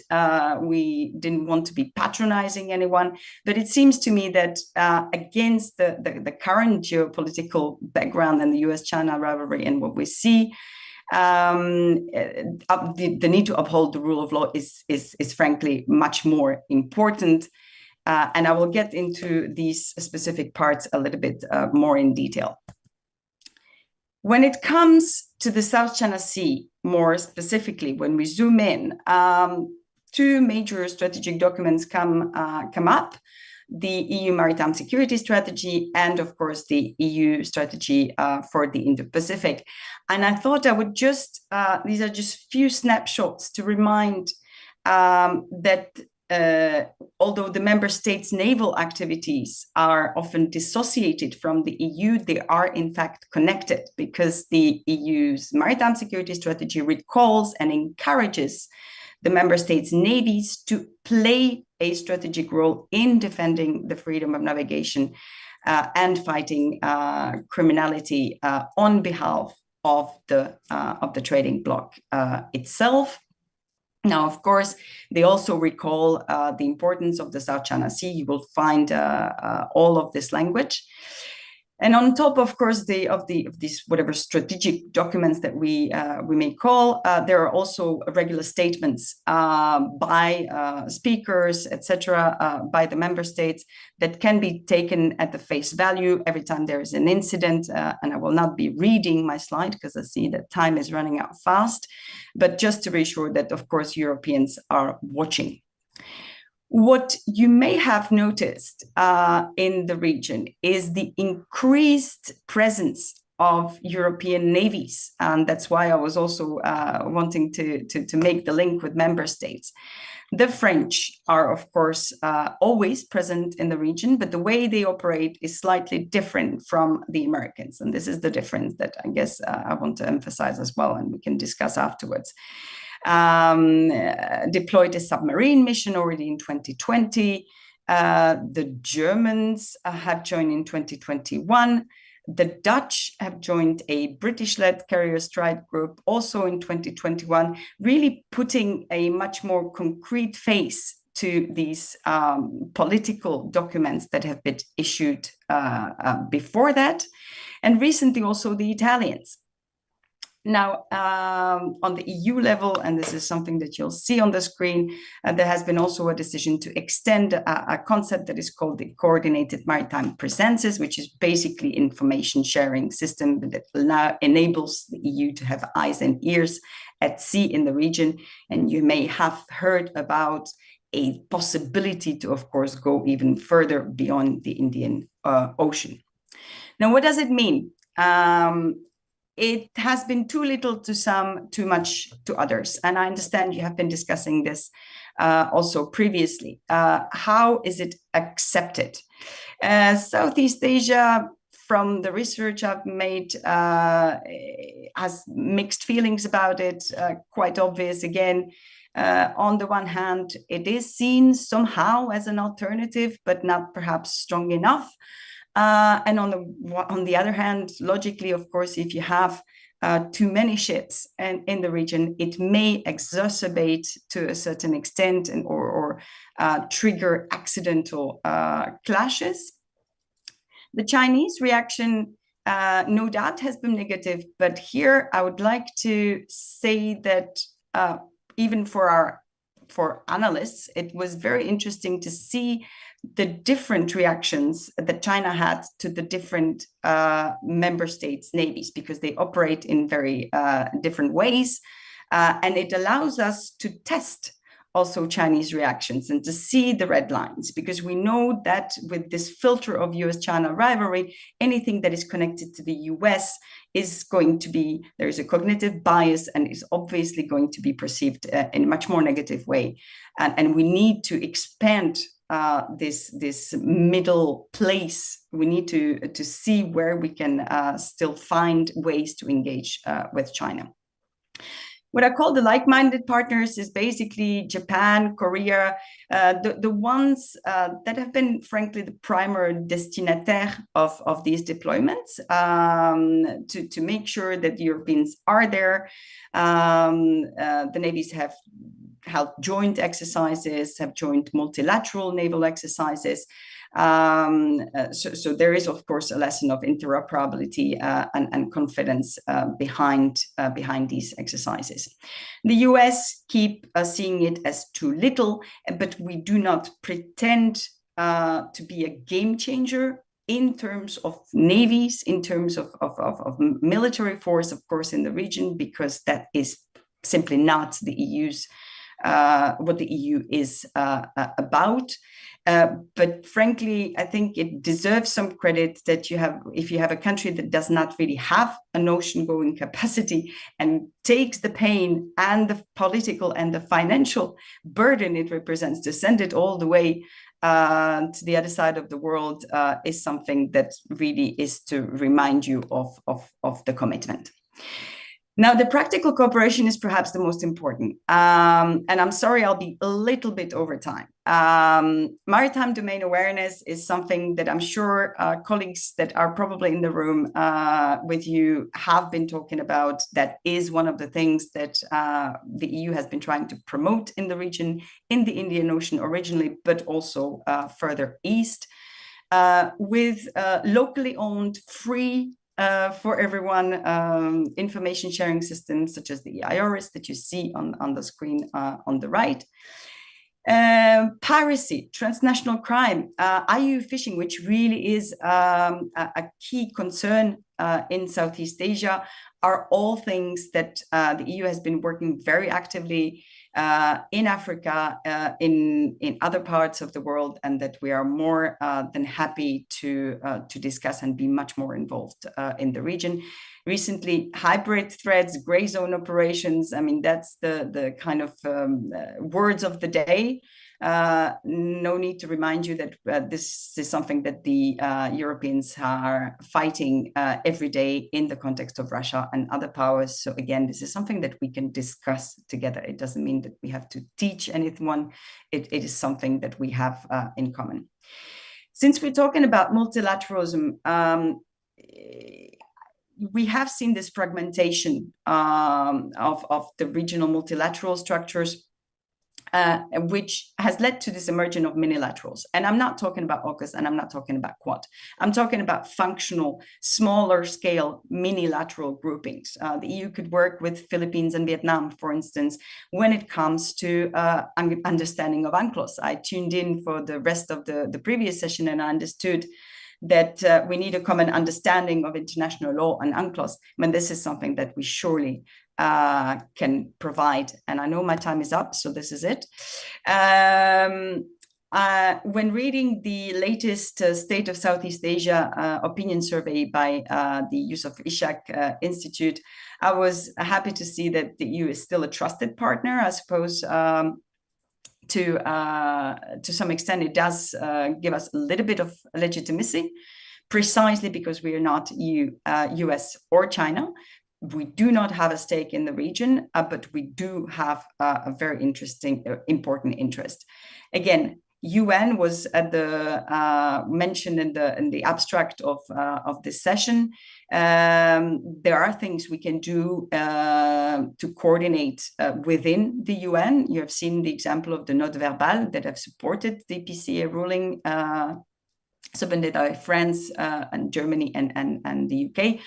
I'm trying to push to have a EU note verbal, perhaps if that could add to the diplomatic signaling. But bottom line, I think it's important to just recall that multilateralism is not dead. It is in danger, but it's up to middle powers like us in that sense, those who are stuck in the middle of this great power rivalry to uphold it. And I will probably stop here. Thank you very much, Dr. Peshova, for underlining that the EU is attaching increasing importance to the Indo-Pacific, and this despite the current crisis in the neighborhood of the EU. This is translated, as you said, in the Indo-Pacific strategy of the EU, but also in the presence of naval forces of EU member states in the region and in practical cooperation in maritime security. So now, let me come to the second speaker, Professor Koik Cheng Chui. The floor is yours.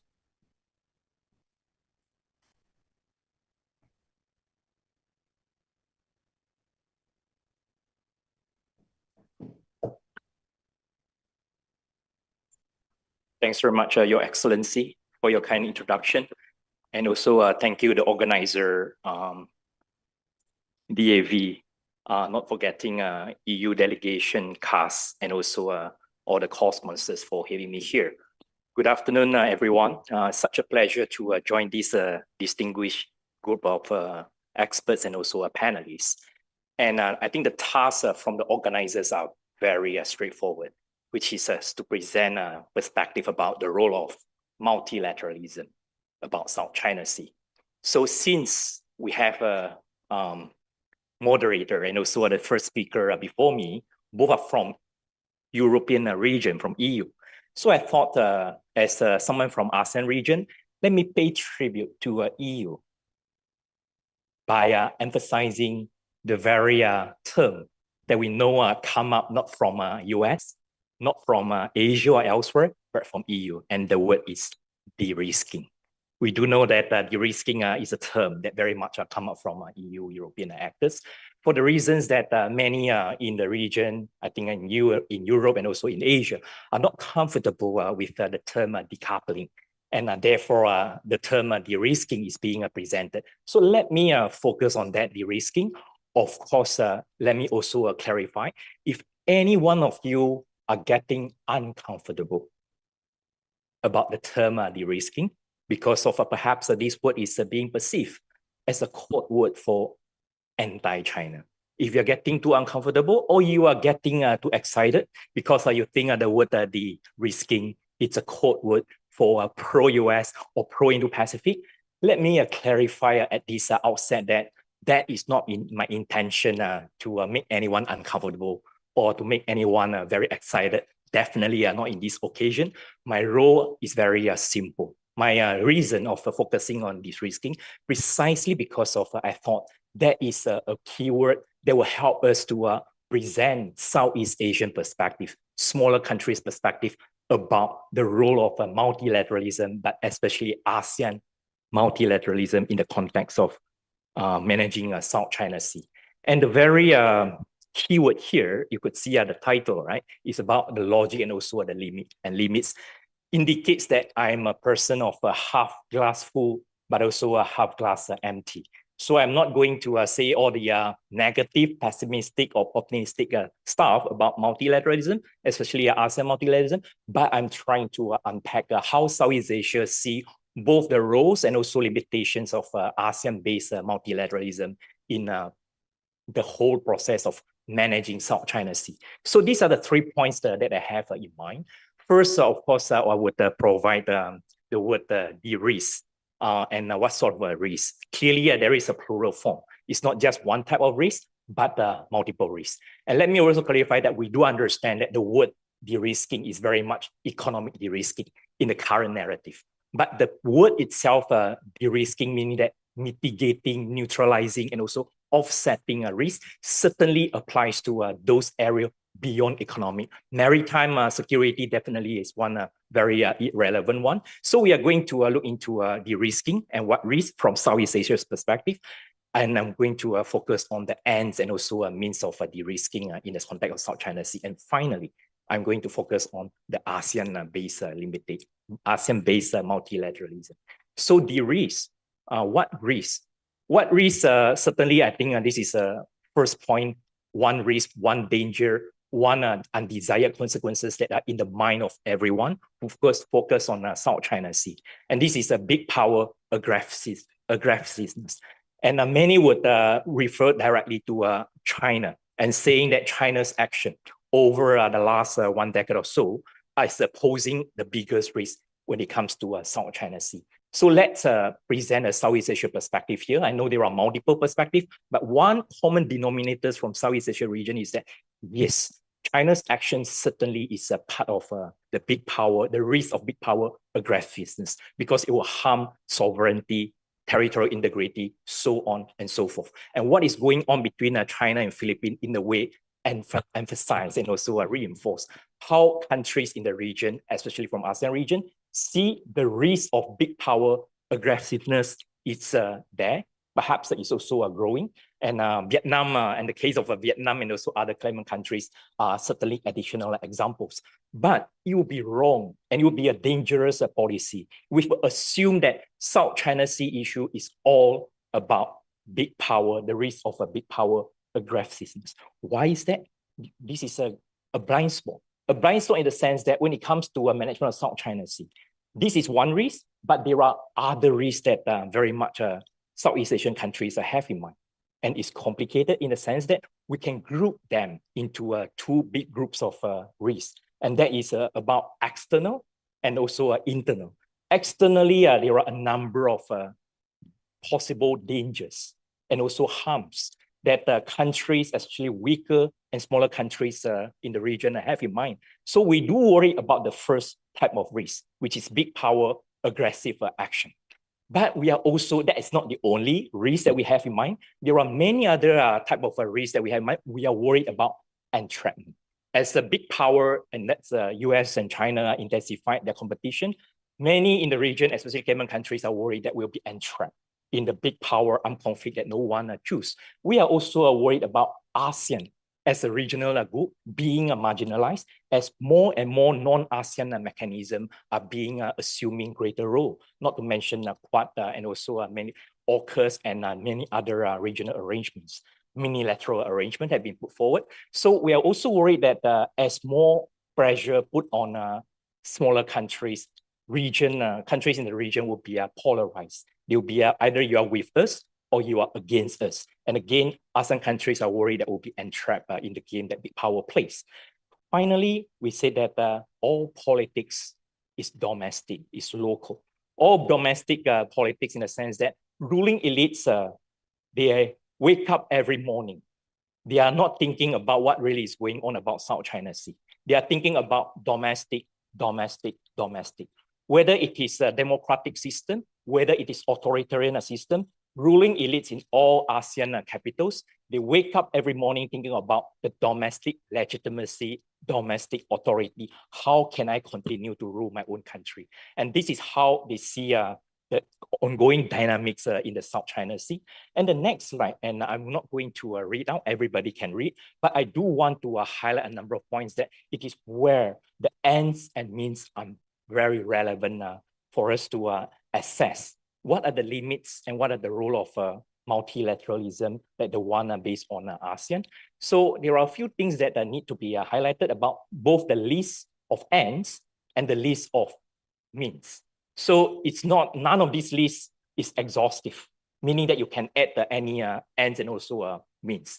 There are also not either or. Nobody is going to say that to choose ASEAN-led multilateralism means that you have to put aside the other means. Clearly, all these approaches go hand in hand. And every country will have a different emphasis. And these emphases are evolving, meaning that countries respond. They put more emphasis or de-emphasize a certain means according to, for example, the threat perception. The more aggressiveness is on the rise, the more reasons that we can see countries are going to emphasize more about the military means, either self-armament or alliance or some alignment in one way or another.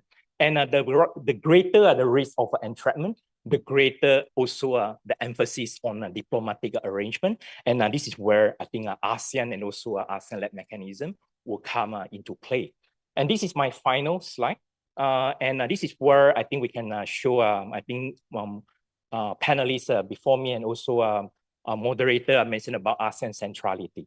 Every one of us will have a different interpretation about what the centrality of ASEAN means. So institutionally, this diagram shows that ASEAN is central because of ASEAN has the convening power of organize many of these smaller state-led multilateralism. And it is not one, but it's a concentric circle. ASEAN as a center, but you also see that there are multiple layers of cooperation, multilateral in nature. For example, the ASEAN +3, for example, also the EAS, ADMM+, so on and so forth.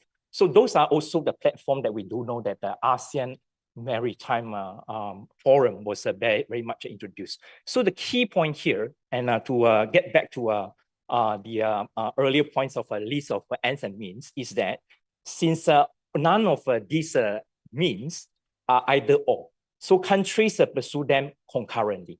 And every means have their own limitation. I recall that Professor Beckman in the earlier session, when he talks about the role of international law.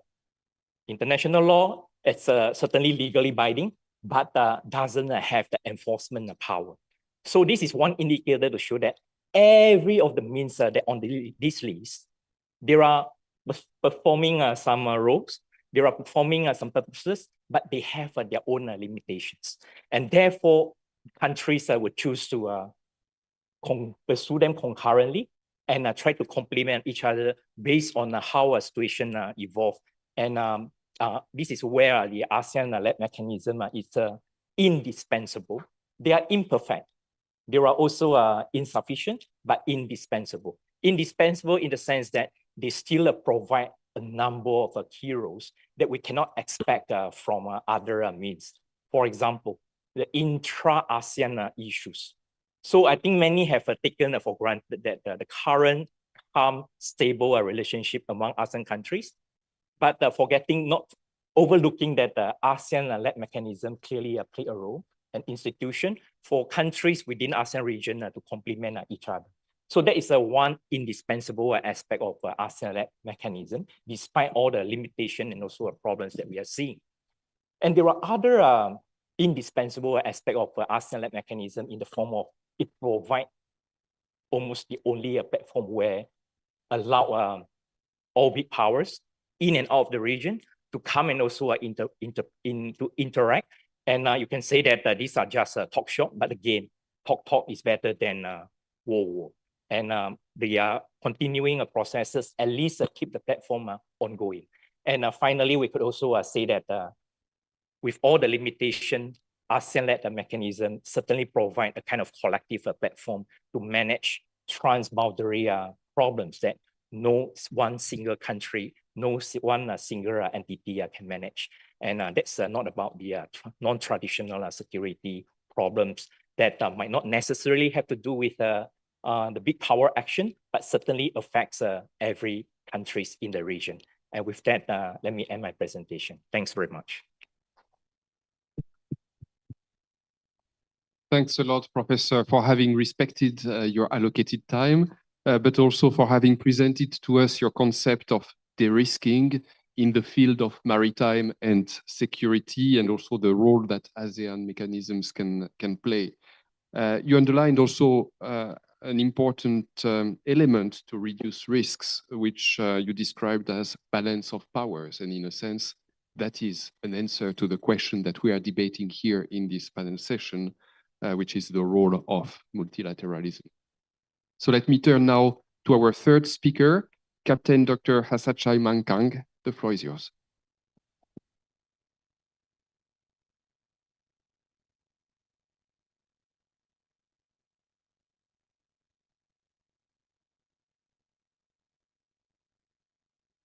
Okay. Thank you, Ambassador, and the organizers for inviting me here. Today, I would like to talk about the blue economy and its implications to the South China Sea maritime sustainability. My question is, how can we achieve sustainability in South China Sea? And what are the obstacles for that? My answer is, as economic power has shifted from the West to the East, it creates a common concern for sustainable economic development. This is why we need a new concept of economic development, the blue economy, which is my focus today. However, the problem of achieving this concept is the old idea of capitalist world system that put importance to countries' economic prosperity measured by GDP, for example. To solve this problem, we need states and government agencies to cooperate internationally through international maritime institutions. Moreover, for governments must strengthen the power of the local people, especially those in littoral areas, through decentralization. These strategies could make us realize the blue economy. There are three questions I want to emphasize. First, what are the blue economy and its megatrends? Second, does the blue economy have anything to do with sustainability in South China Sea? And third, what can we do to achieve the blue economy?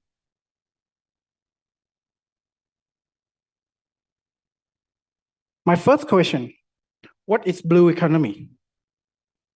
As defined by the World Bank, blue economy means sustainable use of ocean resources for economic growth, improved livelihoods and jobs while preserving the health of ocean ecosystem. Gunter Pauli was the first to use the term blue economy, which is considered a shift in environmental paradigm. In essence, this concept involves a method of managing several environmental problems at the same time, based on the survivability of all living things. So, what are the blue economy megatrends? There are 5 megatrends for blue economy. The blue economy trend is driven by macroeconomic and geostrategic factors that determine the future direction of the world. PricewaterhouseCoopers outlines 5 such trends, including the transformation of global economic superpowers, demographic changes, big city growth, technological change, and global climate change and resource scarcity. The first is transformation of global economic superpowers. Economic power has shifted from the West to the other powers, including Brazil, Russia, India, China, and countries in Indo-Pacific region. Therefore, the center of global economic growth has moved to Asia.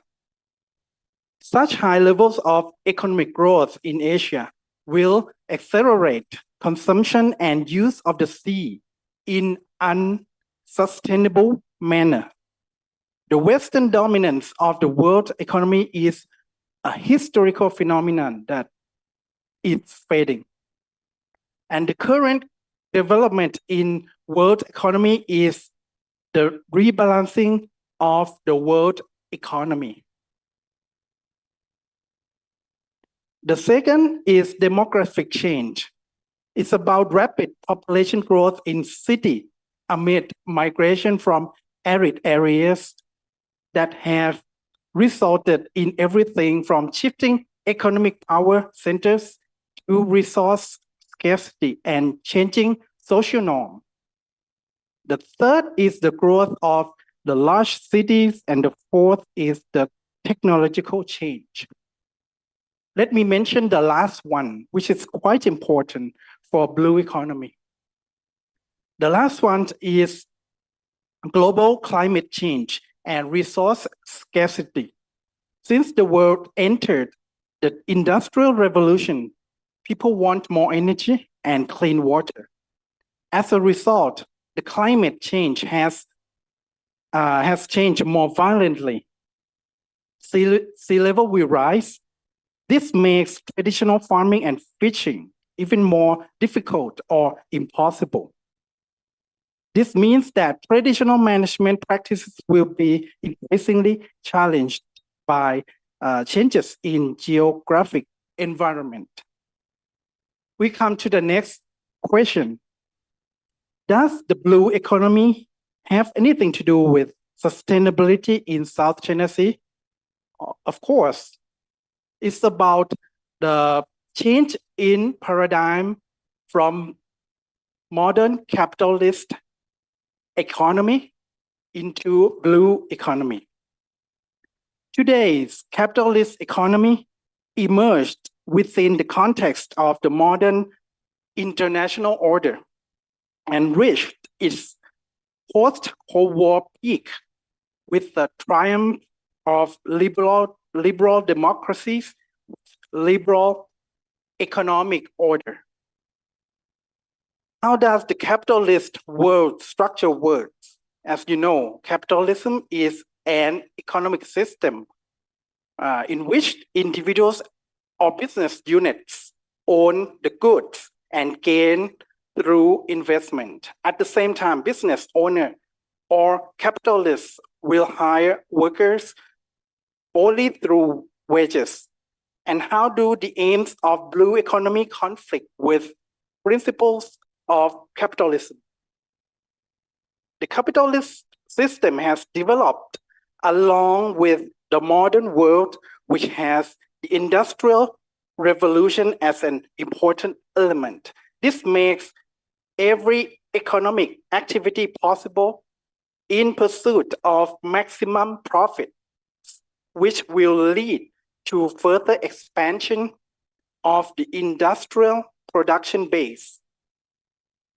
When this activity is combined with liberal idea that allows the private sector or business unit to operate any business anywhere freely, it increases the level of absorption of natural resources even more heavily. This concept is called neoliberalism. It comes to the question that what does maritime resource look like in the eyes of neoliberalism? So the idea of blue economy does seek to promote the use of the oceans while maintaining them for sustainable use, runs counter to the neoliberal ideas, which are the mainstream of current global economic system. Therefore, neoliberalism tends to view maritime resources as objects readily available to serve private needs. I come to the last question. So what can we do to achieve the blue economy as what we aim as an ASEAN blueprint? To achieve the blue economy, countries must work together to strike a balance between economic growth and sustainability in the use of the sea through international maritime organization based on liberal principles that emphasize role of international institutions. International cooperation through maritime regimes is the key to success. The goal of the blue economy can be achieved through cooperation among key actors in world politics, namely the states. Okay? And the lack of environmental balance is also caused by the state's policy and implementation. So the state itself must manage such problems by working together with the goal of gaining reciprocal benefits that are greater than just their own immediate benefits. The Navy, as a maritime security agency, must play a role in creating sustainability for the use of the sea. The role is evident in the new thinking of the Navy role, which is postmodern thinking.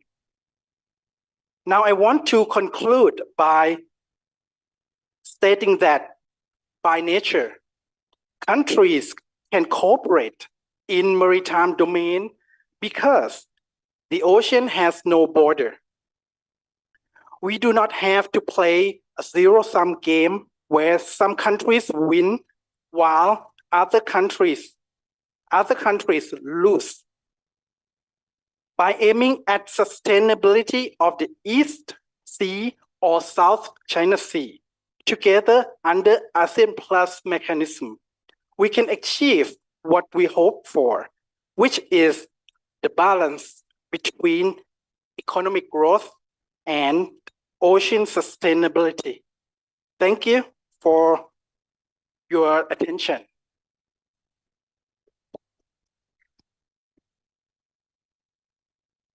Thank you very much for having looked at the South China Sea from the blue economy angle. You've underlined the economic and demographic shifts in the world that lead to resource scarcity. And of course, that's particularly relevant for the South China Sea that lies at the epicenter of economic and demographic growth today. And your conclusion, I think we have to underline, is that international cooperation and only international cooperation can lead to sustainable management of the blue economy in the South China Sea.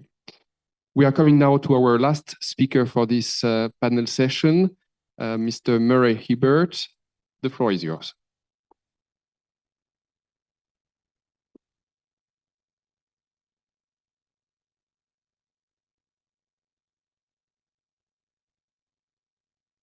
Thanks. I think this high stool here is probably not intended for tall people like me, but anyway.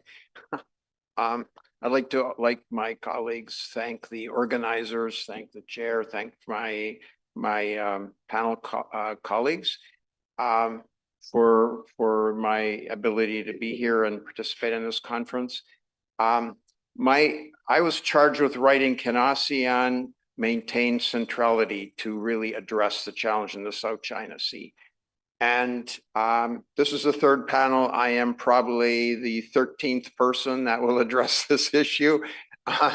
Almost every panel, beginning with Carl Thayer, Dr. Sun, Greg Poling, and then Dr. Kwek just knocked it out of the park here. So I was, before I start, I'm going to tell you, as Cheng Chui was speaking, I thought of a story I might have read in the New Yorker maybe 25 years ago, and it just popped in my head. And that's this journalist was covering a beauty contest, and I think it was in Russia, but I don't remember for sure. So it has nothing to do with Russia anyway. But the author was going through, you know, how it was organized and who was won first prize, what they got, second prize, what they got. And the third prize, he said, was a 1 week, all expense paid trip to Pyongyang.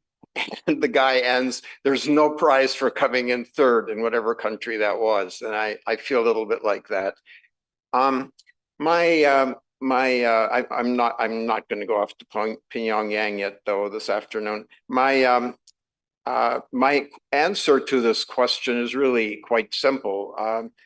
Under the current tensions in the region, ASEAN probably can't play a key role in resolving the tensions in the South China Sea. It can play a role, but not a key role, even though probably 75 or 80% of us in this room wish they could. The list of challenges facing ASEAN right now and very often in its recent, its 50, whatever, 60, about 60-year history is the list of challenges is very long.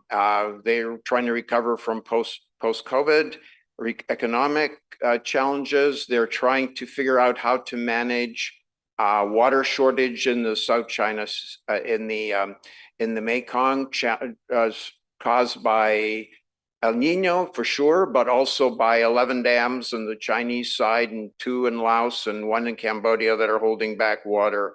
They're also trying to figure out what the heck to do about Myanmar, a really grave humanitarian problem where people are being, you know, dying from a humanitarian crisis, from military fighting, etc. And so, yes, the South China Sea is one of those priorities, but these, what I was listing is all priorities that ASEAN has not been able to deal with in the last 5 or 7 years. That doesn't mean that ASEAN hasn't had successes over the years. One of its successes that ASEAN's often mention, except maybe in Vietnam. Sorry, I'm going to use that example, but when in the early 80s, when there was a crisis in Cambodia, the ASEAN, the 6 original members, and were cooperating with both the United States and China and managed to bring a settlement to the conflict in Cambodia, have elections. I'm not sure it was happy ever after, but at least it was you know, it ended that period of fighting. And then I think more recently in the 2000s and the 2010s, after the group had added 4 more countries, it has managed to do quite well in the economic sphere.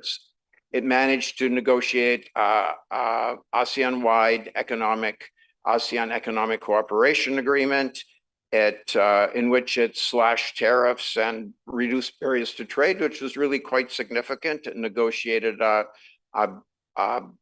bilateral trade agreement with China, which really was maybe a little bit, some people had buyer's remorse after that because China just really dominated a lot of their markets.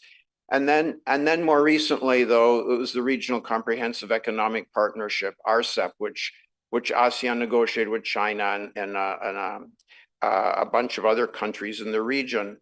But as the tensions in the South China Sea have increased after the 2009 period, when several claimants in ASEAN and China submitted their competing and overlapping claims to the UN, really the ASEAN grouping has struggled to be able to really play a central role and negotiate any role in the conflict. Although ASEAN keeps South China Sea on the agenda, it really can't reach consensus, even among itself, as several speakers have said, in addressing the dispute. Even the 4 claimants have different views on how to approach this. Several want to hide under the table and pretend it's not happening. And then after 2012, after the Scarborough Affair, ASEAN leaders, as at least one speaker mentioned, had an ASEAN meeting a few months later and in Phnom Penh, and couldn't come to an agreement on a joint statement. And that really has begun a period where ASEAN can't really, the joint statements often can't say very much. So with that failure, since that failure, ASEAN really hasn't been able to do anything more than having individual groupings kind of name and shame China for some of its activities. In recent years, China built up some artificial islands and militarized some of them, which it's now using to harass oil and gas companies operating off Vanguard Bank, off the Mekong Delta, off northern Borneo, and then also in the Philippines. And today, really, Beijing, with its military modernization and militarized artificial islands, has given China virtual control of this, virtual uncontested control of the South China Sea. There's really very little that anybody can do to dislodge China, in my view. And under President Trump in 2017, the US stepped up its freedom of navigation operations, and gradually the South China Sea has become increasingly, great powers have gradually been enmeshed in the South China Sea. And, you know, this one thing that I think is very clear is that the ASEAN countries really don't want this great power competition. A lot of people have badmouthed China here a lot today, but the ASEANs actually want a lot of economic cooperation with China. China's trade with Southeast Asia is double that of the United States. Its investment is still behind, but it's catching up. And they really want to see China also have a role. And they're very concerned that the US and China will get out of, the conflict will get out of control and that they'll be squeezed. So, you know, but that doesn't mean that ASEAN hasn't been dealing with some issues along the way. We've already talked about the COC, the Code of Conduct, but unfortunately, ASEAN can't agree among itself very often, and therefore it makes it very hard for them to negotiate with China, which results in China playing on ASEAN's weaknesses. The other challenge for ASEAN is often, I would view, I have lived a third of my life in Southeast Asia, so I don't want to sound like I'm bad-mouthing ASEAN, but they often have a very defeatist attitude toward dealing with superpowers and don't realize that they actually have a lot of agency. If the countries could get their act together on the COC and have a unified position, that would greatly help in pushing China. You know, at least in the past, China did not like to be named and shamed, did not like to be criticized by its immediate neighbors. And that might have changed in the last decade. But if really ASEAN has to figure out a lot of the problems they have with the superpowers is because they just simply can't agree on how to respond to them. And as I think Greg or somebody mentioned this morning, China does pick off the ASEANs and relate to them one-on-one. That is, by far, it's not unique to China at all. The United States does exactly the same thing. United States, right on when it's dealing on the South China Sea, is really talking to Vietnam, Singapore, Philippines, and Indonesia. It doesn't deal, Professor Kwek, doesn't even deal with Malaysia because they don't want to be seen on this issue. One area which the ASEANs have been very successful on, and it was brought to our attention by the speaker, the first speaker virtually, and several others, that ASEAN has been, and its individual members have been very successful in drawing in other partners from the EU and the UK and France and Korea more recently, and Canada, and you know, a lot of countries have gotten involved, and I think you can give them quite a bit of credit for that. G7 is involved, the Quad has made comments, but all this diplomatic activity is just doing its naming and shaming, but it's really not leading toward a resolution. And because of the title of our conference here, the light up the green, I thought I'd end up with one other suggestion, which I think Professor Wu also raised the idea somewhat this morning, is to find a way for China and the ASEAN claimants to try to diffuse the conflict. Right now, it's wrapped up in way too much nationalism and concern about economic gain from oil and gas. So one potential confidence building measure might be for the countries bordering the South China Sea to negotiate a blueprint for fisheries management and environment protection. In 2017, Greg and some others in this room were involved in a working group coming up with a model for protecting depleting fish reserves and preventing further damage to coral reefs. And that coral reefs thing, it hasn't actually come up here, but the Philippines, I don't think I've heard it, Philippines is talking about bringing an arbitral case against China because of the destruction of coral reef. But anyway, in this paper, the authors came up with the idea, UNCLOS includes an obligation to protect and preserve maritime environments, and without protecting these environments, without focusing on overlapping maritime and territorial claims that hobble oil exploration cooperation,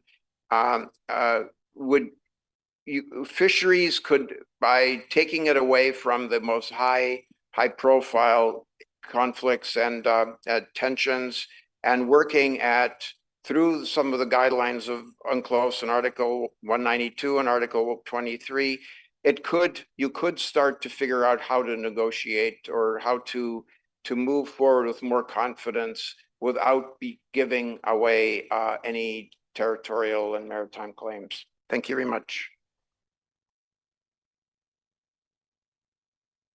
Thank you very much. Thank you for your perspective on the role that ASEAN has played, can play, on its limits, and also for your suggestion to work on areas of joint interest, such as fisheries management and protection. So now we move to the questions and answer session. We have 30 minutes. The floor is open. Yes, one question there. If you can present yourself. Yes. Hello, good afternoon and good morning still to Brussels. My name is Pavel Krasnitsov. I'm from the Russian embassy. Since Asia Pacific is the home region of Russia, we take to heart everything that happens here. And my question goes to Dr. Eva Pesova and Mr. Murray Hibbert. So we have talked a lot today about the military presence of extra-regional countries in South China Sea and Asia Pacific as a whole. But I think the one word that has been in the air but was not pronounced is NATO. We see that there is kind of not NATOification of the region going on. And my question is how increased military presence of European countries, NATO countries, the US can help solve the security issues, and which security issues exactly is it going to solve? Who are you protecting and from whom? Thank you. There was another question over here.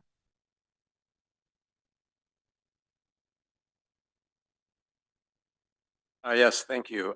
Sean O'Malley from Dongseo University in South Korea. Mr. Hebert stated that in some respects, ASEAN states underestimate their agency when it comes to dealing with China.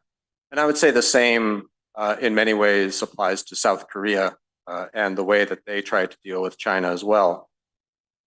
When we look at multilateralism, a few speakers have mentioned or at least implied that focusing on non-traditional security areas may lead to greater or deeper dialogue with China that may help deal with more intractable issues. And my question is, open for all panelists. If you had to choose one or two areas of non-traditional security where you think cooperation and dialogue may lessen Chinese, what I would characterize as bullying in the region towards either South Korea or Southeast Asian states, what would those areas be? Thank you. Other questions? Yes. Two brief questions, if I may. Professor Quick, Murray made a reference to Malaysia not wanting to be seen on the South China Sea issue. And we haven't heard much about Malaysia so far today. I wonder if you could elaborate a little bit on what you think the policy of the current Anwar government is, and if it's shifting, as I think we've seen policy shifting in Hanoi, Jakarta, and Manila. And to Ava, a somewhat similar question on the European Union. Early this year, we saw all of the European states who have representation in Manila issue a joint statement on the anniversary of the Arbitral Award, voicing their support. So now I think almost half, maybe just over half of the EU has gone on record calling for compliance with the award. Do we expect to actually see a united EU position as we did in early 2016, which then fractured after the award came out? Thank you. Shall we start with you, Mr. Murray? Several questions were being addressed to you. Does this work automatically? I think so. I think I'll maybe focus on the what ASEAN can do to express its agency more clearly. I mentioned the area of fisheries, but I did a lot of research on China, Southeast Asia relations, and a couple of years ago for a project. And one of the things that I found is that ASEAN, when they were talking about building a railroad with China, if they were talking about ports, many different types of projects, when China would close the border and say that it was closing it for health and sanitary reasons, the ASEANs didn't talk to each other. So Laos had no idea that Thailand had negotiated down the interest rates on that China's banks were going to charge them for the railroad. Myanmar had no idea that Malaysia had negotiated with China to shrink the size of its railroad when they thought they had to take a very big, this is pre-coup, had to take a very big port that was not fit for Myanmar. It was way too expensive. And, you know, you realize just talking to people in these different countries that they all have their own challenges with China, but there's so much overlap, and that they could start talking to China on economic challenges, like some of China's aid projects or even some of its economic policies, not in a hostile way, but just to go together as a grouping and negotiate trade stuff. If China can pick off one country after the other and get a certain interest rate or certain deals for importing fruit or etc., that just really results in a lot of chaos. And they lose and they're upset about it. They really, one thing I would say is that the Southeast Asians really they find China to provide a lot of opportunity, but they also find, you know, some challenges. But if they did it together, they would have a lot more agency and could have more influence. I'm pretty sure China would have to respond. Thank you. Dr. Peshova, do you want to intervene? Several questions for you as well. Absolutely. Yes. So the NATO question, I presume you are referring, when you talk about NATO's interest in the Indo-Pacific or Asia, I presume you're talking about the kind of closening cooperation with the AP4 or Korea, Japan, Australia, New Zealand that we have seen over the last 2 years. I think there has been a lot of misperceptions or willing misinterpretation of what has happened. To recall, this really refers to more practical cooperation in global security challenges, emerging disruptive technologies, cyberspace, etc. So it is more about exchanging experiences, lessons, technologies and it has nothing to do with the geographical area, be it South China Sea or East Asia in general. So in that sense, if Italy, Germany, France, or other European countries go to the region, they certainly do that in their own national capacities and have certainly not coordinated with the NATO and should not be viewed anyhow in an associated view with what NATO has been doing. And I hope it is clear. I think it should be repeated much more. So thank you very much for the question, because this is another opportunity to actually emphasize this. On Greg's question, yes, I hope so. So it was actually 17 EU member states that joined the statement. And I think I have already also mentioned it in my presentation. I think it would be very good, even though politically just symbolic perhaps, if we would come up with a joint statement, be it in a form of a note verbal, as I mentioned, or other form. But it's still one of the problems of the EU. We still have countries that are not necessarily aligned and systems that are more or less democratic. Not pointing fingers, you have probably all noticed that the recent comments by the Hungarian president. So it may not be the smoothest ride, but in theory, of course, that is something that would be a good thing. Now, I don't know if I will have the chance to perhaps talk again. I don't know if the moderator would allow me to just address two things that have been mentioned by the by the previous speakers, if that's okay. Yes, go ahead. And it's on lighting the green. When I started working on the region some 15, 20 years ago, I had these ideas of let's just close the South China Sea and call it a marine protected area. And everyone was looking at me like I was a complete hippie. But of course, it was based on UNCLOS and on those provisions. So the idea is not new. And every time it has been discussed as part of Hashim Jalal's workshop, South China Sea workshops for 10 years. And it doesn't mean, I fully agree, it doesn't mean that if it didn't work in the past, that we should not give up on this idea. And in that sense, I think the High Sea Treaty that has been negotiated recently could be of help. But in that sense, we really need more unity among ASEAN, which is something that has came up in the discussion. So yes, let's try to push for that before it's too late. And on the defeatist attitude, I agree. And it's funny, we have been in Berlin with Dr. Hun Song recently, last 2 weeks ago, and we discussed that this is basically not just proper to ASEAN.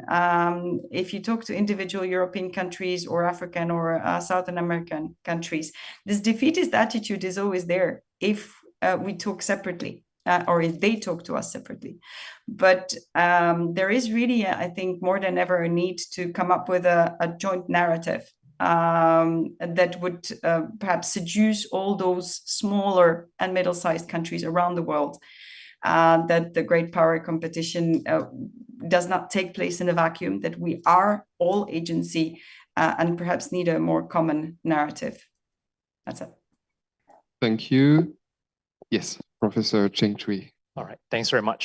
Thank you, Greg, for raising the issue of Malaysia's South China Sea policy. Let me emphasize that I'm sharing as an academy 3 points to answer that question. Number one, I think we need to put things in perspective in the sense that if you put yourself in Malaysia's shoes, when we deal with territorial issue, South China Sea is one of the many territorial problems that Malaysia face. We have so many set of bilateral territorial problem with the fellow ASEAN members. In fact, because of geography, because of history, the colonial part and all that, we are the one who has the largest number of territorial problems with almost all immediate neighbors by sea and also by land. Malaysia, Indonesia, Malaysia, Singapore, Malaysia, Brunei, Malaysia, Thailand, Malaysia, Vietnam. South China Sea is another set of issue. So if you put yourself in our perspective, as a smaller, weaker country, you look around and management of territorial problems, you will say that we can't even solve those territorial problems involving immediate neighbors and also a fellow ASEAN member, despite the fact that ASEAN has been in existence since 1967. What are you going to expect about South China Sea? You say that South China Sea is not bilateral. It's not with really just ASEAN member countries. It's one that involves also external powers, power competition, and so on and so forth. So I do not think that any Malaysian leaders are in a hurry of managing those issues. So you would play a very cautious approach. That's the number one. Number two is that, again, as a smaller, weaker country, right? To what extent are you going to push back? To what extent you're going to use defense and military tools? It depends on a number of things. Number one is that we used to put all our eggs in the Western basket, right? First thing we did since getting independence 1957 to 1971, we were completely siding with the West. UK directly through AMDA, US indirectly, even though we didn't join C2. And that helped us to manage the internal, external communist problems, yes, even help us to deal with a confrontancy. But when big powers, big patrons who behind you, when they have to go, sorry, they have to go. East of Suez was announced late 1960s, followed by a Nixon doctrine. So we learned that historical lessons that alliance is good when it serves that purposes, but there are some uncertainty. And all this we remember before Trump, and Trump might come back again. So are you expecting us to put all our eggs in a US basket, Western basket, alliance basket? I think it depends on how China is going to push us, right? If China harm us the way they harm other countries or threaten other countries, maybe there are time to act and also adjust, right? But at the moment, not yet. Third and final point is that about agency. I think we will need to have a clearer conceptualization of agency. Agency simply means that we want to be our own boss, to shape things happen in the desired manner. But agency doesn't necessarily mean that you have to shout out loud, saying and also speaking everything that you are saying. Their agencies should be measured, not so much about things that have been said explicitly. Agency has to be measured along the actual actions. Let's take one example and then we'll stop. Is that AUKUS, right? Malaysia's position about AUKUS is widely misunderstood because it's a deliberate counter-intuitive one, counteracting two-pronged. On the one hand, yes, Malaysia and Indonesia, these are the two countries in Southeast Asia who express concern about the implication of AUKUS as a mechanism. That is something that led many have the impression that Malaysia seems to be anti-AUKUS. So in private conversation, I've been clarifying that there is only one aspect of seeing Malaysia's policy about AUKUS. On the other side, before, during, and after Malaysian government and successive governments expressed concern about AUKUS, at the same time, Malaysian government has always maintained and in fact upgrade the long-standing defense partnership with each of the AUKUS power, Australia, UK, US. So what does it mean? It means that you are trying to do different means and approaches because there are different risks involved, right? So if there is not agency, I don't know what is agency. Agency simply means that you need to have some fallback position in place.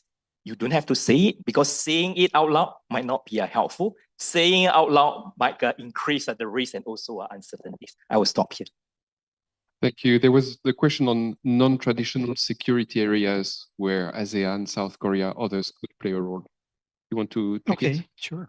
The question about non-traditional issue that might work, right? Just pick one or two.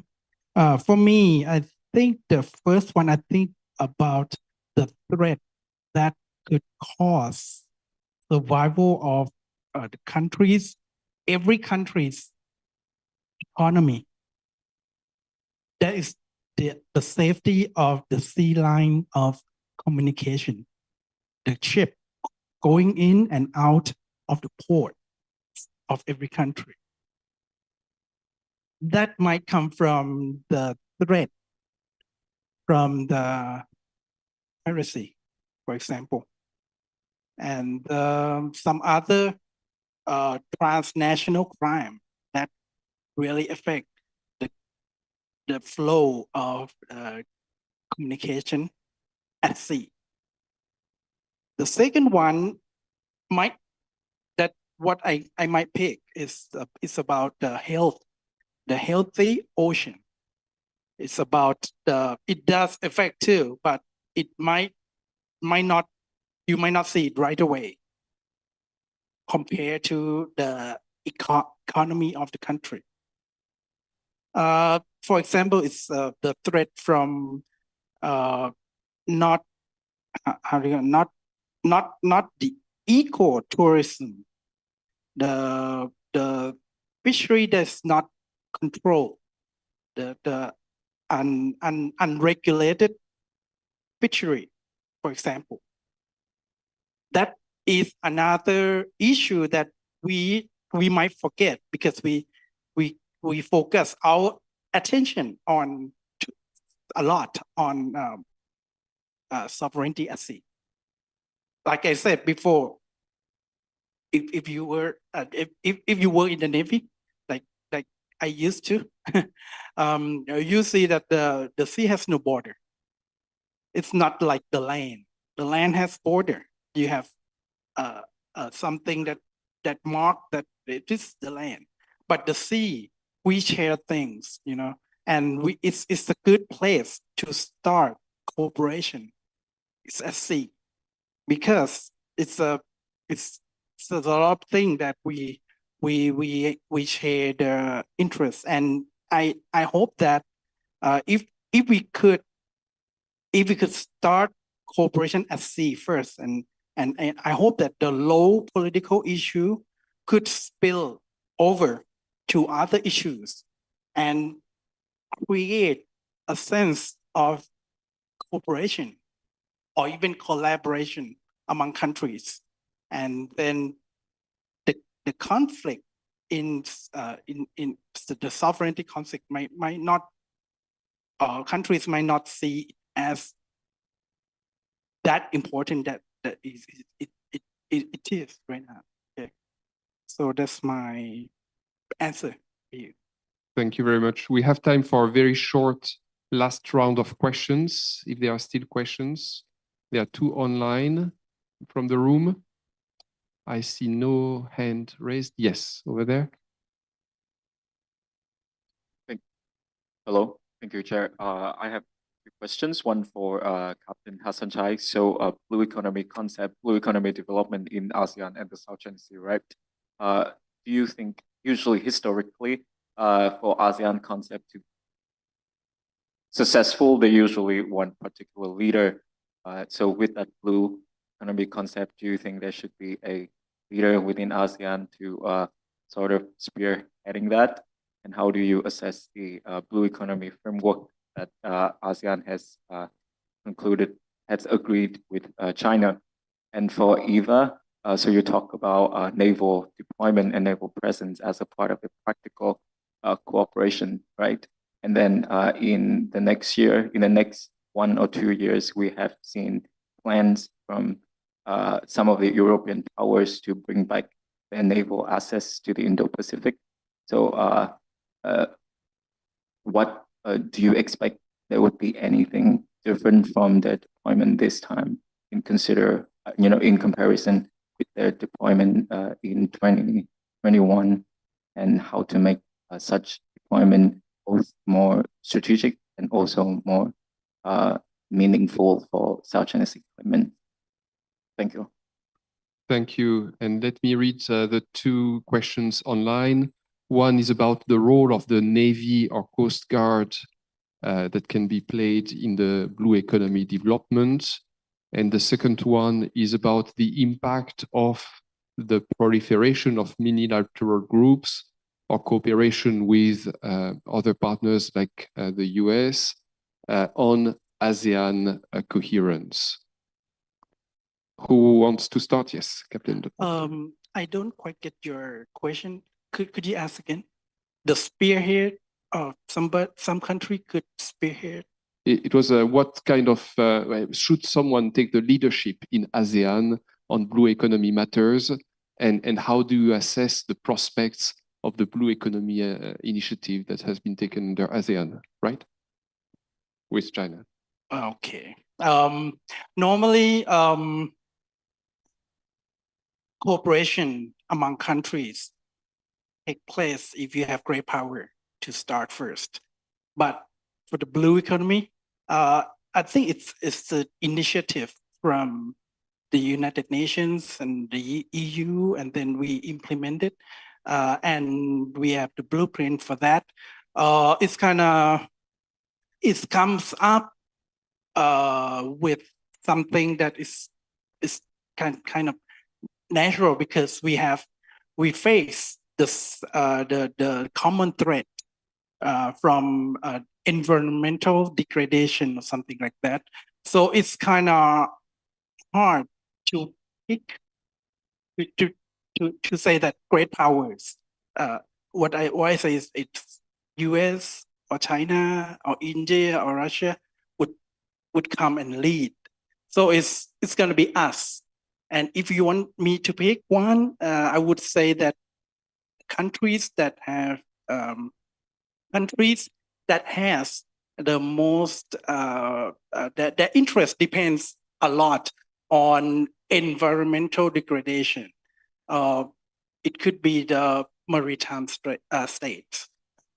In South China Sea, maybe could be the Philippines, but the whole Asia, for the whole ASEAN, I would say that it could be Indonesia, because Indonesia, it's the biggest one. It's the biggest country in ASEAN, and there are a lot of islands in that country. So I would say that, but it doesn't mean that Indonesia will lead though. About China, I just hope that this issue would bring their attention, and then they put more emphasis on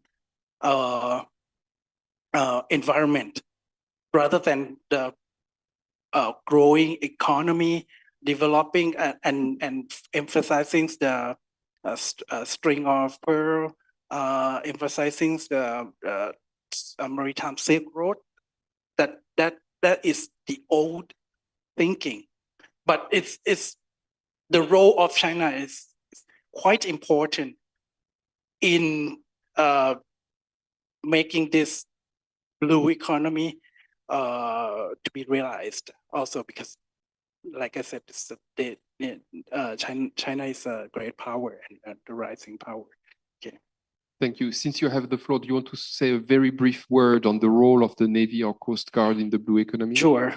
Yeah. The Navy in ASEAN could change.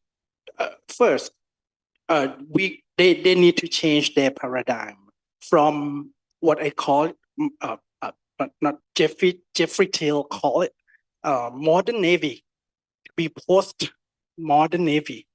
Post-modern Navy is simple. It's like the Navy working with other countries in their common interests of the nation. For example, countries in ASEAN have navies, and the navies working in the Strait of Malacca to patrol to detect the pirates. So we have common interests, and we depend on each other to keep the maritime sea line of communication safe. That's postmodern Navy, and it will come up with the platform and the naval strategies that could change the mindset of the countries from modern to postmodern. Thank you. Professor Cheng Chui, perhaps a quick word on the cohesion of ASEAN in the face of the proliferation of mini laterals. Yeah, I guess the best way to answer the questions are 2 points. Number one is that when it comes to minilateralism, Southeast Asia countries already have our own creation of a minilateralism well before the word come into a lexicon of IR in this context, right? Before Quad and all that, there are already two forms of minilateralism in Southeast Asia. One involving extra-regional powers in the form of FPDA. It was mentioned earlier on, 5 countries. That was the earliest form. Second type of minilateralism is very much actually within the maritime Southeast Asia, in managing the non-traditional security issue of maritime piracy. Strait of Malacca petrol, for example. When US offered itself for joint petrol, Indonesia and Malaysia said thanks and no thanks. And that pushed the MSP, Malacca Strait petrol, involving Malaysia, Singapore, and also Indonesia. And then Thailand joined later. And then the other form of security minilateralism, indigenous one, in Southeast Asia, is on the other side of the sea, Sulu and also Sulawesi Sea, when Malaysia, Philippines, and Indonesia form the trilateral cooperative arrangement. So first point, Southeast Asia, minilateralism is not monopoly of Quad and US. Southeast Asia have our own share of minilateralism. Second and very quick point is that, so what all this means, and again, for the theme of this panel, is there any trend for multilateralism when it comes to this kind of regional security issue? The answer is yes. I think the trend, to put it simply and also succinctly, is that we are entering an era, the trend in which the more the merrier, because there are many means that are imperfect but indispensable. There are insufficient. So the more the merrier in the sense that you need to have multiple means ongoing. ASEAN-led, not perfect, but is essential. And you need to complement that with many other layers. Can be minilateral, can be bilateral. Good example would be the so-called 2+2 mechanism, involving many, I wouldn't say many Southeast Asia, but many external powers with the 3 ASEAN countries in the region. Indonesia, Vietnam, and Philippines are those that already are moving into the so-called 2+2. But is 2+2 going to replace ASEAN? The ASEAN alliance and all that? Certainly not. Again, as I said, those are not either or arrangements. But we are doing non-alignment through multi-alignment, and the more the merrier. Thank you for a very clear answer. And we'll finish, Dr. Peshova, with you as we started on the prospects for EU presence in the region. Yeah, thank you very much, Hong, for the question. Indeed, the French even pledged to send a carrier group by 2025. The Italians as well, and the Germans, we know already, will be sending a frigate and an accompanying ship next year. Ultimately, it's still, as I said, the tools of naval diplomacy, and everything really depends on how exactly will these deployments look like, where they will stop, which sensitive areas they will choose to fly through or not, and what sort of messages they could carry. And I think here we should remind that naval diplomacy, or that naval ships are not always, or do not need to be perceived only in a military context. They serve as diplomatic tools. They do operations other than war, and I'm not only referring, of course, to HADR, SAR, etc. But you can perfectly tailor it to put researchers on board, to host regional officers on those ships, to really transform it as ambassadors, which they also historically, I mean, it's a role that historically navies always had. So I think that on the European side, this will be probably the most likely or the most positive, I would say, contribution. But of course, they will also train, as I said, and as they already did in the past, with the partners, because it is crucial for getting to know each other and for increasing our interoperability. Thank you very much. Dear panelists, dear audience, thanks a lot for an enlightening debate. I think the debate has underlined the role of a multilateral approach in the South China Sea to address issues that have become so multidimensional and that are affecting today actors globally well beyond the region. Thanks a lot. Thank you.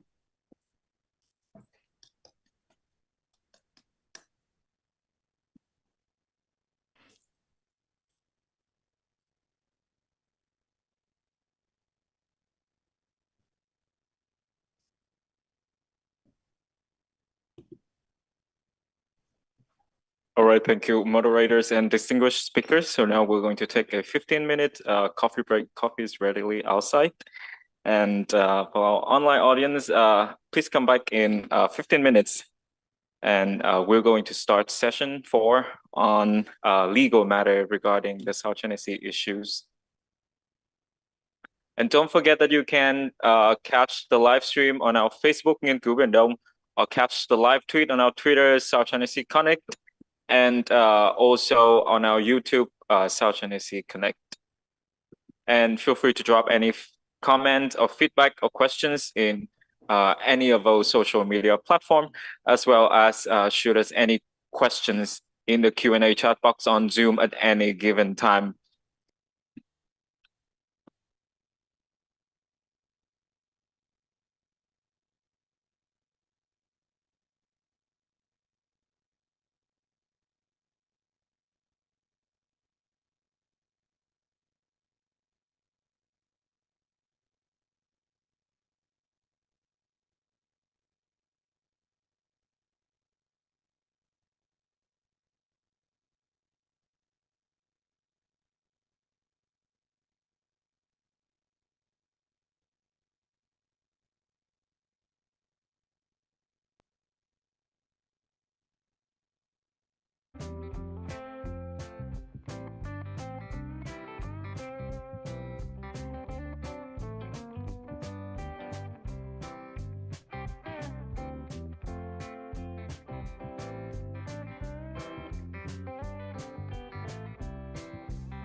Kỹ thuật ơi, bật hộ em mic, mấy cái mic này lên nữa. Right.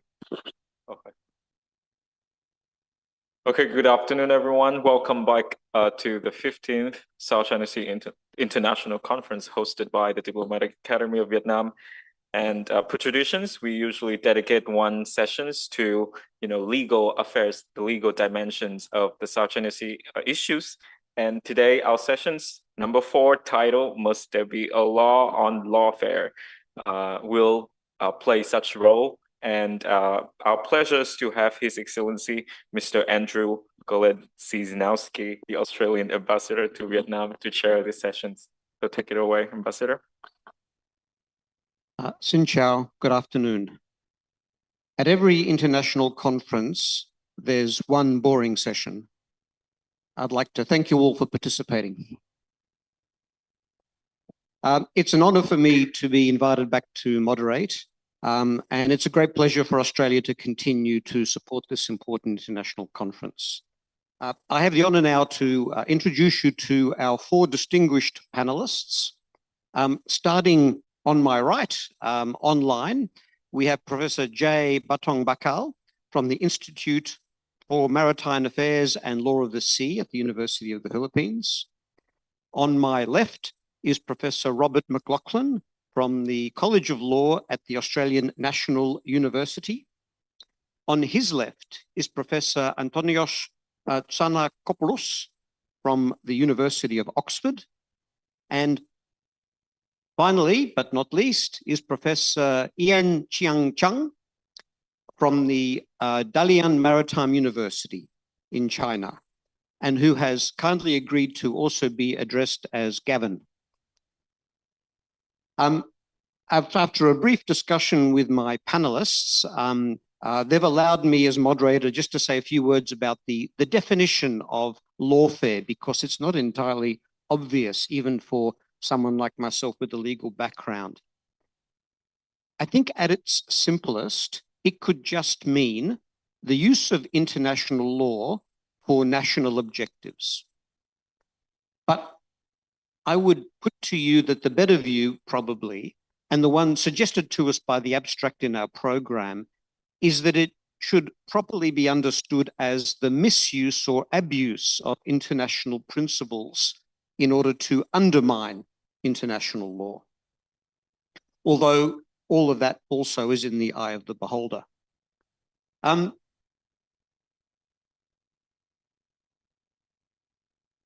So the question then is posed to us by the program and by the organizers, if indeed there is this phenomenon of misuse or abuse of international law, do we need a framework of laws to manage lawfare? So I invite our first speaker, Professor Jay from the Philippines, to address us on this subject or anything else that he would like to say. Jay, over to you. Thank you, Ambassador, Excellencies, friends and colleagues. Good afternoon.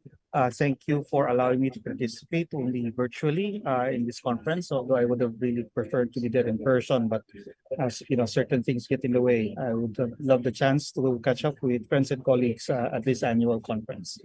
The topic, of course, is lawfare, and I've entitled my presentation as 21st Century Lawfare, Some Considerations for the South China Sea. Given that there is a timer ticking on my screen, I will abbreviate my presentation a bit and let us jump basically to the 5th slide, please. The Secretariat can please jump to the slide number 5. Again, taking off also from the definition of lawfare. Lawfare is in international law and relations has a very different context. And even though certain forms might also make use of the legal process, as we contemplate it in this discussion, we're talking about lawfare as basically a weapon of war, a means of realizing a military objective. Would the Secretariat please go to the next slide and the next slide as well? One more slide. Okay, so here we're talking about exploitation of law, and including whether it's perceived or even orchestrated incidents of the law or violations as employed as unconventional means of confronting a superior military power. Okay, so there is that particular purpose which defines it as lawfare. Next slide, please. So lawfare has received a great attention of late on account of some states resorting to its various forms as a means of gaining unwarranted advantages in interstate relations. So the abuse of international law, as already referred to. And this is to lend a color of legality to an otherwise illegitimate conduct. And particularly in the era of today, after the establishment of the United Nations, with its aspirations of outlawing open warfare and the use of force, this gains particular relevance for us. Unfortunately, some states openly embrace the use of lawfare as an integral component of their national military doctrines and strategies for gaining control of a contested arena or a situation in pursuit of their national objectives. So one of the more documented examples is the underlying doctrine of the People's Liberation Army, for example, and by extension, People's Republic of China. China's military doctrine and academic literature speaks of lawfare as one of the so-called 3 warfares of PRC military strategy. And it is one of the 3 means of influencing and controlling perceptions, especially those of the adversary, which is critical to advancing interests in peacetime and objectives in wartime. So simply stated, it is through the use of law and legal instruments that the adversary's range of actions and responses are restricted. The very ability to think through and counter actions is undermined, weakening their defenses and creating initiative and advantage for the offensive. Okay, next slide, please. So even the US has recognized this as a method now.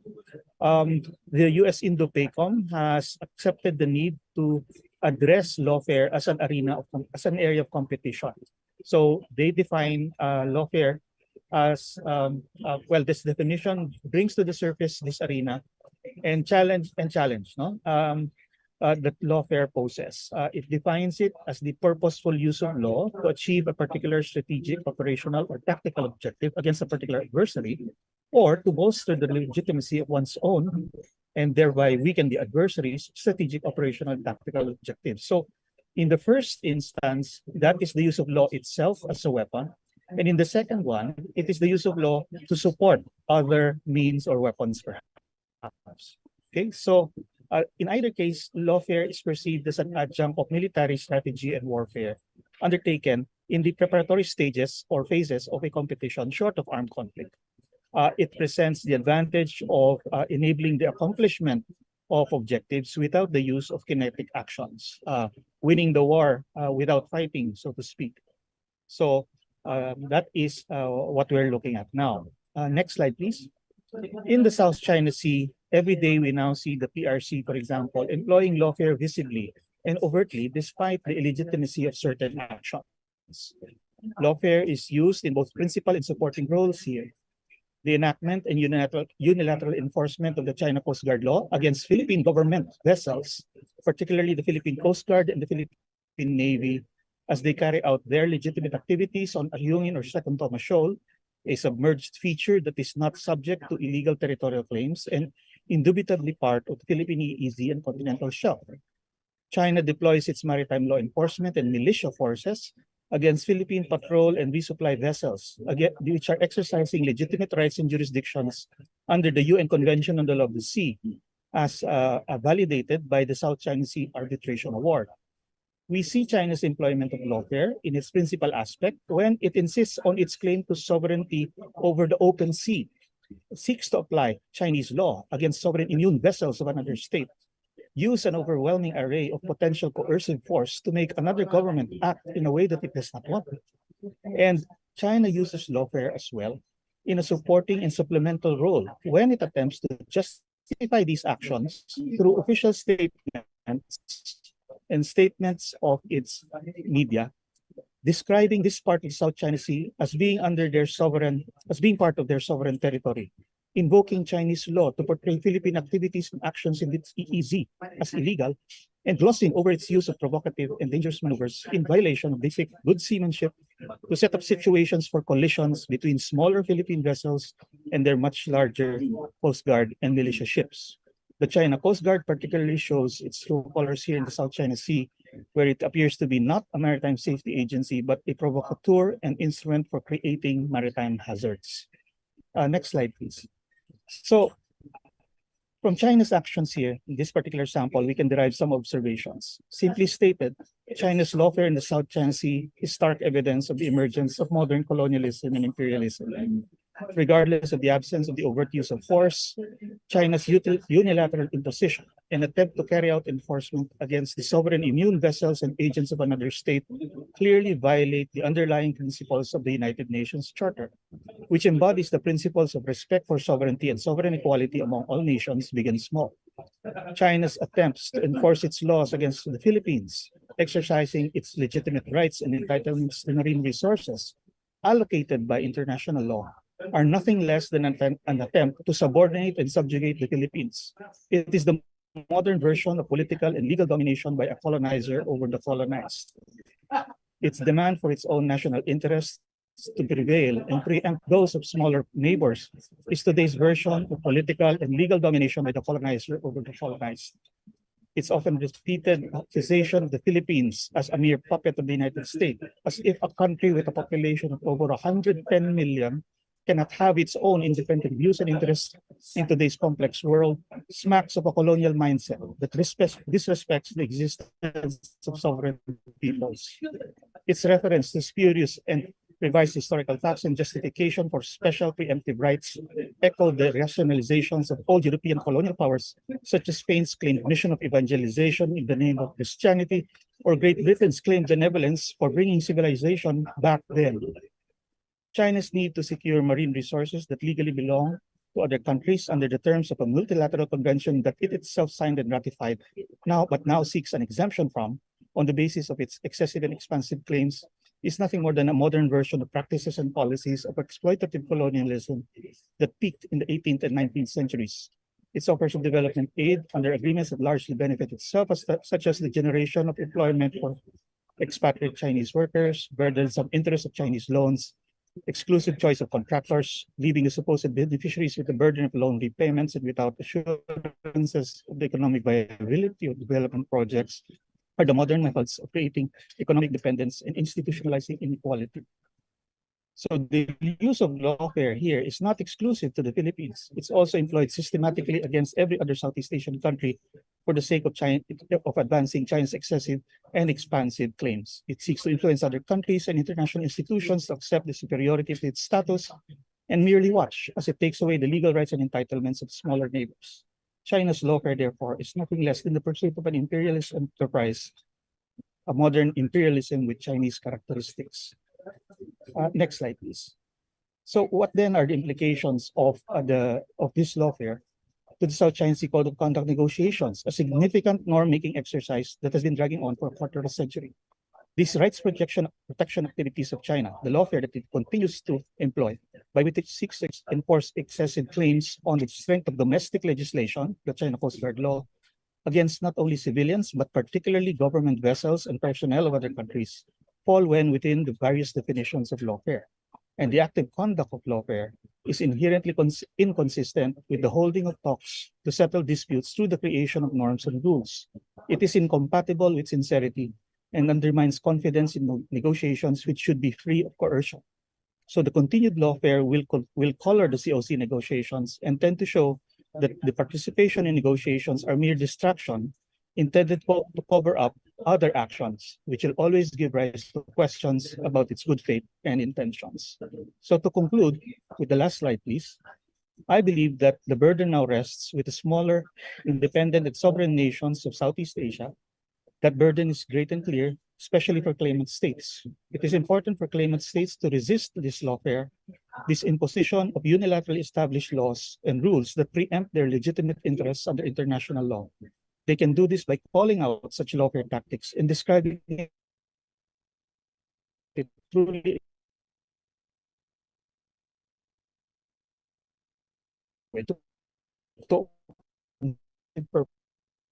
and the inherent threat to secure compliance and submission.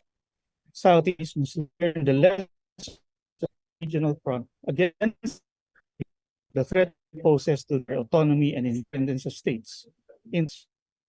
Especially Clause Tennessee Arbitration Award provides the League the principal frameworks for an equitable allocation and distribution of the sea and its resources, and provides the means and mandates for cooperation between states on equitable terms.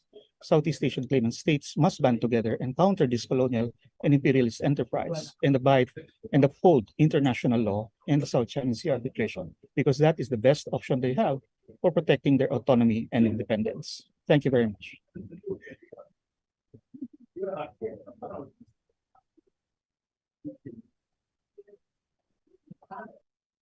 Well, this may not be the boring session after all. Professor, thank you very much for your presentation and for keeping to time, even though I think I stole the first 3 minutes of your period. Your satellite link was breaking up just a little bit in the very last minute, but I think we got everything that you intended us to hear. I will now move on to the second speaker, and I invite my compatriot, Professor Robert, to come to the podium.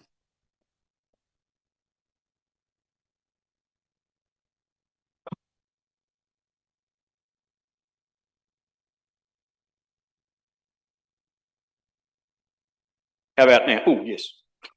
All right. Better not use my big Navy voice. Good afternoon, and can I first thank the DAV for the very kind invitation to come to this year's conference. This is the first time we've been able to come in person, and it's so much better than having to present online as we did during COVID. The second thing I'd like to do is thank the ambassador for his very concise framing of the problem, and I tend to agree. One of the issues is there is no specific definition of lawfare, and really lawfare depends on the eye of the beholder, depends on what you're talking about. So I do thank Jay for laying the groundwork on what lawfare means in this particular context. The third thing I'd say initially is that it's a great honour to be on this panel with these distinguished colleagues, including Jay. And then I will briefly focus on the session theme element of Pacta Sunt Servanda. See if I can make this work.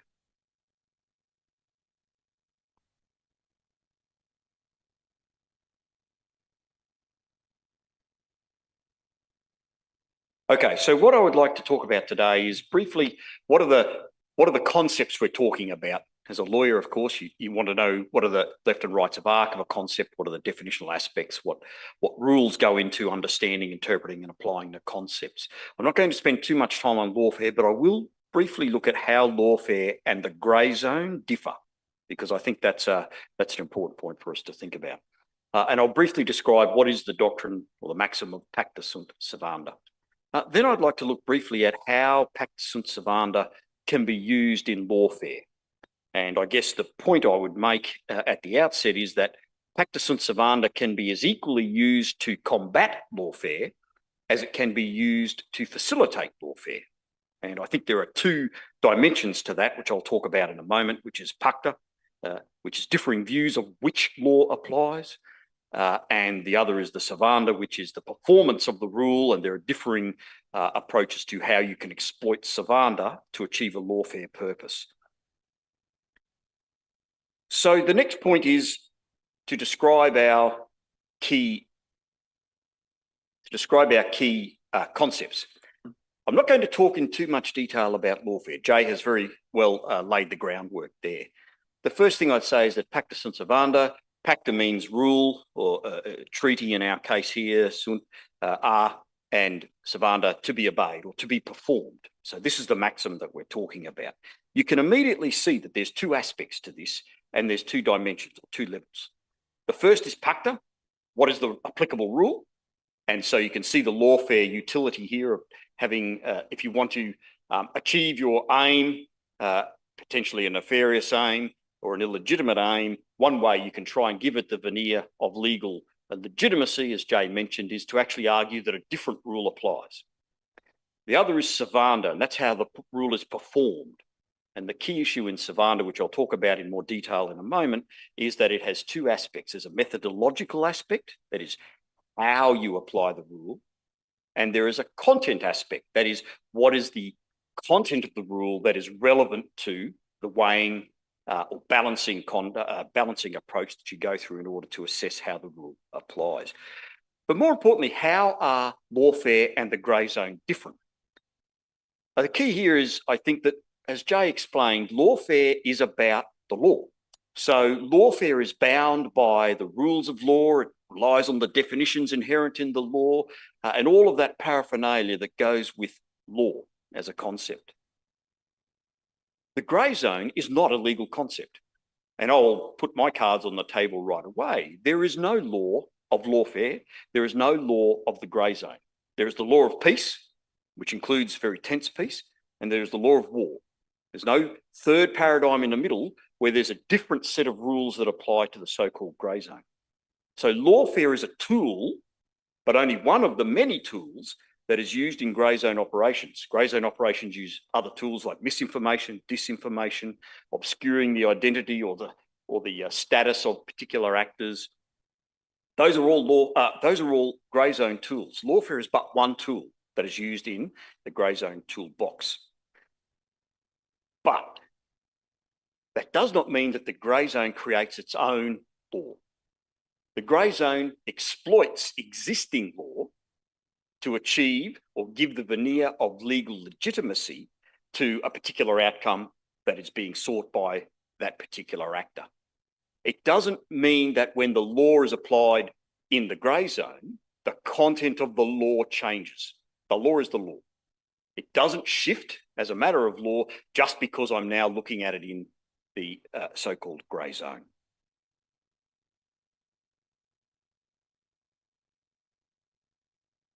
So, as I mentioned briefly, how does pacta sunt servanda serve? So pacta sunt servanda has two elements. One, the pacta, what is the agreed law to the servanda? Briefly, how do you use pacta in lawfare? Well, you use pacta in lawfare, or you lawfare-ise pacta by claiming that the rule set or the rule that applies to a particular situation is not the one that your adversary is claiming. And that allows you then to shift the dynamics, to avoid an inconvenient rule, and to say that some other rule applies, which then gives your assertion of a different rule to achieve your specific purpose.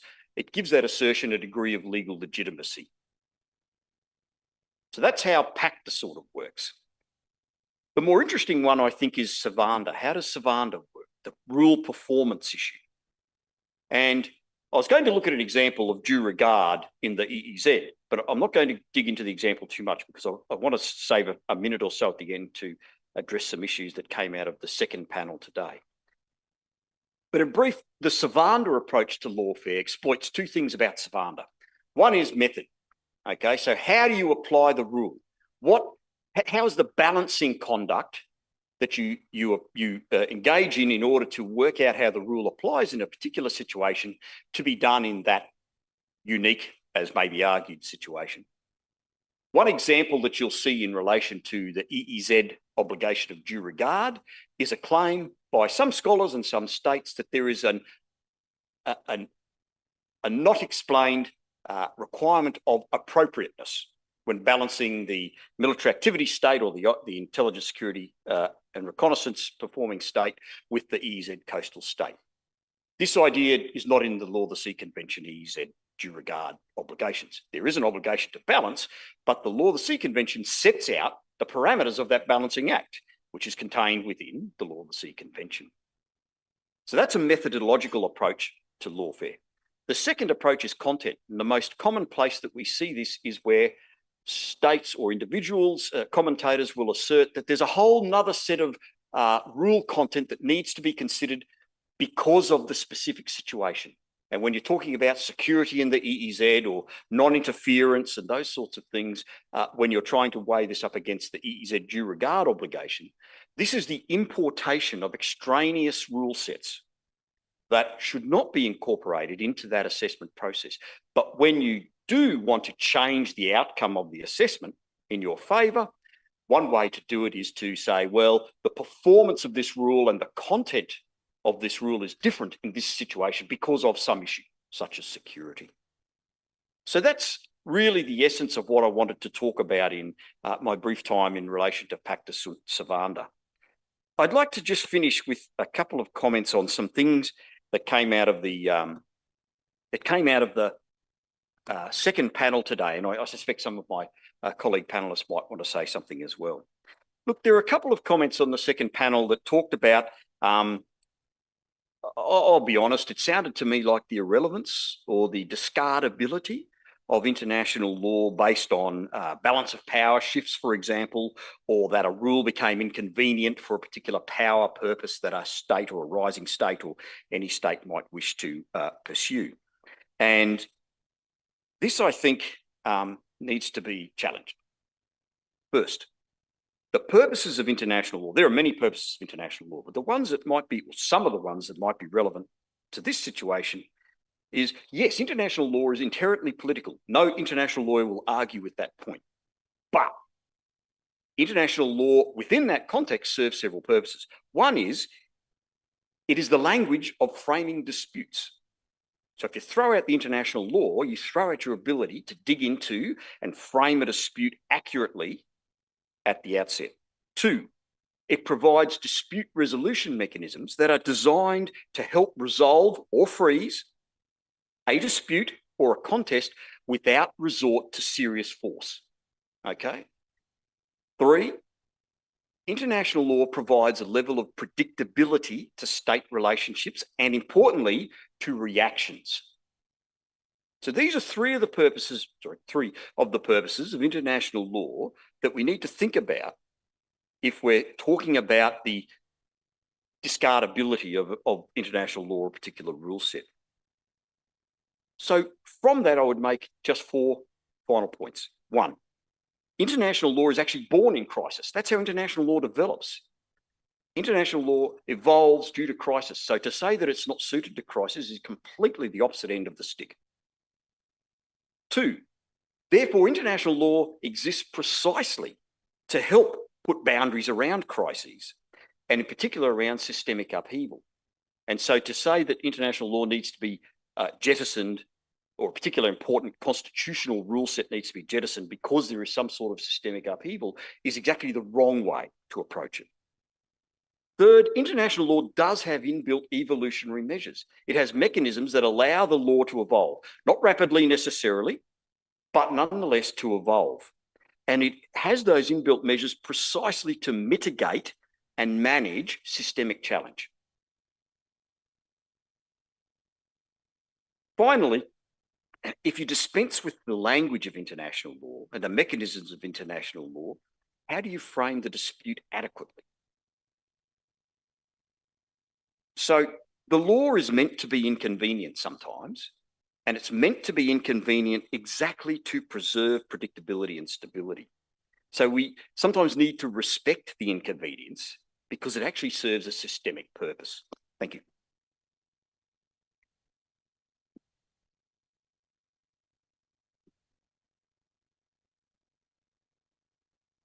Thank you, Robert. Again, bang on time. You gave a few minutes back even. Thanks very much. Those were some useful reminders, actually, about why we have international law. and why it's best respected. Moving right along, I'd like to invite Professor Antonios to make his way to the podium and say a few words. Thank you. Thank you very much. And I'd like to thank on my part as well the Diplomatic Academy for having invited me here. It's first time in this conference, first time in Vietnam, first time for everything. So after the thanks, I would like to apologize for not having a PowerPoint presentation. Apparently everybody's taking pictures of the nice presentations being shown with all the ships flying around. I'd rather you take pictures of me instead, so please feel free. Now, there has been, as Rob said, there has been some framing of the idea, and I have to resist the temptation of trying to define it for myself. And I can try, but I'll fail. And so here's what I would say about lawfare at the outset. And that is, so we heard the reference to undermining the law. It's just of using the law to undermine the law. It's a slight problem with that, especially in international law, and that's that undermining the law makes the new law, because that's the way international law works. You could easily say that President Truman undermined the law of the sea by declaring that the United States have exclusive rights over the continental shelf. He was taking over parts of the high seas. And through this undermining of the law, a new concept of law emerged. So this is the problem with lawfare. The problem with lawfare is that everything can be termed as lawfare. So we heard Jay at the outset talking about how China is waging lawfare on the Philippines and various other states. And with respect, and just to piss everyone off today, I can easily say the same thing about the Philippines, nicely packaging and shoehorning a very, very broad dispute into a particular question that it could then fit into the UN Law of the Sea Convention, so that it could then use the compulsory dispute settlement of that convention, so that it can then bring it to a tribunal, which it could get a decision from to then use for political purposes, among other things. I'm not saying I agree with that. I'm just saying you could easily frame it that way. And so this is where we have a problem, because you could say that lawfare itself, the use of the term lawfare itself is lawfare. To try and sort of show how this works, I will take a particular example, and that's the understanding of archipelagic states, the definition of archipelagic states, and the regulation of archipelagic states in the Law of the Sea Convention, and try to see whether we can lawfare it in a way.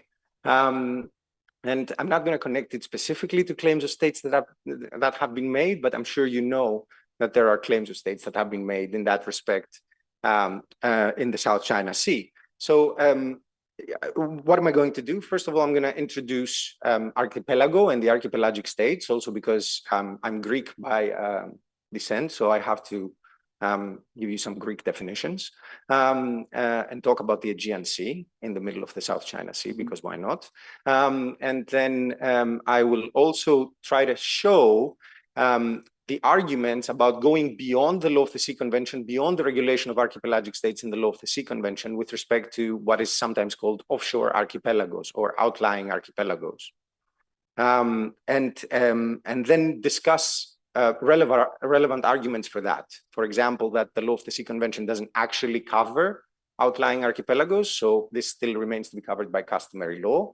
Or if the Law of the Sea Convention covers them, subsequent practice of the parties has led to an agreed definition, to an agreed interpretation of the convention that covers outlying archipelagos. Or if that is not the case, then perhaps there is supervening custom after the Law of the Sea Convention that actually supervenes the relevant regulation. And then I will try to connect it back to lawfare, if I may. So this will be rather quick, obviously, because the time is running out, but archipelago, originally meaning the principal sea. The idea was the Aegean Sea, an area of sea dotted with islands that basically constitutes some sort of unity. Now, interestingly, the Law of the Sea Convention defines archipelagos and archipelagic states in exactly the opposite way. That means it does not allow states with continental territory to qualify as archipelagic states. It only allows states that are completely made up of islands to be characterized as archipelagic states, and it then gives some significant powers to those states, like, for example, the power to draw archipelagic baselines around the outermost islands, and project zones from those islands, so from those baselines. So you can imagine that, or in fact, you know, because you come from the Philippines or Fiji or something like that, that you can then project quite important zones from that area. Now, the question is, did the Law of the Sea Convention exclude the possibility of an outlying archipelago and applying these rules to an outlying archipelago for a state with continental territory? Because an argument can be made and has been made that, look, the Law of the Sea Convention only covers archipelagic states in that definition, but you can have an outlying archipelago and still you could apply the same rules to it. That is, draw archipelagic baselines or some sort of baseline around it and project zones from there. Now, this argument has a number of problems and can be responded to in a number of ways. The first one is to say, look at the travaux, look at the discussion in the third conference, UN conference on the law of the sea, where quite clearly that issue was put. There were a number of states, including Greece, that did want continental states to be able to have archipelagic status, and they failed. So it was sort of dealt with and rejected. But that's not the only argument. The Law of the Sea Convention is a package deal. It was negotiated as a take it or leave it instrument. In fact, it was negotiated for more than 9 years for that reason. And so it was meant to cover the field. So there's no argument that can be made that actually, well, they didn't regulate outlying archipelagos, so that remains to be regulated by customary law. More importantly, the outcome, the principle of effectiveness in interpretation would tell us that interpreting the Law of the Sea Convention as not having dealt with archipelagos, with outlying archipelagos, would actually render the whole regulation of Part 4, the whole regulation on archipelagos, redundant, because in fact, you would be better off claiming an outlying archipelago than you would be claiming an archipelagic status under the Law of the Sea Convention, because the Law of the Sea Convention comes with limitations. It comes with land to water ratios. It comes with maximum extent of the straight baselines, of the archipelagic baselines that you can draw. It comes with particular status of the waters landward of the archipelagic baselines, which are internal waters, but to which a particular regime of passage applies, which is far more relaxed than innocent passage, and so on and so forth. So that wouldn't make sense. But even if you could go beyond that, and you could say, well, okay, let's accept that the Law of the Sea Convention has dealt with outlying archipelagos and has rejected them, or at least did so in 1982, there's nothing stopping subsequent practice from having evolved in that connection. And in fact, there are continental states that claim something like archipelagic status for outlying archipelagos. The response to that would be very quickly that that needs to be in the application of the convention. And the problem here is that none of these states have actually told us specifically what is the status of the baselines that they draw. Are they Article 7 baselines? Are they Article 47 baselines?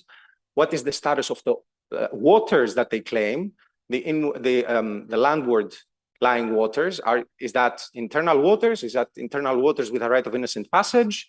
Is it internal waters with a right of something akin to transit passage, or an equivalent of archipelagic lane passage, and so on and so forth? So that practice doesn't qualify. But even if it did, it would need to establish the agreement of all parties to the convention that that particular practice has become now the accepted interpretation. And the problem is that it has been objected to.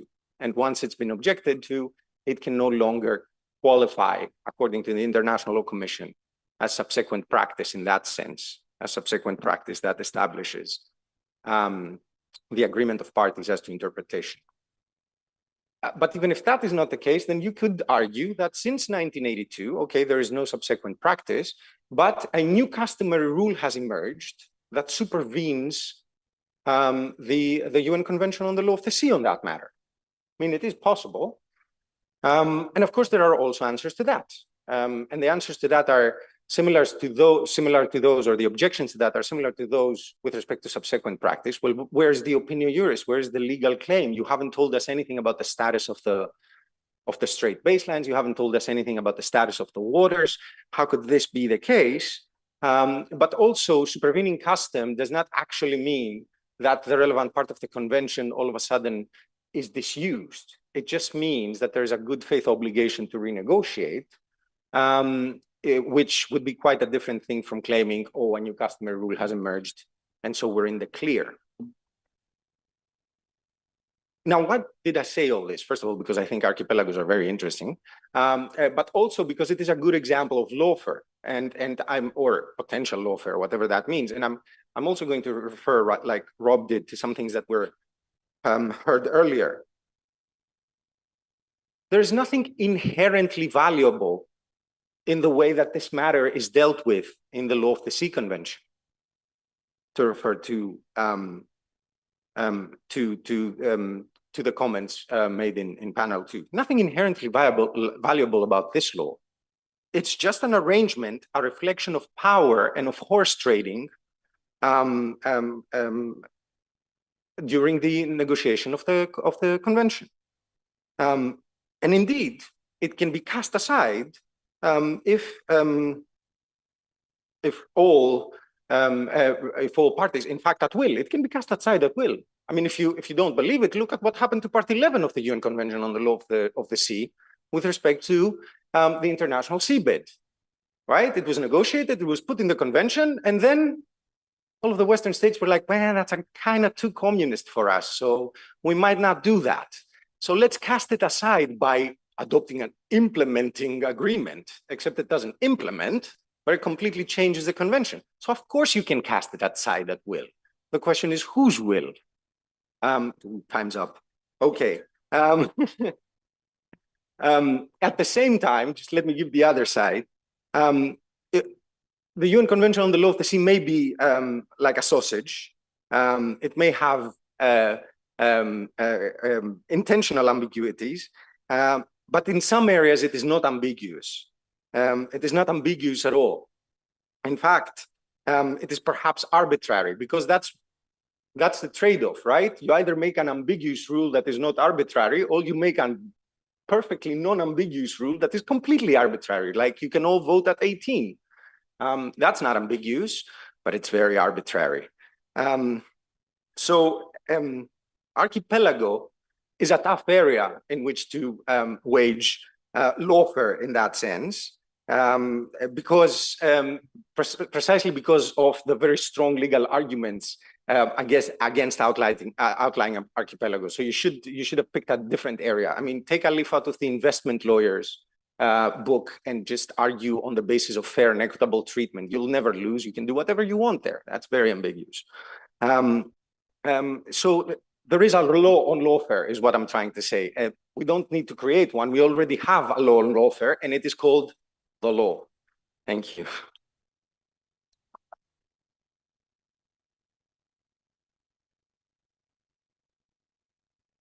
Well, thank you, Antonios, for reminding us that undermining the law can lead to new law, although I assume that was an observation rather than a recommendation.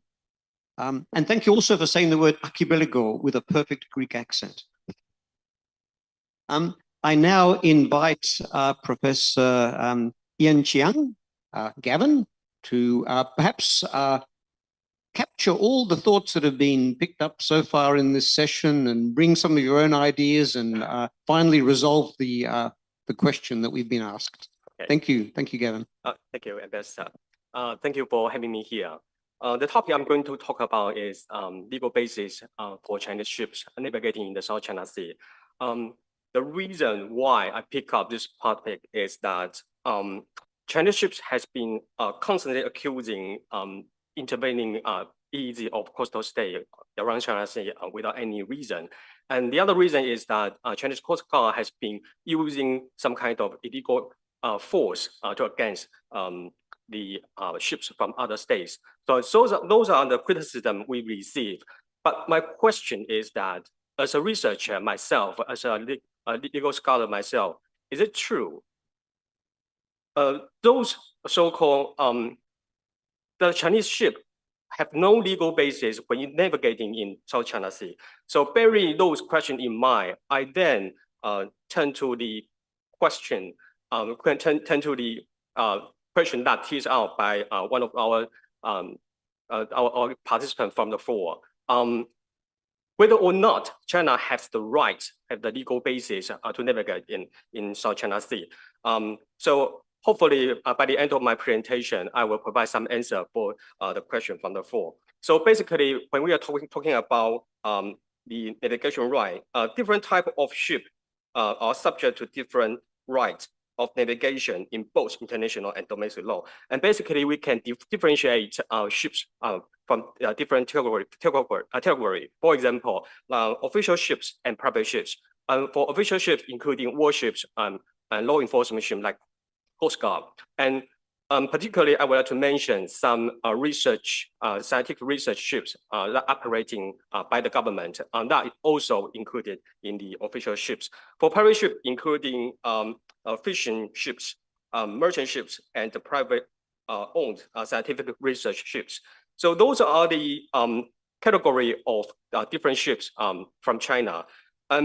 China is the party to UNCLOS, SOLAS, Courageous, MAPOS, and STCW, all those international conventions. So China is subject to transpose all those international obligations into its domestic level. There's no doubt about that. So if we look at international law, for UNCLOS, those provisions are subject to apply to all Chinese private ships. There's no doubt about that. On the other hand, UNCLOS grant China certain jurisdiction over the navigation in its ship beyond its territorial waters. For example, if ships infringe the custom or sanitary laws, and China has a jurisdiction over it. So for Courageous, during the navigation, private ships are required to comply with the traffic separation arrangement for coastal state within the jurisdiction. There is no doubt about that. And for SOLAS, this is regarding rescue and research services. It means that coastal state have the right to apply a specific requirement for foreign ships in their waters under specific circumstances, including certain restriction on navigation rights of foreign ships. And if Chinese ships are operating outside of Chinese territorial water under the jurisdiction of South China Sea coastal state, and it is required to comply with those requirements. And for the MAPOS, private ships must comply with the provision to prevent pollution from any maritime area. And there was a newly emerged issue regarding Fukushima nuclear contaminated water, that issue. There was one issue that is not mentioned by the audience or not mentioned by the participants today, is the ship's ballast water. This issue has not been dealt with by MAPO and not dealt with by any of the convention around the world. So it is really, I would like to draw your attention on this nuclear contaminated water. In particular, ships carry this ballast water. Those so-called ship ballast water may in some way speed up the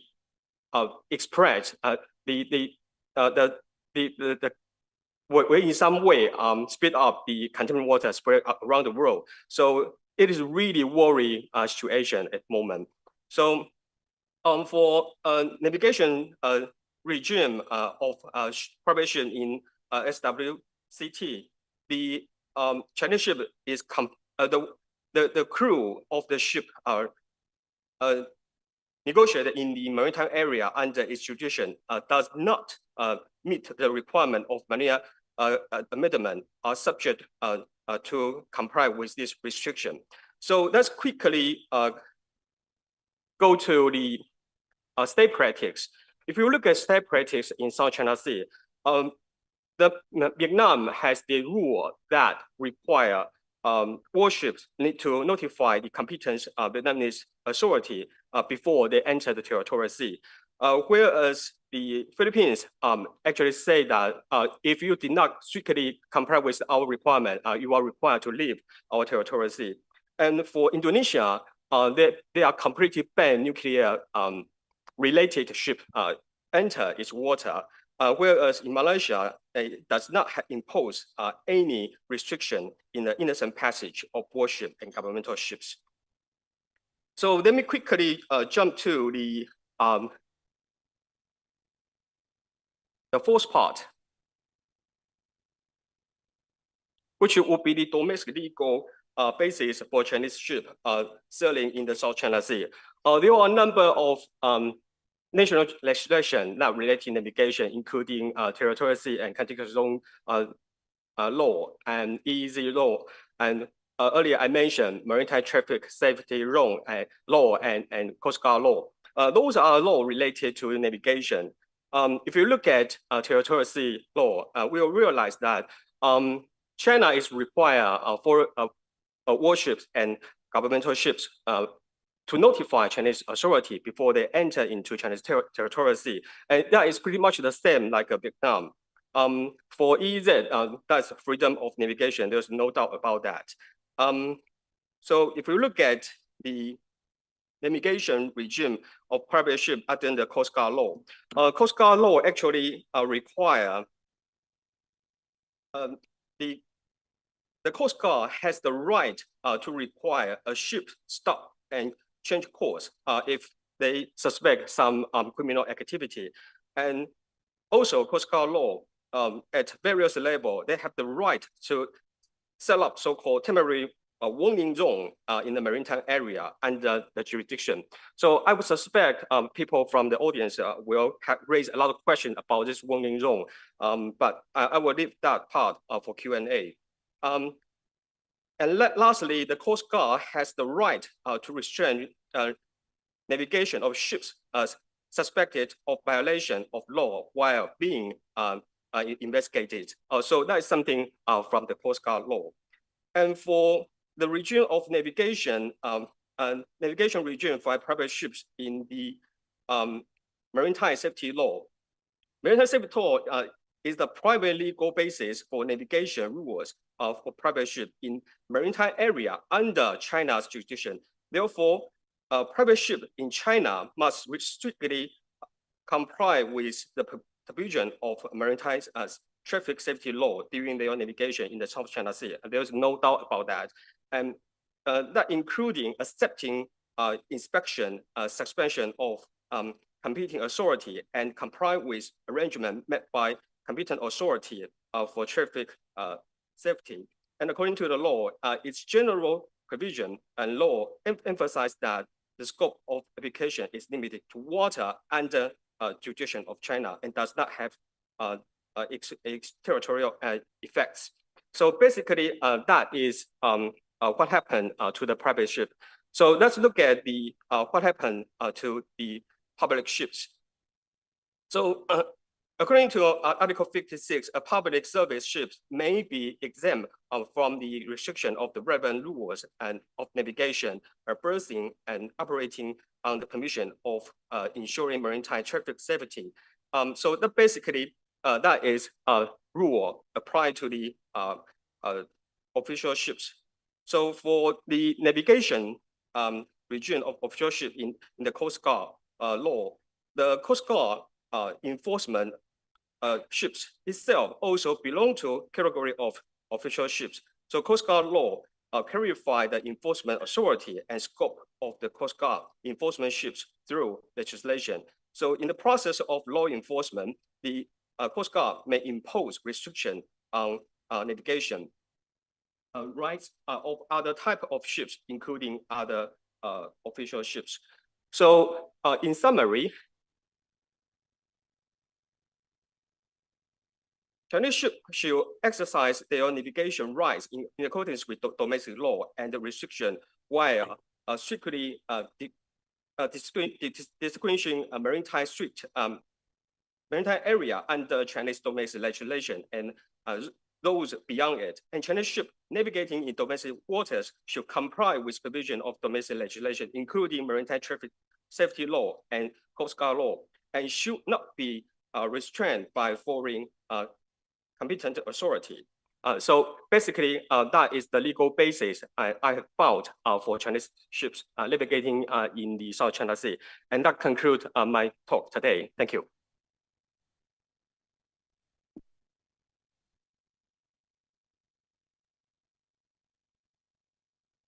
Thank you, Professor. That was very clear.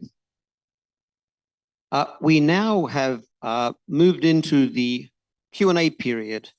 I hope that there are lots of questions.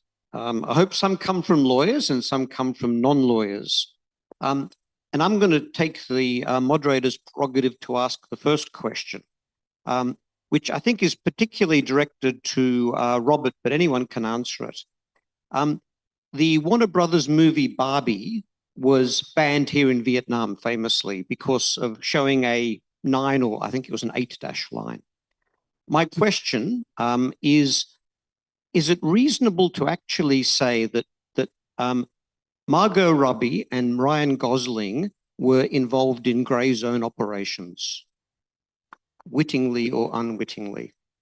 I'm going to just leave that one there for now and take a few more questions from the floor, and then we will go to the panel.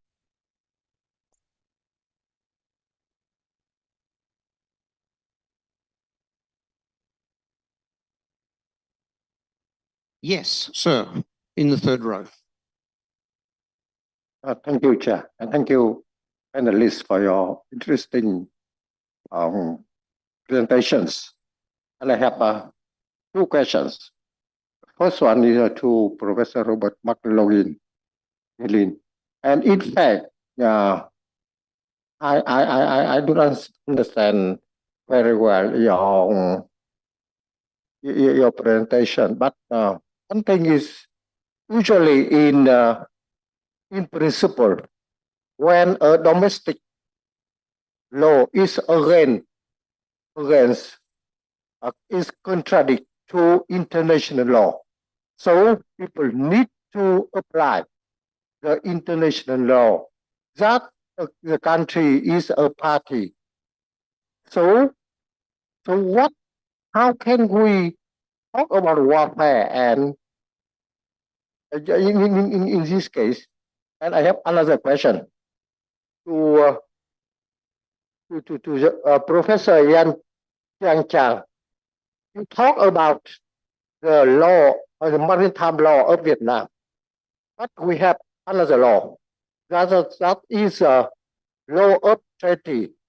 The law of treaty stated that if a domestic law is against international treaty that Vietnam is a party, except Constitution applies the international treaty.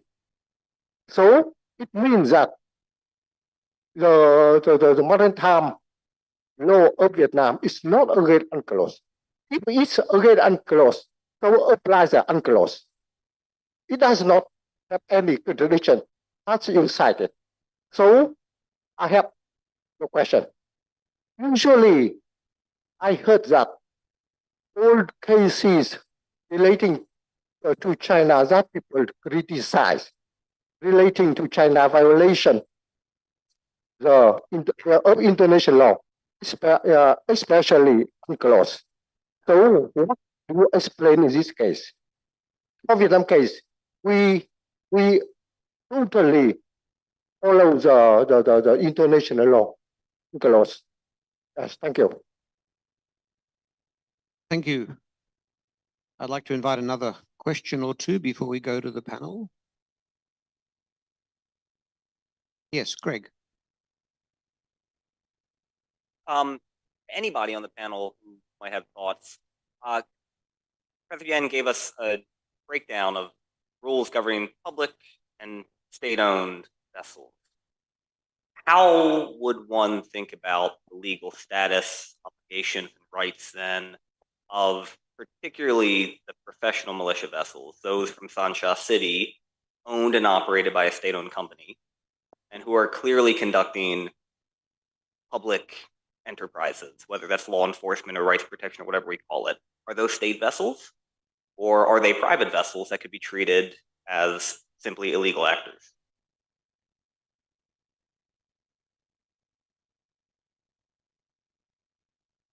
Okay, I'll take one more. The gentleman on the right, sir. Thank you so much. Just again, Andre from the ICRC. Professor McLaughlin, the position stated is supported very much from our perspective that the law is clear, and I just thought I would flag that and say we very much value that view, because the protections given by the law, international humanitarian law in particular, is very important for the ICRC. There's a clear threshold. If an armed conflict erupts, then international humanitarian law is applicable, of course, meeting the requirements. If not, then it is not. But frequently we find that the term gray zone is used as a reference to say, well, the law is unclear. And I think that's just something I want to flag and support, I think, in terms of what you said. And I think some of the other speakers also referred to that it's important to clarify that the law, hard won very much, international humanitarian law, through blood, sweat and tears, shouldn't be undermined loosely by saying the law is unclear. Yet frequently there are factual situations that are possible of being interpreted in different ways. And I'm framing that as a background to what I want to say. And I think what I want to say is we very much encourage this kind of event, this kind of dialogue, where we can talk about these incidents and clarify what the consequences are, not because the legal framework is unclear, because we debate about frequently the factual situation or the implications thereof. And maybe not so much a question as just a remark to say we strongly encourage states to continue talking about this, to continue engaging dialogue, especially with the ICRC, where it is at all impossible or where it is required by states, but also for states to keep engaging on this, so that the protections given by the law is immediately activated and recognized, and so that the victims of any kind of violence, be it armed conflict or other violence, is not prejudiced by those protections not being activated where they are due. So just wanted to say that and support that, and really encourage states to keep talking about that and clarifying those issues, not because the law is unclear, but because we debate when certain provisions are activated. And that's frequently a factual question, and not so much a question on the law. Thank you. Thank you for that comment, Andre. I see a couple of more hands, but we'll go back to the panelists now and maybe come back for a second round. Jay, I wonder if you'd like to jump in on any of those points, or would you like to see these panelists here go first? Oh, perhaps the panelists can go ahead. I'm having some issues here. Sorry. Okay, please go ahead. My internet keeps winking out. At the moment, we've got you. So do you want to go now, or do you want to go next? I'll go next. Okay, terrific. So who would like to jump in? Okay. So 4 questions, and I guess all of my panelists will have answers to all 4 questions. First one, Barbie, grey zone operation, yes, or an accident, I'm not sure. Second, domestic law being contrary to international law as a mechanism of lawfare.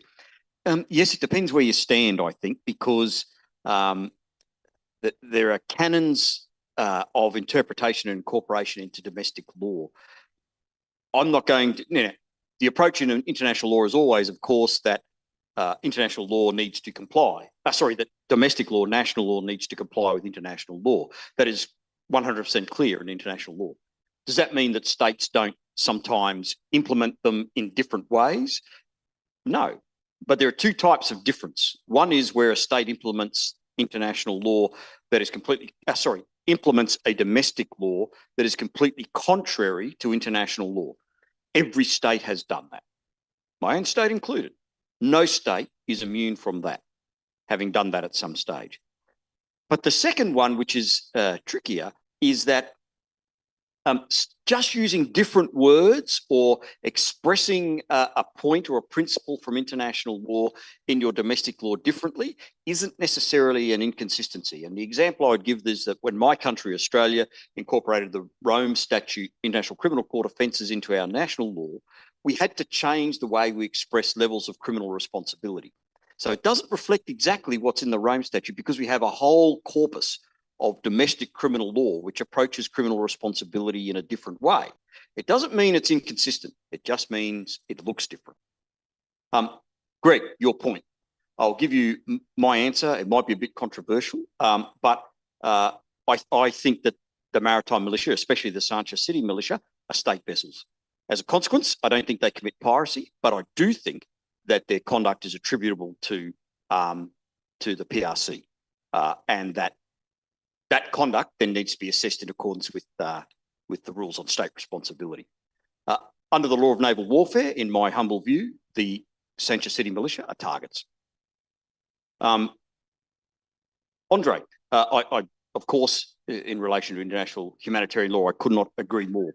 And sometimes the law is not clear. In IHL, most of it is clear. Sometimes aspects of the law are not clear. And I mean, Antonius was, yeah, that's right. I mean, proportionality is one of the ones in IHL that creates some issues. But the great thing about international law is that there are canons of interpretation. There is a mechanism for how we get at clarity. That doesn't mean we always get there, but one of the great things about international law is that it does have a mechanism for achieving clarity. It might take decades, but nonetheless it works. Antonius. Thank you. Yeah, thanks. I'm generally covered by what Rob said, but very quickly and taking it from I mean, you can't say the law is clear or unclear. I mean, that's what I tried to say. There are certain things that are clear. So maybe I am a threshold for international armed conflict. Yeah, that's relatively clear.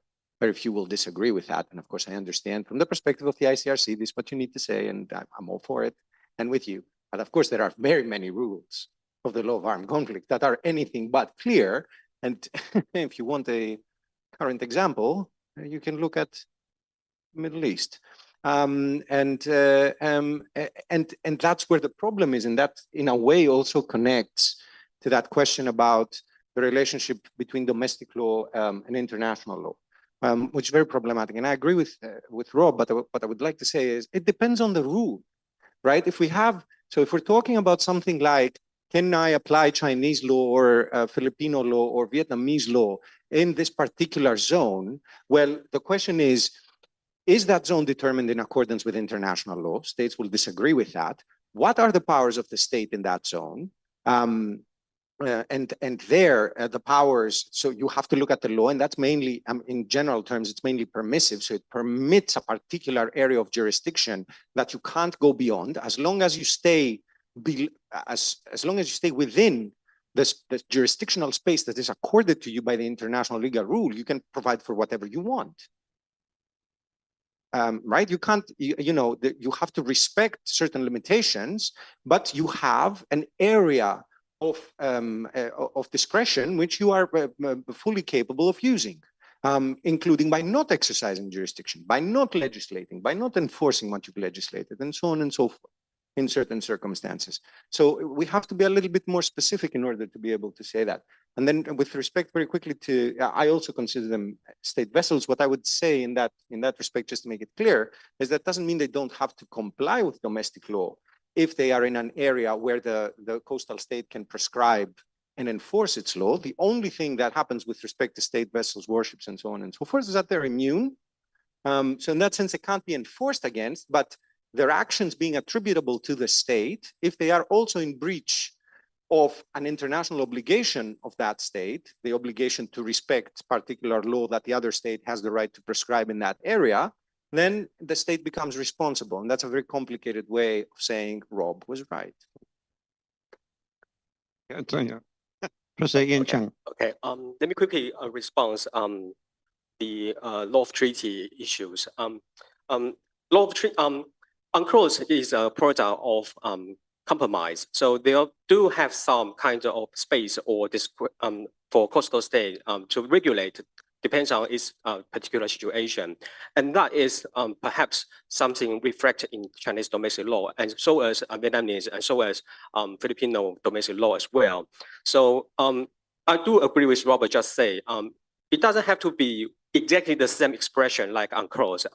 It has to have some kind of space for coastal state to regulate on its own discretion. So that's something I want to say in the first place.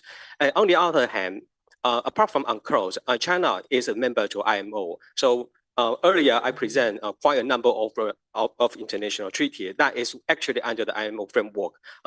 As a level party to IMO, quite a number of treaty is really directly transposed into its supervene Chinese domestic law. It doesn't have to be really regulated at domestic level. China has to comply with that. So that's the second response I would like to provide to you.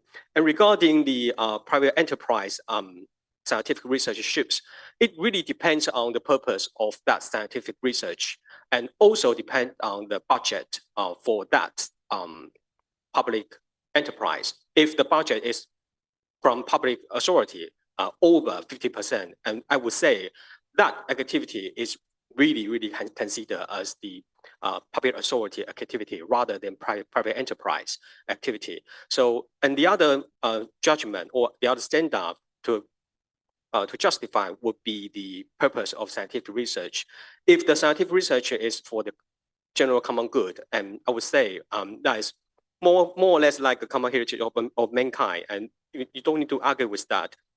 But again, if the scientific research activity is mainly served for governmental purpose or military purpose, then I would say that would be something that need to comply with UNCLOS. That's my response. Thank you. Okay, thank you. Professor Jay, would you like to come in? Yes, thank you. Sorry, I was trying to orient myself. Some loss of internet there.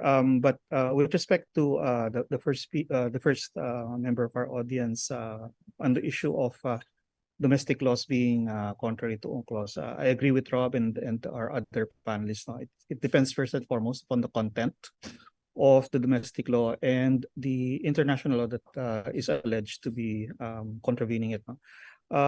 There's an issue of first determining whether it is really contradictory or for some say violation of international, because as we know, law is about language as well, and language will determine the degree to which there is non-conformity or even contravention. Then there's also the issue of the nature of the international law that is involved. There are conventions and treaties which simply set standards, and then allow the states to be the ones to implement and establish in the domestic sphere how those standards are going to look like. So the compatibility and implement whether it's and also whether the domestic law is actually an attempt to implement the particular rule of law is something that we need to look at. So it really depends on content. That being said, there is of course the general rule in the Vienna Convention on the law of treaties that you cannot invoke domestic obligations to avoid compliance with international obligations. So we have to see whether that particular rule is involved whenever you're looking at a domestic rule, a domestic law, and an alleged, a related international law. I missed most of what Greg was of Greg's intervention, but I gather it's about the maritime militia, basically private vessels carrying out conduct which is rather questionable and could be attributed to the government instead. No? And on that point, I agree completely with Rob on the characterization of militia vessels. The Philippines, particularly, has seen China's maritime militia vessels operating in conjunction with, under the coordination of the China Coast Guard, for example, in its operations against Philippine government vessels in its EEZ and continental shelf. So there seems to be no question there as to their intention and purpose. The problem that we see is that at the outset, using maritime militia vessels to conduct these kinds of government operations, there's an element of concealment, an attempt to conceal the nature of these vessels and their true purpose, especially if they're not yet involved in these particular operations. And the problem we see here in the Philippines is that these maritime militia vessels are spread all over the West Philippine Sea, and at any time can suddenly essentially change their colors or take away their cloaks and suddenly become government vessels. And this is, I think, a problem that creates uncertainty and instability in the South China Sea. And on the last intervention with respect to encouraging talks and discussions, I agree that is something that we need to do. And talks, after all, are the preferred peaceful modes of settling disputes. One problem I see, however, is that we also have to be conscious that it's not enough for us to be engaged in talks. The good faith of the party must also be manifested in its behavior while talks are ongoing. And this is where we have serious troubles, I think. No? While there are talks ongoing, such as the negotiations for the Code of Conduct in the South China Sea, actions are being taken, unilateral actions are being taken, which essentially either seek to create fait accompli or change the status quo or change the situation, which makes the talks essentially useless.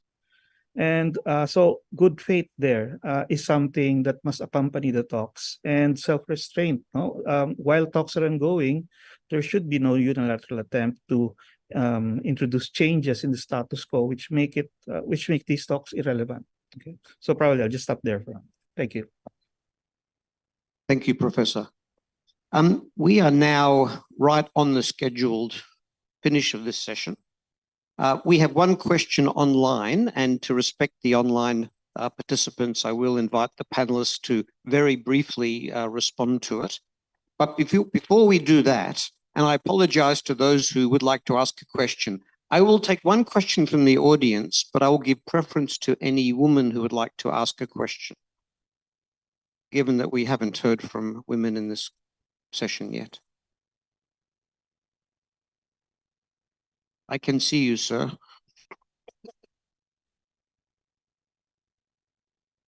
Okay, ask your question really briefly, then we'll take the online question and that'll be it. And I thank everyone for their forbearance. Please.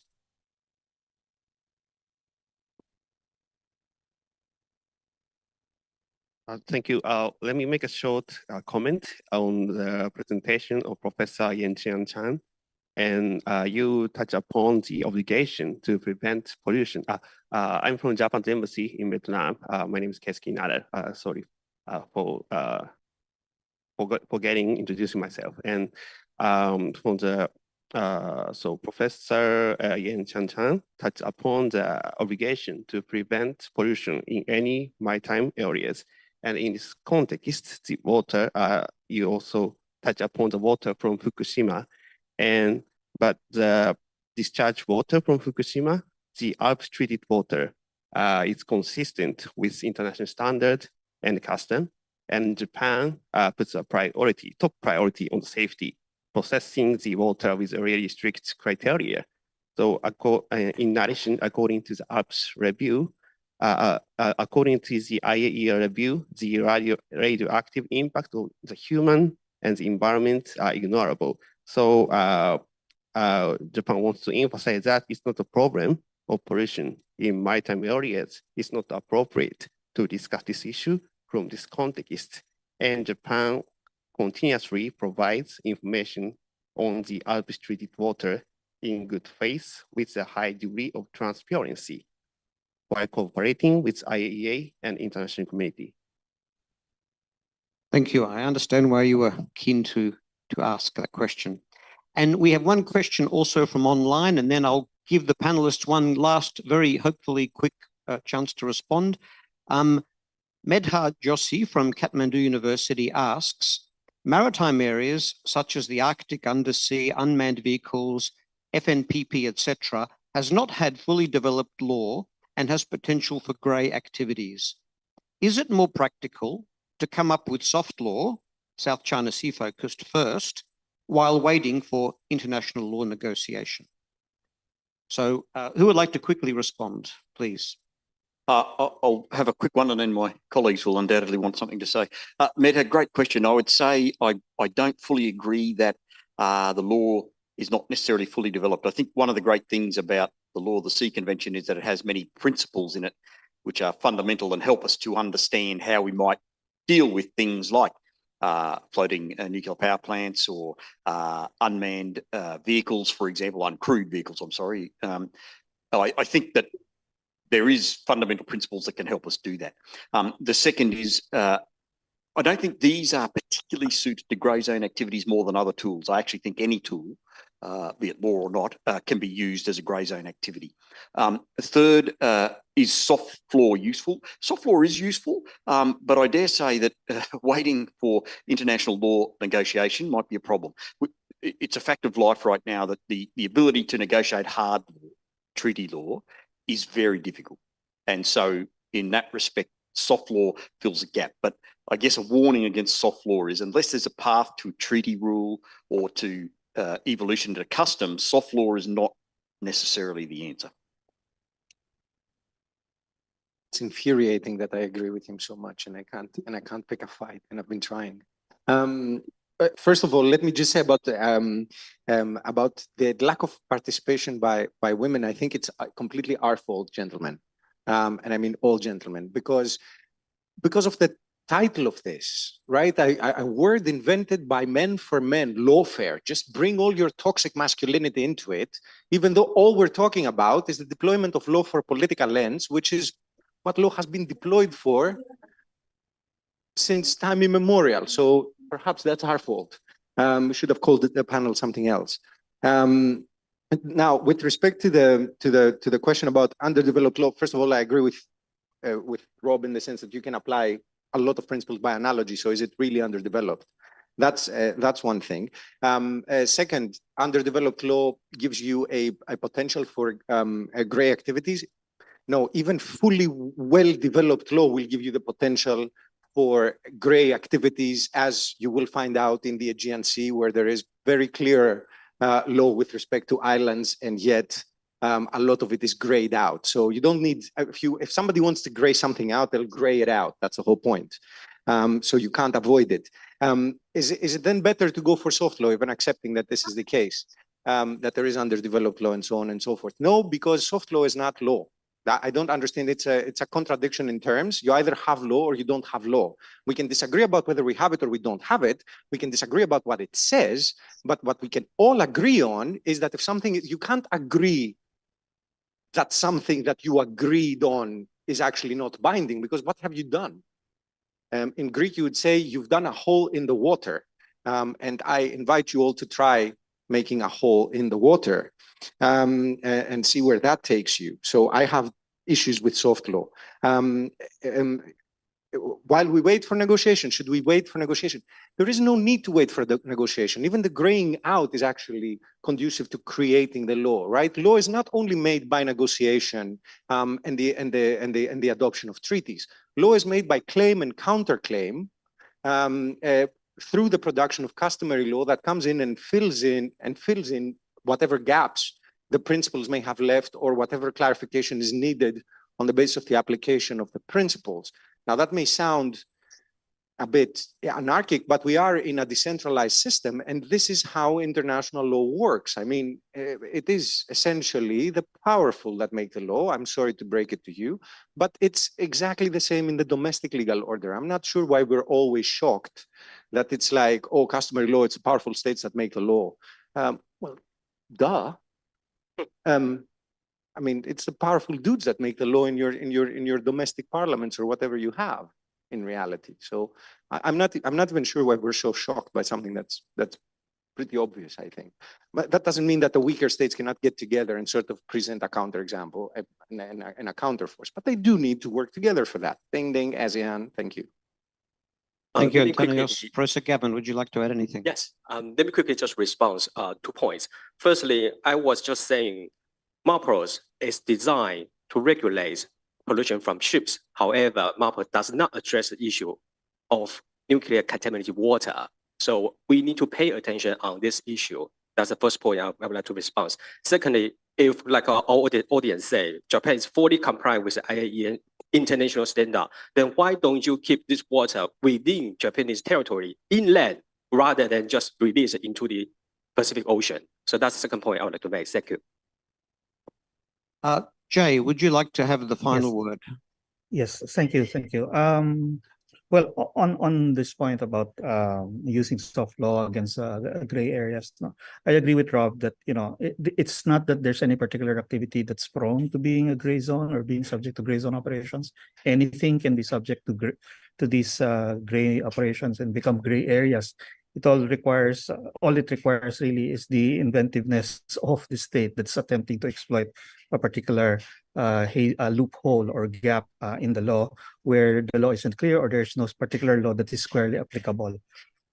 Is it advisable to look to use soft law? Well, I think the thing here is that soft law, if I recall correctly, one of the earliest writings on soft law identifies 3 particular categories. One is political statements and aspirations and documents that are issued by countries, by states, as the result of a diplomatic conference. So aspirational documents, those that state some kind of norms of behavior but are not legally binding. They're merely values to which they will aspire to. That's the first kind.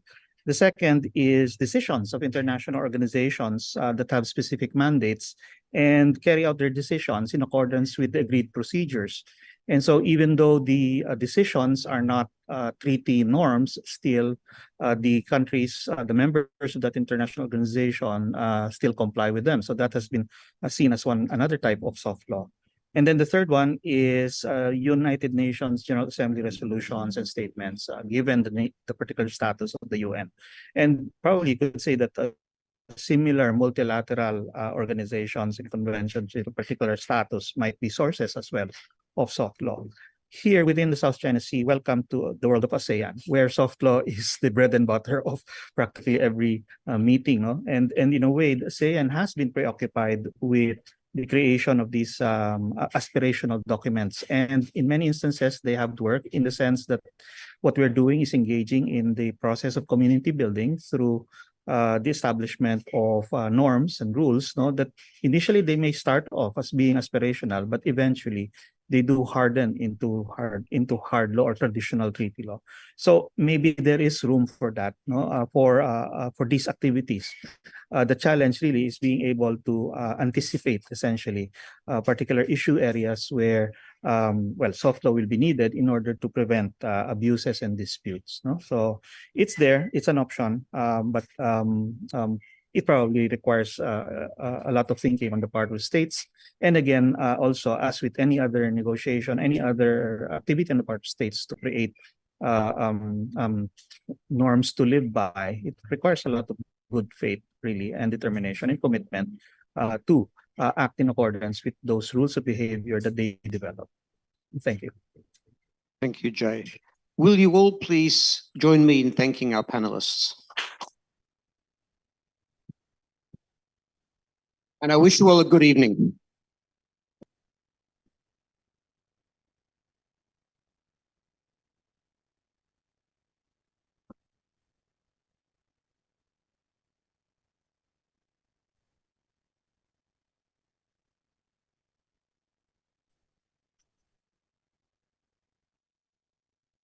Yes, sorry, you may just have done that. Yeah. Thank you, distinguished moderators and our speakers, and thank you to all of you once again.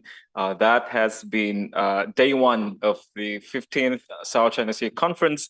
We'll be looking forward to seeing you tomorrow at 9 a.m. for day 2, featuring sessions on how to promote a greener South China Sea with sessions on the role of the law enforcement, the role of offshore energies, and also a very special sessions on the voice of the next young leader generations. And just a few admin notes before we let you go.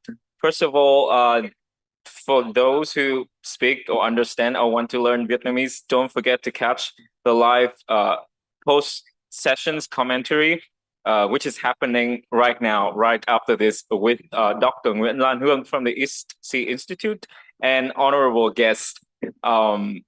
Again, this is going to be in Vietnamese, no English translations, but the Facebook live stream and the YouTube live stream has the subtitle functions for you to review later.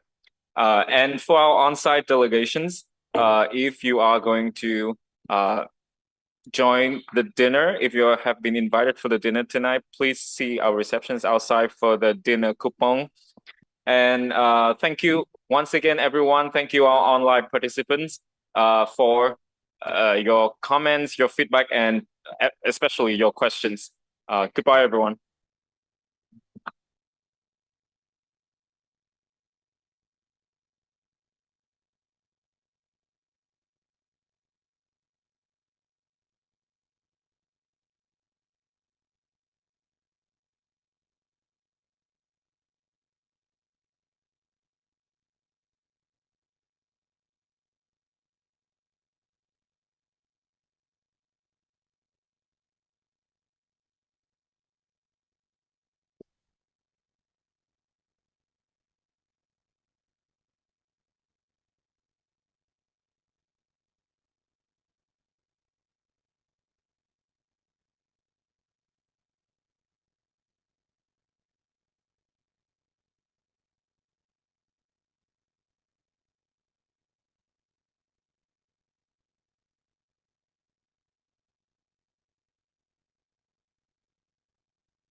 Okay, very good.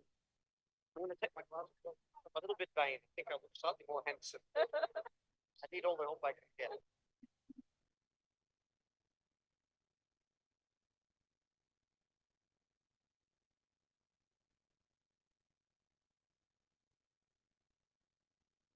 Now, giving the camera to them. I know. One picture and go. Anyway, Thank you so much. Looking forward to seeing you. Let's love this. We'll be meeting you tomorrow. But I think tomorrow would be more on renewable energy. But on Monday. For a wind energy. Your photo and contact. I will send you a link to that contact.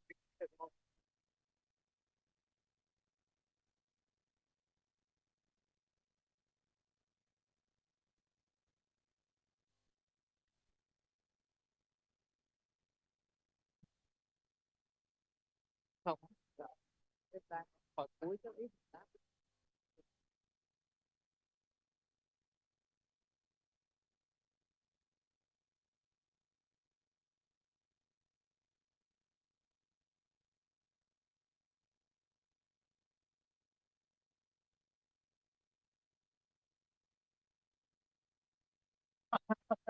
Có gì là vì sự nghiệp của học viện của chúng ta đấy. Không vào đánh. Nếu mà đấy thì đấy.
Bắt đầu chưa hả anh?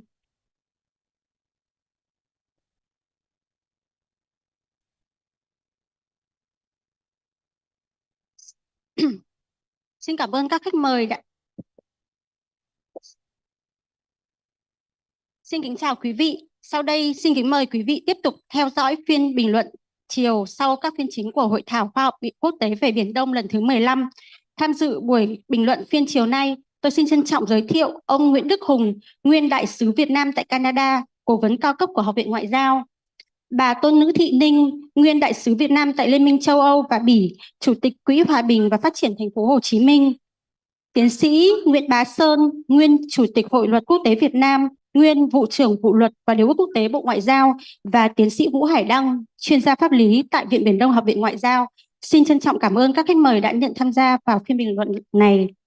Trong chiều ngày hôm nay thì đã diễn ra các cái phiên thảo luận chính tập trung vào hai chủ đề lớn là xu hướng áp dụng cách tiếp cận đa phương trong vấn đề Biển Đông, và một phiên thì tập trung thảo luận về khuôn khổ pháp lý trong sử dụng các cái đấu tranh pháp lý tại vấn đề Biển Đông.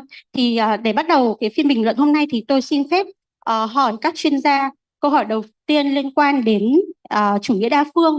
Thế thì sau cái phiên bình luận như vậy thì theo các ông bà thì cái xu hướng sử dụng cách tiếp cận đa phương trong vấn đề Biển Đông đang diễn ra theo cái chiều hướng như thế nào, và cái xu hướng này thì có cái tác động như thế nào đối với tranh chấp trên Biển Đông?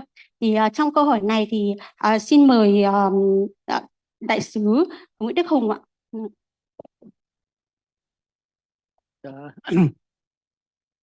Cảm ơn MC.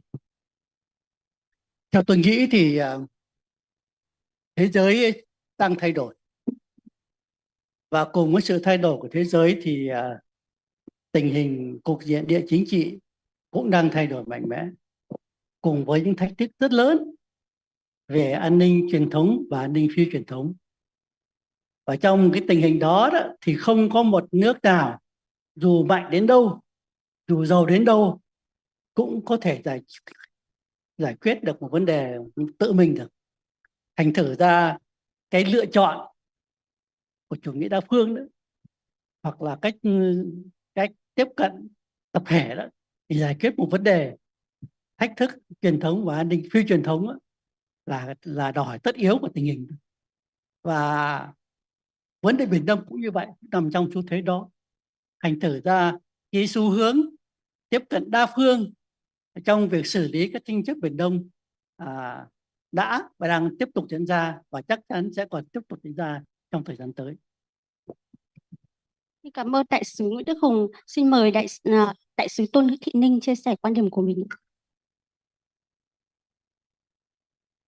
Tôi nghĩ là ngoại giao Việt Nam hiện nay đã gọi là trưởng thành và thích nghi khá tốt với cái bối cảnh địa chính trị, địa kinh tế thay đổi, và là một cái thách thức lớn cho các nước, đặc biệt liên quan đến những vấn đề như là tranh chấp ở Biển Đông.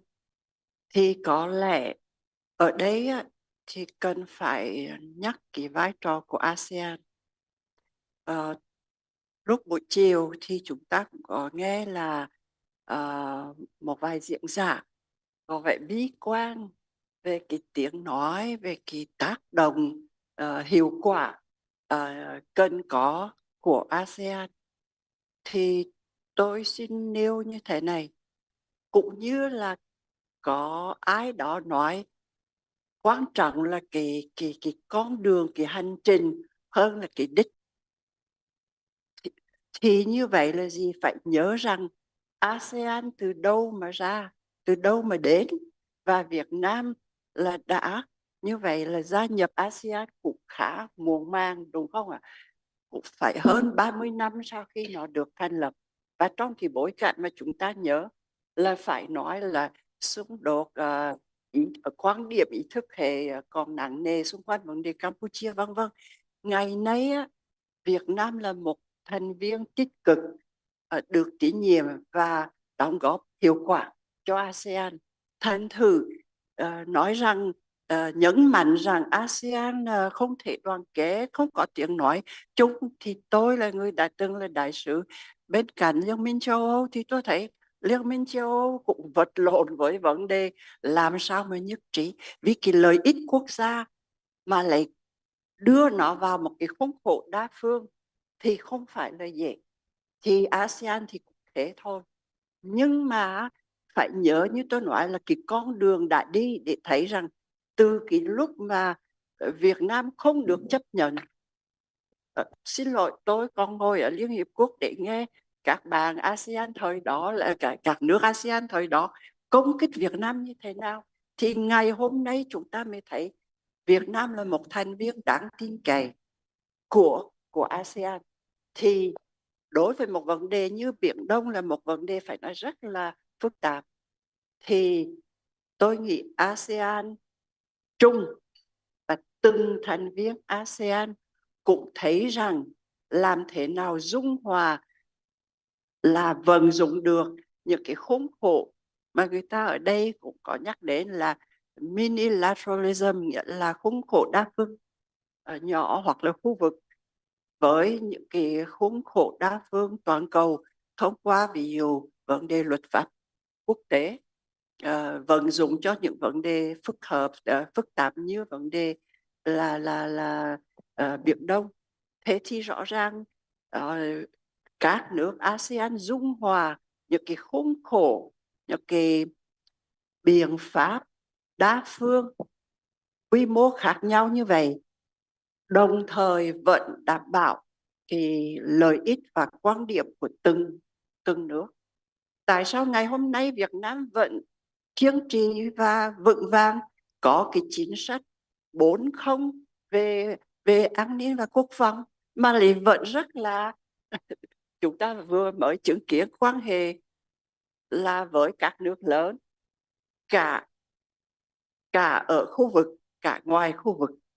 Thành thử ở đây tôi muốn khẳng định lại, ASEAN không phải là một thực thể, và cái tập hợp các nước ASEAN là có tiếng nói, nhưng mà the ASEAN way, chúng tôi gọi là xúc tiến ngoại giao về một cái vấn đề phức tạp như là Biển Đông theo cái kiểu của mình. Thì tôi nghĩ là bạn bè quốc tế cũng nên đừng vội vàng nghĩ rằng là ASEAN, các thành viên ASEAN yếu quá, không có đến được với nhau.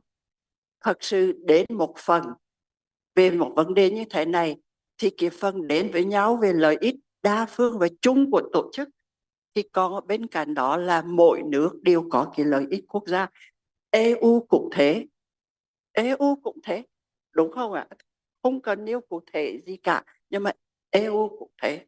Dù rằng EU là cái nước, là cái tập hợp mà phải nói là chặt chẽ hơn nhiều so với ASEAN, thì tôi xin có đôi lời bình luận như vậy. Vâng, xin cảm ơn bà. Dạ, xin mời tiến sĩ Nguyễn Bá Sơn.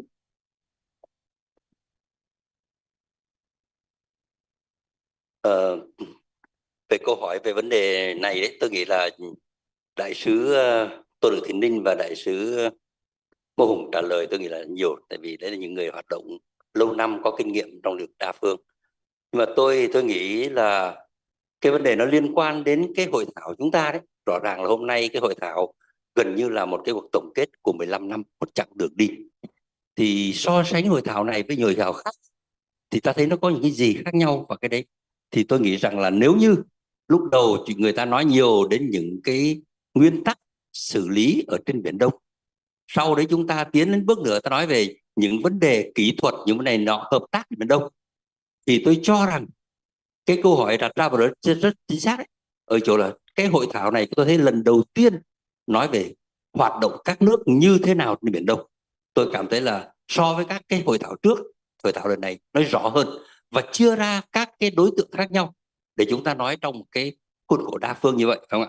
Thì chúng nói đến các ASEAN, nói đến Trung Quốc, nói đến EU, người ta gọi là like-minded, các quốc gia chứ họ không nói là EU, nhưng mà hiểu rằng đấy là những quốc gia EU, và sau nữa đấy là cũng nói ra đến vai trò của Mỹ.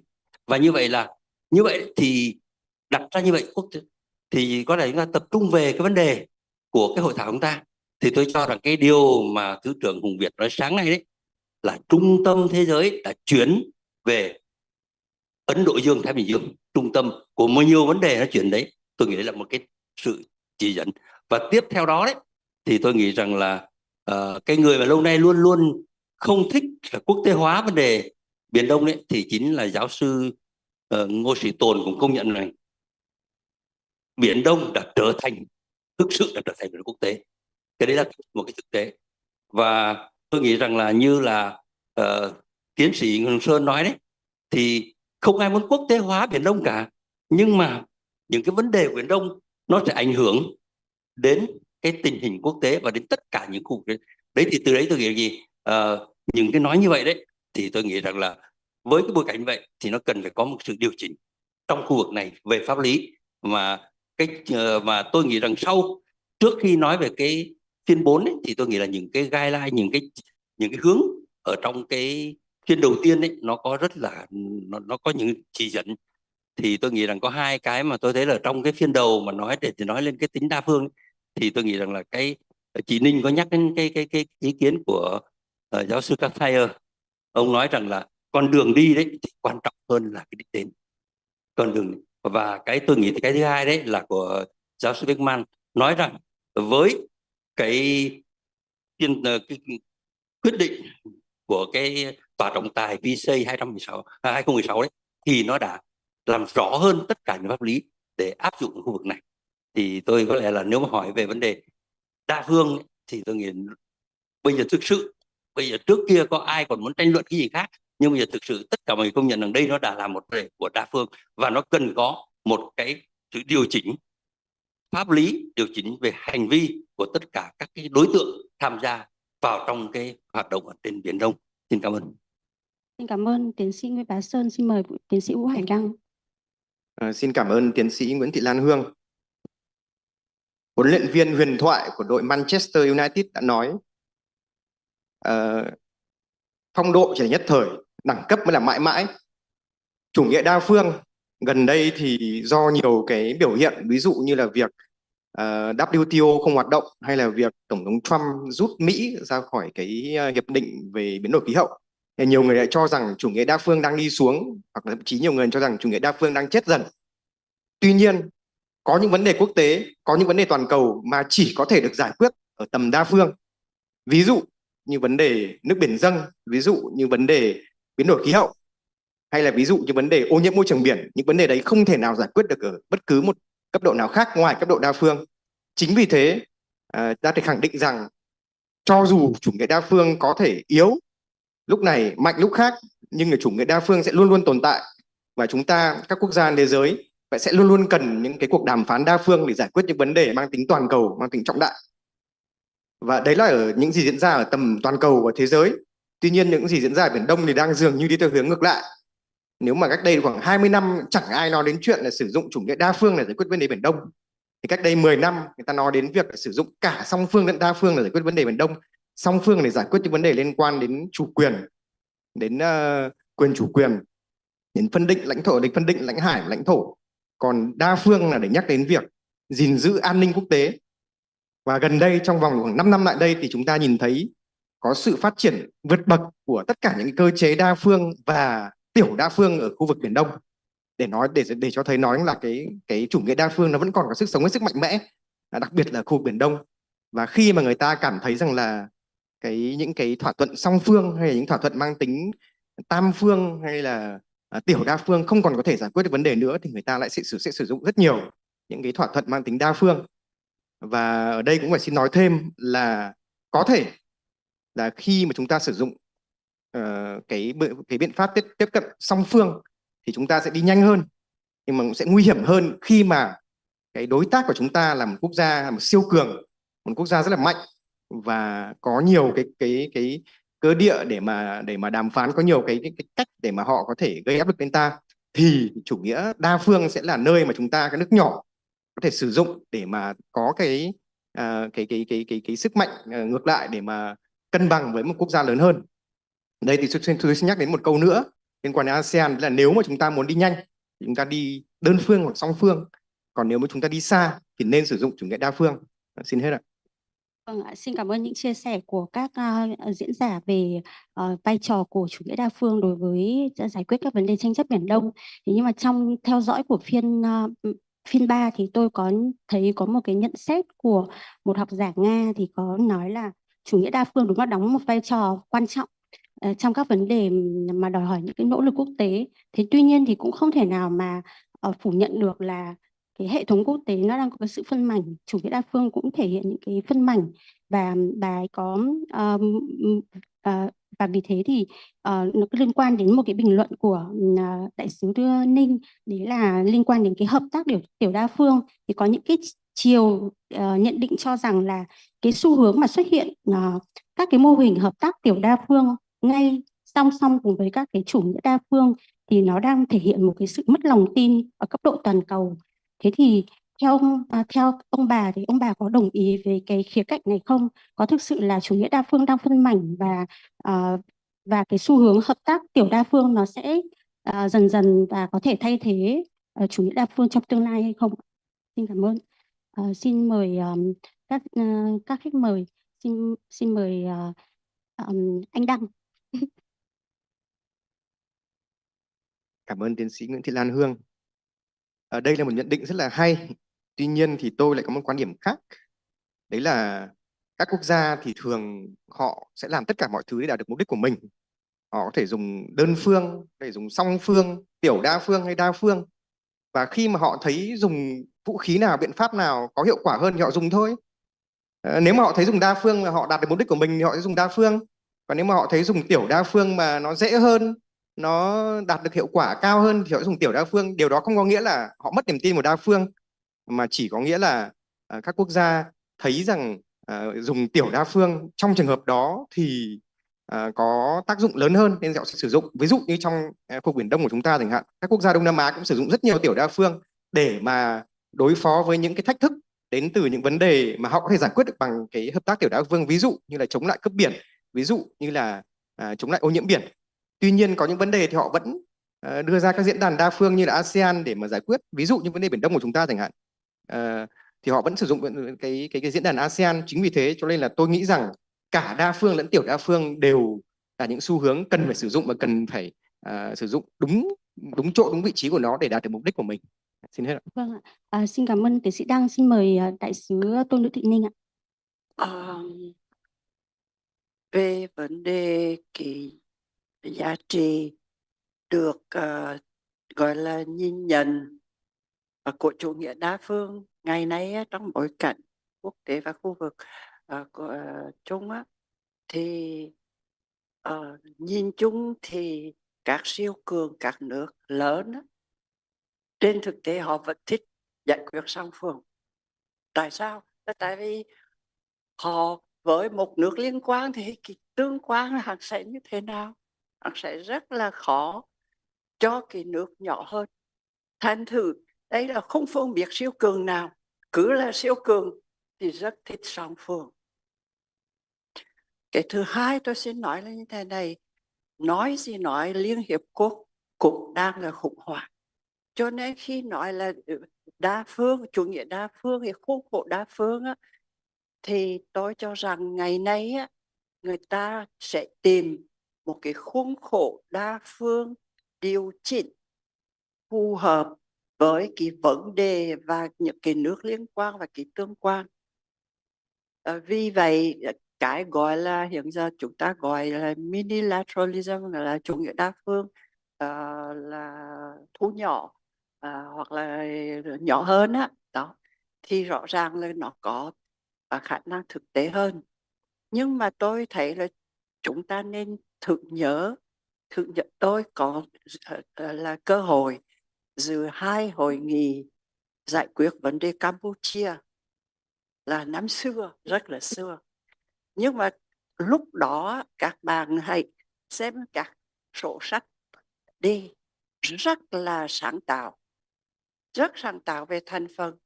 Liên Hiệp Quốc có, ASEAN có cả phong trào không liên kết có, rồi ICCS có, Ba Lan, tại sao Ba Lan xuất hiện ở đó, vân vân và vân vân. Thế thì như vậy là gì? Những năm đó là lâu lắm rồi mà người ta cũng đã nặng ra được một cái khuôn khổ rất là sáng tạo để giải quyết, đi đến một cái giải pháp cho một cái vấn đề vô cùng là khó khăn và phức tạp. Cho nên tôi thấy ngày nay á, thì trên thực tế thì chúng ta hãy sáng tạo, hãy linh hoạt để như vậy xác định khuôn khổ nào phù hợp cho vấn đề nào. Cho tôi nghĩ đừng nói rằng là bây giờ mới đặt ra vấn đề. Năm xưa đó là rất là sáng tạo, mà để có được cái hội nghị PIC, 2 hội nghị PIC đó thì các bạn cũng nhớ Dream 1, Dream 2 như thế nào, vai trò song phương của những nước có tiếng nói và lợi ích, có lợi ích và tiếng nói. Trực tiếp nhiều nhất là lúc đó là Úc và Indonesia. Nói cách khác, thỉnh thoảng chúng ta cũng phải mở lại các sách sử của ngoại giao là một số thập niên trước đây để thấy rằng khi vấn đề nó thật sự là thiết yếu về lợi ích đó, thì là các nhà ngoại giao các nước sẽ rất là sáng tạo. Cho nên cái suy nghĩ của tôi là gì? Chắc xung quanh vấn đề Biển Đông chúng ta cũng phải, vì nó vô cùng phức tạp như thế, trông chịt những cái cặp lợi ích song phương tương quan, nước lớn nước nhỏ, rồi siêu cường ở bên ngoài, rồi vân vân và những cái mới là AUKUS và vân vân. Thế thì tôi nghĩ chắc là chúng ta phải sáng tạo như năm xưa, đem cái tinh thần sáng tạo và táo bạo, phải nói táo bạo của năm xưa. Có bao giờ là phong trào không liên kết được ngồi trong cái hội nghị quốc tế giải quyết một vấn đề cụ thể mà quan trọng như thế không? Cho nên tôi suy nghĩ là gì? Xung quanh vấn đề Biển Đông phải một cái gọi là mạnh dạn, táo bạo và sáng tạo như năm xưa, chứ không cần cái gì khác lắm đâu. Mà cái này nó là khách quan, nó cái bối cảnh quốc tế và khu vực của chúng ta hiện nay thì nó lại càng đòi hỏi một cái perspective, một cái cách đặt vấn đề, cách nhìn nhận vấn đề và một cái suy nghĩ về giải pháp. Tôi cho là phải mạnh dạn và sáng tạo như chúng ta đã thể hiện được cùng một số nước cho cái giải pháp cho một vấn đề vô cùng phức tạp là vấn đề Campuchia. Xin cảm ơn đại sứ Tôn nữ Thụy Ninh. Sau đây thì tôi xin phép được tranh thủ và chuyển sang các cái thảo luận liên quan đến các cái vấn đề pháp lý trong phiên 4. Thì trong phiên 4 hôm nay thì chúng ta cũng đã nghe các học giả quốc tế và khu vực chia sẻ về những cái xu hướng sử dụng luật pháp quốc tế như một công cụ để đạt được các cái mục tiêu chiến lược. Thế thì ở đây thì có sự có mặt của các chuyên gia hàng đầu theo dõi các vấn đề về Biển Đông cũng như là quốc tế.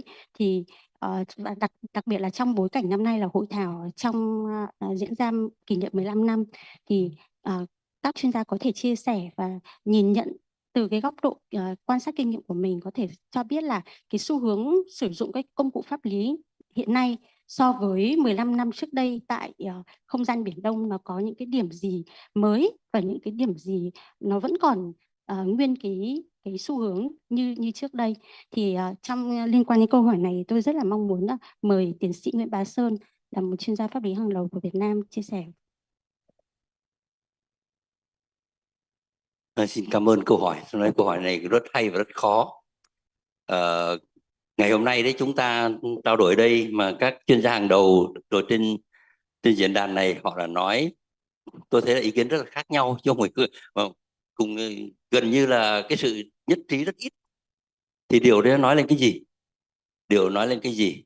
Điều nói lên có lẽ là tôi muốn tiếp cái câu vừa rồi về chủ nghĩa đa phương. Thì tôi là gì? Rõ ràng rằng với cái thay đổi tương quan lực lượng, thay đổi các thứ, thì luật pháp quốc tế cũng đang trong giai đoạn thay đổi. Và rõ ràng rằng là có những cái lực lượng mới trỗi dậy không chấp nhận cái trật tự luật pháp đã được hình thành từ sau tranh thế hai. Người ta thấy qua cái phát biểu hôm nay của rất nhiều các cái diễn giả đều nói rằng cái này cái kia nó không còn phù hợp nữa và người ta có quyền phải, và vì vậy nên tôi nghĩ là rất hay cái đề tài của chúng ta là gì? Có những vùng xám. Và lại nói đến là cuộc chiến pháp lý, thì thật ra đấy không phải đến bây giờ có cuộc chiến pháp lý, và từ khi đẻ ra pháp lý là phải có cuộc chiến pháp lý rồi, tại sao? Tại vì có pháp lý để cho người ta tranh cãi với nhau là ai đúng ai sai, thì bản thân đó là cuộc chiến pháp lý. Nên tôi nghĩ rằng cái mà vừa nói hôm nay đấy, câu hỏi của MC đấy là Lan Hương đấy, là luật pháp quốc tế áp dụng như thế nào ở trong đây, thì và hôm nay cũng có những cái diễn giả nói về luật cứng, luật mềm, rồi nói đến sử dụng vừa các cái văn bản pháp lý quốc tế nhưng đồng thời cùng sử dụng cả các cái custom, gọi là tập quán quốc tế, phải không? Cũng coi như luật pháp, phải không? Thì tôi nghĩ rằng là như vậy đấy, rõ ràng là người ta tìm thấy, người ta nhìn thấy là không phải không có luật, nhưng mà luật đấy cần có những cái sự bổ sung sửa đổi, và luật đấy có vẻ chưa đủ. Mặc dù nói là nguyên tắc đủ hết rồi, nhưng đấy tôi nghĩ đây là một cách nói thôi. Rõ ràng là hiện nay đấy chúng ta đang tìm ở trên thế giới tôi mới nói, nhưng rõ ràng trong Biển Đông đấy, trong Biển Đông thì chúng ta đang làm cái COC là gì đâu, là chúng ta muốn làm ra một cái luật để áp dụng cho các tranh chấp của khu vực này. Và như vậy đấy, cái luật đấy nó sẽ là luật cứng, luật mềm, đó là cái câu hỏi mà đang đặt ra mà cần phải tranh luận. Thì tôi nghĩ rằng là với cái bối cảnh như vậy, tôi nghĩ rằng là cái sự chung tay của các cái nước trong khu vực và với cái việc tổ chức những cái hoạt động này, tại vì tôi biết được là về Biển Đông không phải bây giờ quan tâm, cách đây cũng phải 20-30 năm rồi nó có cái hội thảo Biển Đông, cái gọi cái workshop ở bên Indonesia, phải không? Về rồi là gì, rồi mình quản lý các cái rồi các cái xung đột tiềm tàng trên Biển Đông. Thì nhưng mà dần dần nó cũng xẹp xuống, nhưng mà cái hội thảo Biển Đông chúng ta đấy thì càng ngày càng đi lên, càng ngày càng tranh thủ được cái sự quan tâm thế giới. Và hôm nay tôi nghe nói rằng là gì, có những nước cũng đang muốn học tập Việt Nam, các nước ở trong cái khu vực đấy mà liên quan đến Đông muốn học tập Việt Nam đi con đường này. Thì tôi cho rằng cái từng bước một xây dựng nên một các cái cơ chế và các cái văn bản pháp lý để mà giải quyết những tranh chấp trong Biển Đông. Xin cảm ơn. Xin cảm ơn tiến sĩ Nguyễn Bá Sơn. Xin mời đại sứ Nguyễn Đức Hùng ạ. Liên quan đến đặt vấn đề của chị Lan Hương á, tôi xin chia sẻ 3 điểm ngắn gọn. Thứ nhất á, có thể nói là tôi may mắn là được dự được cả 15 cái hội thảo về Biển Đông của Học viện Ngoại giao của Biển Đông. Thế thì tôi thấy là một cái điều mà rất ấn tượng đó, là ngay từ đầu đó vấn đề luật pháp quốc tế được đề cao và nhấn mạnh rất nhiều trong nội dung của 15 cuộc hội thảo. Và có thể nói một cách rất là khiêm nhường đó, là Học viện Ngoại giao, Viện Biển Đông đã tạo được thương hiệu về việc xử lý tranh chấp ở Biển Đông trên cơ sở luật pháp quốc tế, trên cơ sở đối thoại, trên cơ sở thương lượng, kể cả song phương và đa phương. Đấy là ý kiến thứ nhất. Ý kiến thứ hai đó, không phải ngẫu nhiên mà xuất hiện cái suy nghĩ hoặc là cái đánh giá cho rằng có cái nghi ngờ về hiệu quả thực thi của luật pháp quốc tế. Không phải ngẫu nhiên mà không có, bởi vì là có những trường hợp như vậy, có những trường hợp phán quyết của tòa án không được thực hiện. Vì sao vậy? Cái này tôi chia sẻ chị Ninh và anh Sơn. Các nước, nhất là các nước lớn, là giải thích luật pháp quốc tế theo kiểu của mình, tức là phù hợp với lợi ích quốc gia dân tộc của họ, thì họ giải thích theo kiểu đó. Nếu như mà phán quyết của bất cứ phán quyết quốc tế nào đó, mà nó phương hại hoặc nó trái với lợi ích quốc gia của họ đó, thì họ có thể không thực hiện. Nếu không nói là vượt qua cái cái phán quyết đó, mà thực tế đang có rồi, các anh thấy rồi.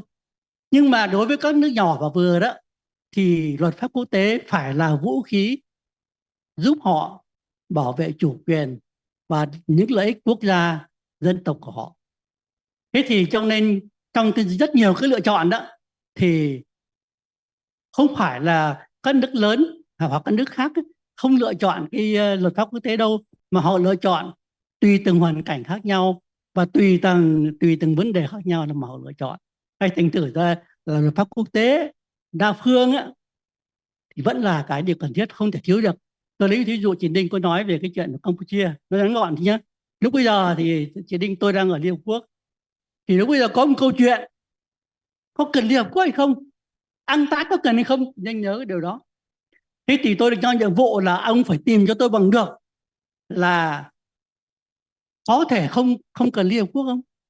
Thế nhưng mà tất cả những cái nỗ lực vận động xung quanh ấy, và kể cả những cái thực tế trên chiến trường, tức là trên hội nghị mà chị Đinh dự đó, thì người ta thấy rằng thì là không thể vượt qua được vai trò của Liên Hợp Quốc, mà Liên Hợp Quốc phải có vai trò trong đó. Nặng nhẹ thế nào chưa biết, nhưng mà phải có cái đó, không thể không có cái đó được, tức là phải có đa phương. Và luật pháp quốc tế phải được áp dụng, và anh không thể nào thực hiện được một cái thỏa thuận nếu như anh không có cái bảo đảm quốc tế. Tôi nghĩ rằng nếu trong vấn đề Biển Đông á, sau này đó, đây mình nói một cách tương lai thôi, sau này giả sử như COC xong và những cái thỏa thuận khác xong thì không thể không có bảo quốc tế, không có cái sự chứng kiến và bảo đảm của quốc tế thì mới thực hiện được. Mà chưa kể là phải có một cái chế độ thực thi như thế nào đó một cách chặt chẽ, một cách bắt buộc thì mới thực hiện được. Và cuối cùng thì tôi nghĩ rằng là với ở Việt Nam á, thì rõ ràng cái sự trưởng thành của chúng ta từ trước nước, kể cả đội ngũ làm về luật pháp quốc tế thì ngày càng trưởng thành, và nhất là những cái bậc đàn anh mà đã xử lý các vấn đề liên quan đến lợi ích quốc gia dân tộc của chúng ta qua các hội nghị lớn như Geneva, Paris và ở vấn đề Campuchia, thì tôi tin rằng chúng ta sẽ có những đóng góp thực sự thiết thực và thực sự rất cơ bản trong việc xử lý tranh chấp ở Biển Đông, hoặc nói chung là vấn đề Biển Đông trong tương lai gần. Xin cảm ơn. Cảm ơn đại sứ Nguyễn Đức Hùng. Xin hỏi là đại sứ Ninh và tiến sĩ Đăng có ý kiến chia sẻ về câu hỏi vừa rồi không ạ? Vâng, tiến sĩ Nguyễn Thị Lan Hương, tôi cũng xin chia sẻ thêm một thông tin nhỏ thôi, là trong khu vực không phải chỉ có Việt Nam là có hội thảo Biển Đông, ngoài Việt Nam ra thì còn có Trung Quốc có hội thảo Biển Đông, Indonesia chắc chắn rồi, hội thảo về khống chế xung đột tiềm tàng trên Biển Đông thì vẫn diễn ra mặc dù không được như ngày xưa. Malaysia có hội thảo Biển Đông, và thậm chí bây giờ là Singapore có hội thảo Biển Đông. Tuy nhiên thì đúng là hội thảo Biển Đông của Học viện Ngoại giao Việt Nam đang là cái hội thảo, cái diễn đàn về Biển Đông uy tín nhất và tụ tập được nhiều những học giả nổi tiếng thế giới nhất. Tôi nói điều này bởi vì là ở đây có 3 lãnh đạo của tôi đang ngồi đây. Xin cảm ơn tiến sĩ Đăng. Xin mời đại sứ Tôn Đức Thị Ninh. Cái đánh giá về cái sức hút của hội thảo Biển Đông do Học viện Ngoại giao tổ chức á, tôi nghĩ là một phần là do chính cái sức hút của việc cái thế và cái sức hút của Việt Nam ngày nay. Chứ đây là đương nhiên Học viện Ngoại giao tôi thấy làm rất là tốt, nhưng mà dựa trên cái thế của đất nước đi lên, cho nên là người ta dùng cái chữ convening power, đúng không? Tôi có tranh luận không biết trong một diễn đàn nào về vấn đề là vai trò thế đứng của ASEAN, khả năng tác động của ASEAN, thì có người mà gọi là hoài nghi hoặc là cho rằng ASEAN không hiệu quả thế này thế kia. Và chị thừa nhận một điều, ông bạn Kishore Mahbubani chứ ai khác, ông bạn Kishore Mahbubani bảo đúng rồi, ASEAN thì có cái gọi là convening power. Tại vì tôi cũng phải nêu những cái mà ASEAN làm được. ASEAN là không ai cảm thấy ASEAN là một cái mối đe dọa. chỉ có làm được cái gì thôi, làm đến đâu thôi. Cho nên khi nào ASEAN mà mời á để bàn luận với nhau để tìm một cái giải pháp hoặc là ít nhất là một cái cách nhìn mới về một vấn đề nào đó, thì thông thường là người ta nhận lời. Mà cũng không phải là ngẫu nhiên mà ASEAN là cộng mấy vân vân mình kéo được các cường quốc khu vực và ngoài khu vực. Thế thì khi nói như thế, ý tôi muốn nói là tại sao cái series là hội thảo này nó càng ngày có sức hút như thế. Đó là cái sức hút của cái thế mới và đang lên của Việt Nam và ngoại giao Việt Nam. Cho nên cái này là một cái điều gặp nhau rất là tốt, và như vậy là sứ mệnh của Học viện Ngoại giao là đè nặng trên vai của các đồng chí, các bạn lãnh đạo của học viện và cán bộ của học viện là rất là lớn. Tại vì chính là học viện thông qua cái khuôn khổ này là có một cái điều kiện, cơ hội và cái thế, chính là để góp phần là làm sáng tỏ cái thế mới và cái khả năng tiếng nói mới của Việt Nam ở quốc tế cũng như là ở khu vực.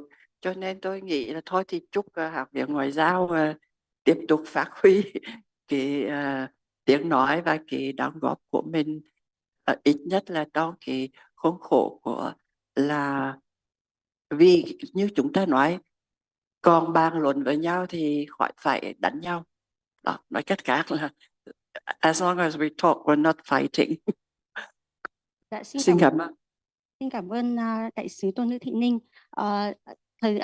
Phiên bình luận kéo dài 30 phút và tôi rất là mong mà có thời gian, nếu mà có thời gian thì có thể kéo dài hơn.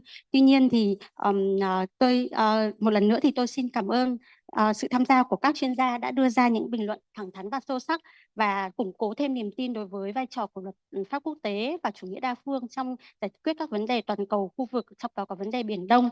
Kính thưa các quý vị, ngày đầu tiên của Hội thảo Khoa học Quốc tế về Biển Đông lần thứ 15 đã kết thúc, và thay mặt chương trình thì tôi xin cảm ơn sự quan tâm và gửi lời chúc tốt lành tới toàn thể các quý vị theo dõi chương trình. Và quý vị đừng quên theo dõi chương trình hội thảo vào ngày mai với 4 phiên bình luận chính và hứa hẹn rất là nhiều nội dung thú vị. Xin chân thành cảm ơn.